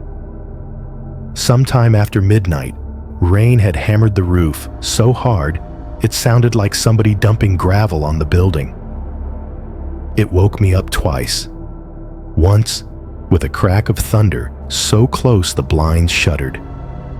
Once with the sound of water roaring through the downspout outside our bedroom window, like a busted fire hydrant. By the time my alarm went off, the storm had burned itself out. I stood in the little kitchen, half dressed, pulling on my work pants, while the fridge hummed behind me in its thin, whining key. The wall clock over the table clicked its way towards 6:20. Outside the window, the parking lot was a single sheet of black glass. The overnight rain had frozen into a thin, slick film on top of the asphalt. Every sodium light and neon sign reflected in it like the world had grown a second upside-down version of itself under our tires. The red open, letters from the vape shop downstairs floated in the dark, doubled. One set on the window, one on the ground. The laundromat's blue sign did the same, buzzing faintly through the glass, its reflection warped by subtle ripples in the ice. The sky was clear now, cold, sharp, that ugly steel color you get in the half hour before sunrise. My breath fogged the kitchen window when I leaned closer to look. Downstairs, I heard the vape shop's sign timer click. Its neon buzz cut out, the red reflected word on the lot flickering and going dark. One by one, the other storefronts shut their lights off on their timers, leaving only the poles in the lot and the distant glow from the main road. I grabbed my boots from beside the door, sat down at the little table, and pulled them on. The laces were cold and stiff. My fingers fumbled them tighter. In the bedroom, Aaron's alarm had not gone off yet. Ben was a lump under his blanket. The apartment felt like it was holding its breath. I pocketed my keys, shrugged into my jacket, and stepped out into the stairwell. The metal stairs down to the lot were treacherous, slick with a thin skin of ice. I held the railing in a death grip, taking each step carefully. My breath streamed in front of me in pale clouds. The air smelled like wet asphalt and stale fry oil drifting from somewhere down the strip. At the bottom, my boots slid a millimeter when I hit the lot. Thin ice crackled under my weight, fracturing into spiderwebs of darker lines. My Civic sat where it always did, third spot from the end, nose pointed toward the building. A light pole cast a cone of orange over its hood, the reflection stretching long in the frozen sheen. Exhaust curled from a pickup across the way as somebody else let their truck warm up. Otherwise, the back row was empty. I took a couple of careful steps toward my car and stopped. It is funny how fast your body can go from I am walking to my car like I have done 1,000 times to something is wrong. There is this tiny hitch, a stutter in your stride, where your muscles realize before your brain does that the pattern is off. For me, it was my eyes noticing darker spots in the reflection. At first, they just looked like irregular patches on the glassy surface, places where the black was a shade deeper, the glare broken. Water that had not frozen, maybe. Oil stains. Then the pattern clicked. They were in a line, not scattered, not random. One after another, evenly spaced, crossing the lot at a slight diagonal. From the shadowed gap between the two dumpsters, straight across the reflective black, directly to my driver's side door, and back again. My fingers tightened around my keys so hard the edges bit into my palm. I took another step forward, slower this time. The ice under my boot made a thin, protesting crick. As I got closer, the shapes came into focus. They were not just darker patches. They had curves. The thin ice film covering the asphalt was frosted in tiny crystals. In the spots where something had stepped, the ice had melted and refrozen, or maybe never formed right at all. Oval heels, a narrowing, then a flare where the ball of the foot would be. At the front of each shape, 5 small bulges, softened and imperfect, but suggestive enough. Toes. No tread pattern, no edges of a sole, no lines from a sock, just bare feet, pressed into the ice as neatly as they had once been pressed into snow in my old driveway. The line started in the narrow throat of shadow between the dumpsters. a place where the building's light did not quite reach. The ground there a deeper, more solid black. From that gap, the prints crossed maybe 20 feet of lot, one after another, each a little smear of darker wet against the thin, sparkling crust. They stopped at my driver's side door. You could see the last two clearly. One print slightly angled in, closer to the car, the other offset, as if someone had stood there for a moment, adjusting their stance inches from the handle. Then they turned. The next print over pointed back the other direction. Same spacing, same size, leading back to the gap between the dumpsters. No wandering, no detours, no other sets branching off, no other cars in that row, no other prints anywhere else in the frost.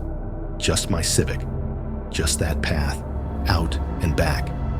Above me, the rooftop unit roared into a new cycle, the sudden blast of the fan making the metal skin of the building vibrate. The sound echoed weirdly in the cold air, like someone dragging a heavy table across a floor directly over my head. Somewhere in the alley behind the check cashing place, a glass bottle clinked against another, then rolled a few inches with a hollow, empty sound. I stood completely still, keys in one hand, the other hand curled slowly into a fist at my side. My heartbeat climbed into my ears again, that familiar, muffled hammering that made the outside sounds feel farther away. Each breath felt too loud in my own head, the air so cold it hurt going in. It rained, I told myself. It froze weird. Somebody took their shoes off. Some drunk idiot from the nail salon's late shift. Somebody high. Somebody dared. Barefoot drunk, crossing a lot at 3 a.m, cutting between dumpsters, stopping to look at the car with the out-of-county plates. Sure. Except I recognized the neatness of the line.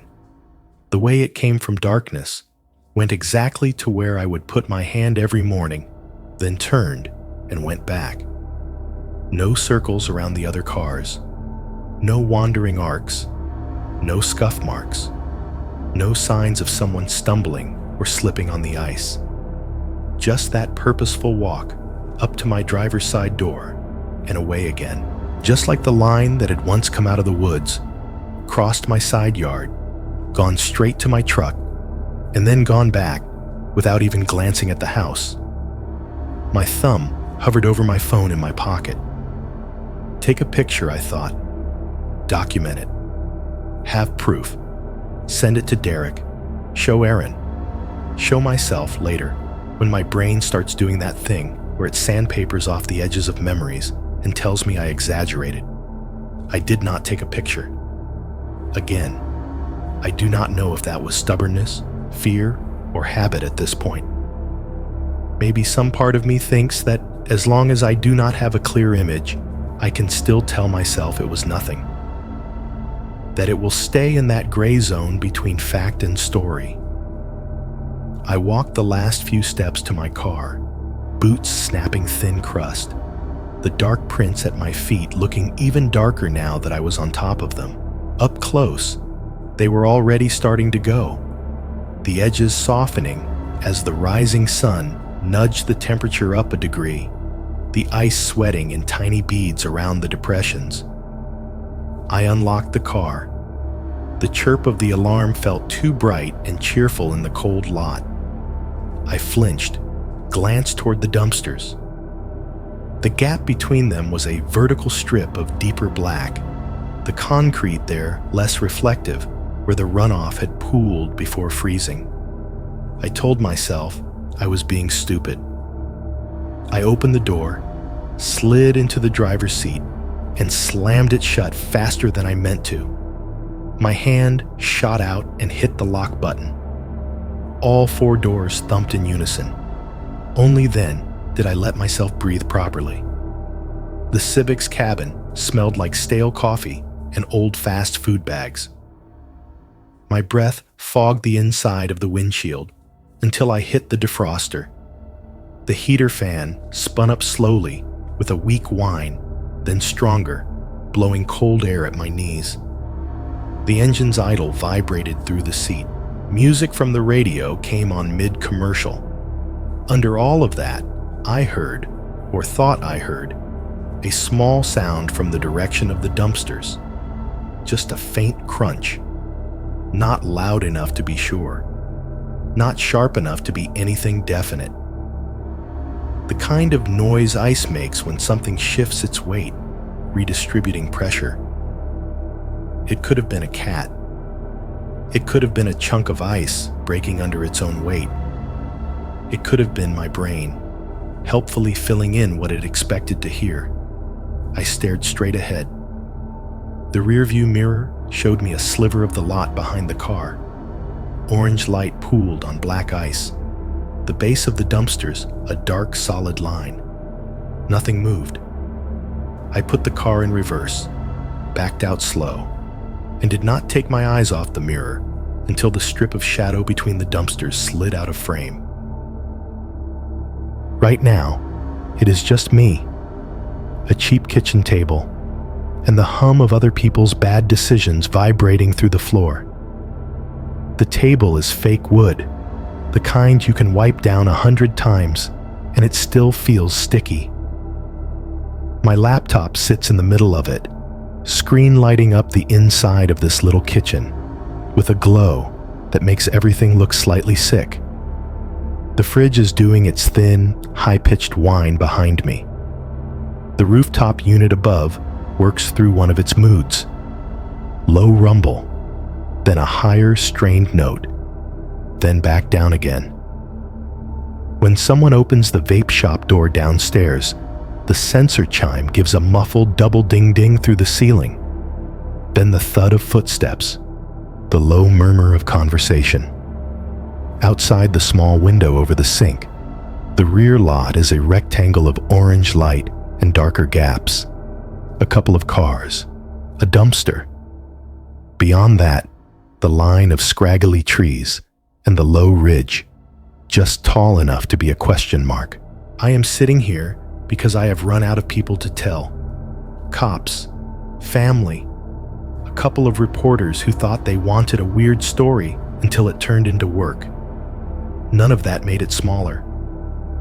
So now I am doing the thing I used to think only crazy people did.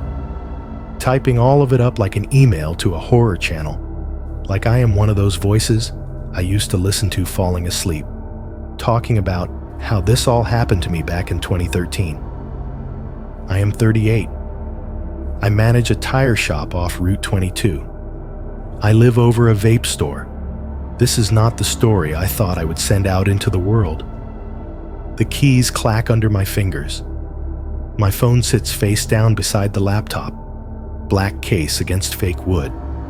Its weight is too familiar. I pause more than I need to as I type. Not because I'm searching for the right word, but because of the sounds. I have trained myself to listen for that moment now. You might know it without realizing you do. That one perfect second in any building where every machine takes a breath at the same time. The fridge is between cycles. The AC, or heat, is off. The fans have spun down. Even the neighbor's plumbing is quiet. The normal noise drops out, and the silence is so clean it almost clicks. It does not happen often. When it does, it is fast. If you are not paying attention, it just feels like nothing. I am always paying attention now. And this is the part where I stop pretending I am just talking about myself and start talking to you. Not you, as in my audience. You, specifically, wherever you are right now, with this playing in your ears or open on your screen. Maybe you are in a bedroom at the end of a cul-de-sac. You know the look. One sodium light out front that turns everything yellow. A row of identical mailboxes. A patch of woods behind the last few houses that the realtor called green space, and you call the buffer. You might have your blinds tilted just enough to see the glow outside without giving the world a clear look in.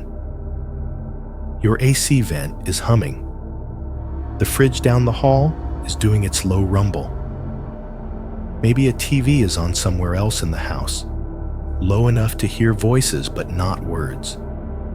Maybe you are in an apartment like mine, stacked above a parking lot. Your soundscape has its own flavor. Upstairs, neighbors pacing. A dog scratching at a door across the hall. Somebody's music bleeding through the wall in a thin line of bass. Outside, tires on wet pavement, a car door slam, a drunk laugh, a siren farther away than it sounds. You leave your shoes by the door. You know which boards creak. You tell yourself the hallway light and the motion sensor downstairs are enough. Or maybe you are in one of those houses that backs right up to trees. When the realtor showed it, they called it wooded privacy. No rear neighbors, just a drop-off and a line of trunks. In the fall, the leaves glow orange and red in the afternoon light. In the winter, the branches make a lacework of shadow on fresh snow. You lie in bed and can see the black shapes of the trees through the gap around your curtains. You tell yourself it is peaceful. Wherever you are, you probably know your own background noise so well you do not hear it anymore. The fridge hum, the AC vent hiss, the dishwasher swooshing, the radiator ticking, the ice maker dumping cubes like somebody knocking from inside the freezer, the neighbor's TV laugh track, the faint wash of traffic on a road just far enough away to be a suggestion, not a presence. I am not here to tell you to move. I am not here to tell you to panic, or put bars on your windows, or rip out your Ring camera and throw it into a lake. I am not even here to tell you what I saw in the scope was supernatural. I do not know if it was a feral family or a cult, or people who had been living wrong in the wrong place for too long. I do not know if the silence is something they make or something they use. I know this: some edges are not empty, even when they look like they are. The edge of woods behind a dead-end street, the edge of a lot behind a strip mall, the slice of land where manicured yards blur into state game land or utility easement, or land no one really claims. Things learn your patterns when you decide the small stuff is not worth bothering with. The first winter, I told myself it was kids. The second winter, I told myself it was someone living rough. When the notifications came at 3:09 a.m. and the clips cut off at the top of a forehead, I told myself it was glitchy hardware. When I saw bear prints where they should not be, I told myself drunk, prank, anything but what my gut was screaming. I am not saying there is always something in the tree line. I am saying that when you live on the edge long enough, sometimes the edge looks back. The reason I keep circling this stupid detail, the silence, the way the house goes dead for a second, is because it has become the only rule I have left. The only pattern that feels like more than coincidence. Whatever I watched in that thermal scope, whatever pressed its foot against my kid's window and stood between the dumpsters behind this building, seemed to like that second. It moved in it, or it waited for it, or it used it the way some people use a yellow light in traffic, not as a warning, but as an opportunity. As I am typing this, the rooftop unit above is in one of its long, low cycles. The fridge behind me is whining. The cheap wall clock is ticking off seconds like it is getting paid by the click. I can feel the moment coming. I should not be able to, but I can. There is a hitch in the rhythm of the building, a sense that all the machines are lining up behind some invisible starting line again, ready to cut out at the same time. I keep typing anyway. My phone is still face down next to the laptop. The black screen shows nothing until it does. Here is the part where, If this were fiction, I would give you an answer. I would tell you I opened the app and saw something on the old porch, or in the lot, or reflected in the glass behind me. I would give the thing a shape that your brain could file away as monster and move on from. That is not how this works. The rooftop unit coughs and winds down. The fridge sputters off mid-whine. The clock keeps ticking in my head, but not in my ears. For one perfect second, the apartment goes quiet in that way I hate. Like someone has taken the world's volume knob and turned it all the way down while leaving me alone at full. In that hole of silence, my phone vibrates once against the faux wood table. A short, polite buzz, the kind it gives for a notification, not a call. Then the sounds come back. HVAC roaring into its next cycle. Fridge grinding back to life. Somebody's car alarm chirping out in the lot. I do not flip the phone over. I look at the window above the sink instead, at my own faint reflection in the glass and the orange-lit slab of asphalt beyond. I am not going to tell you what the notification says. I am not going to give you the comfort of knowing it was just spam, or the sick clarity of knowing it was not. Here is all you get.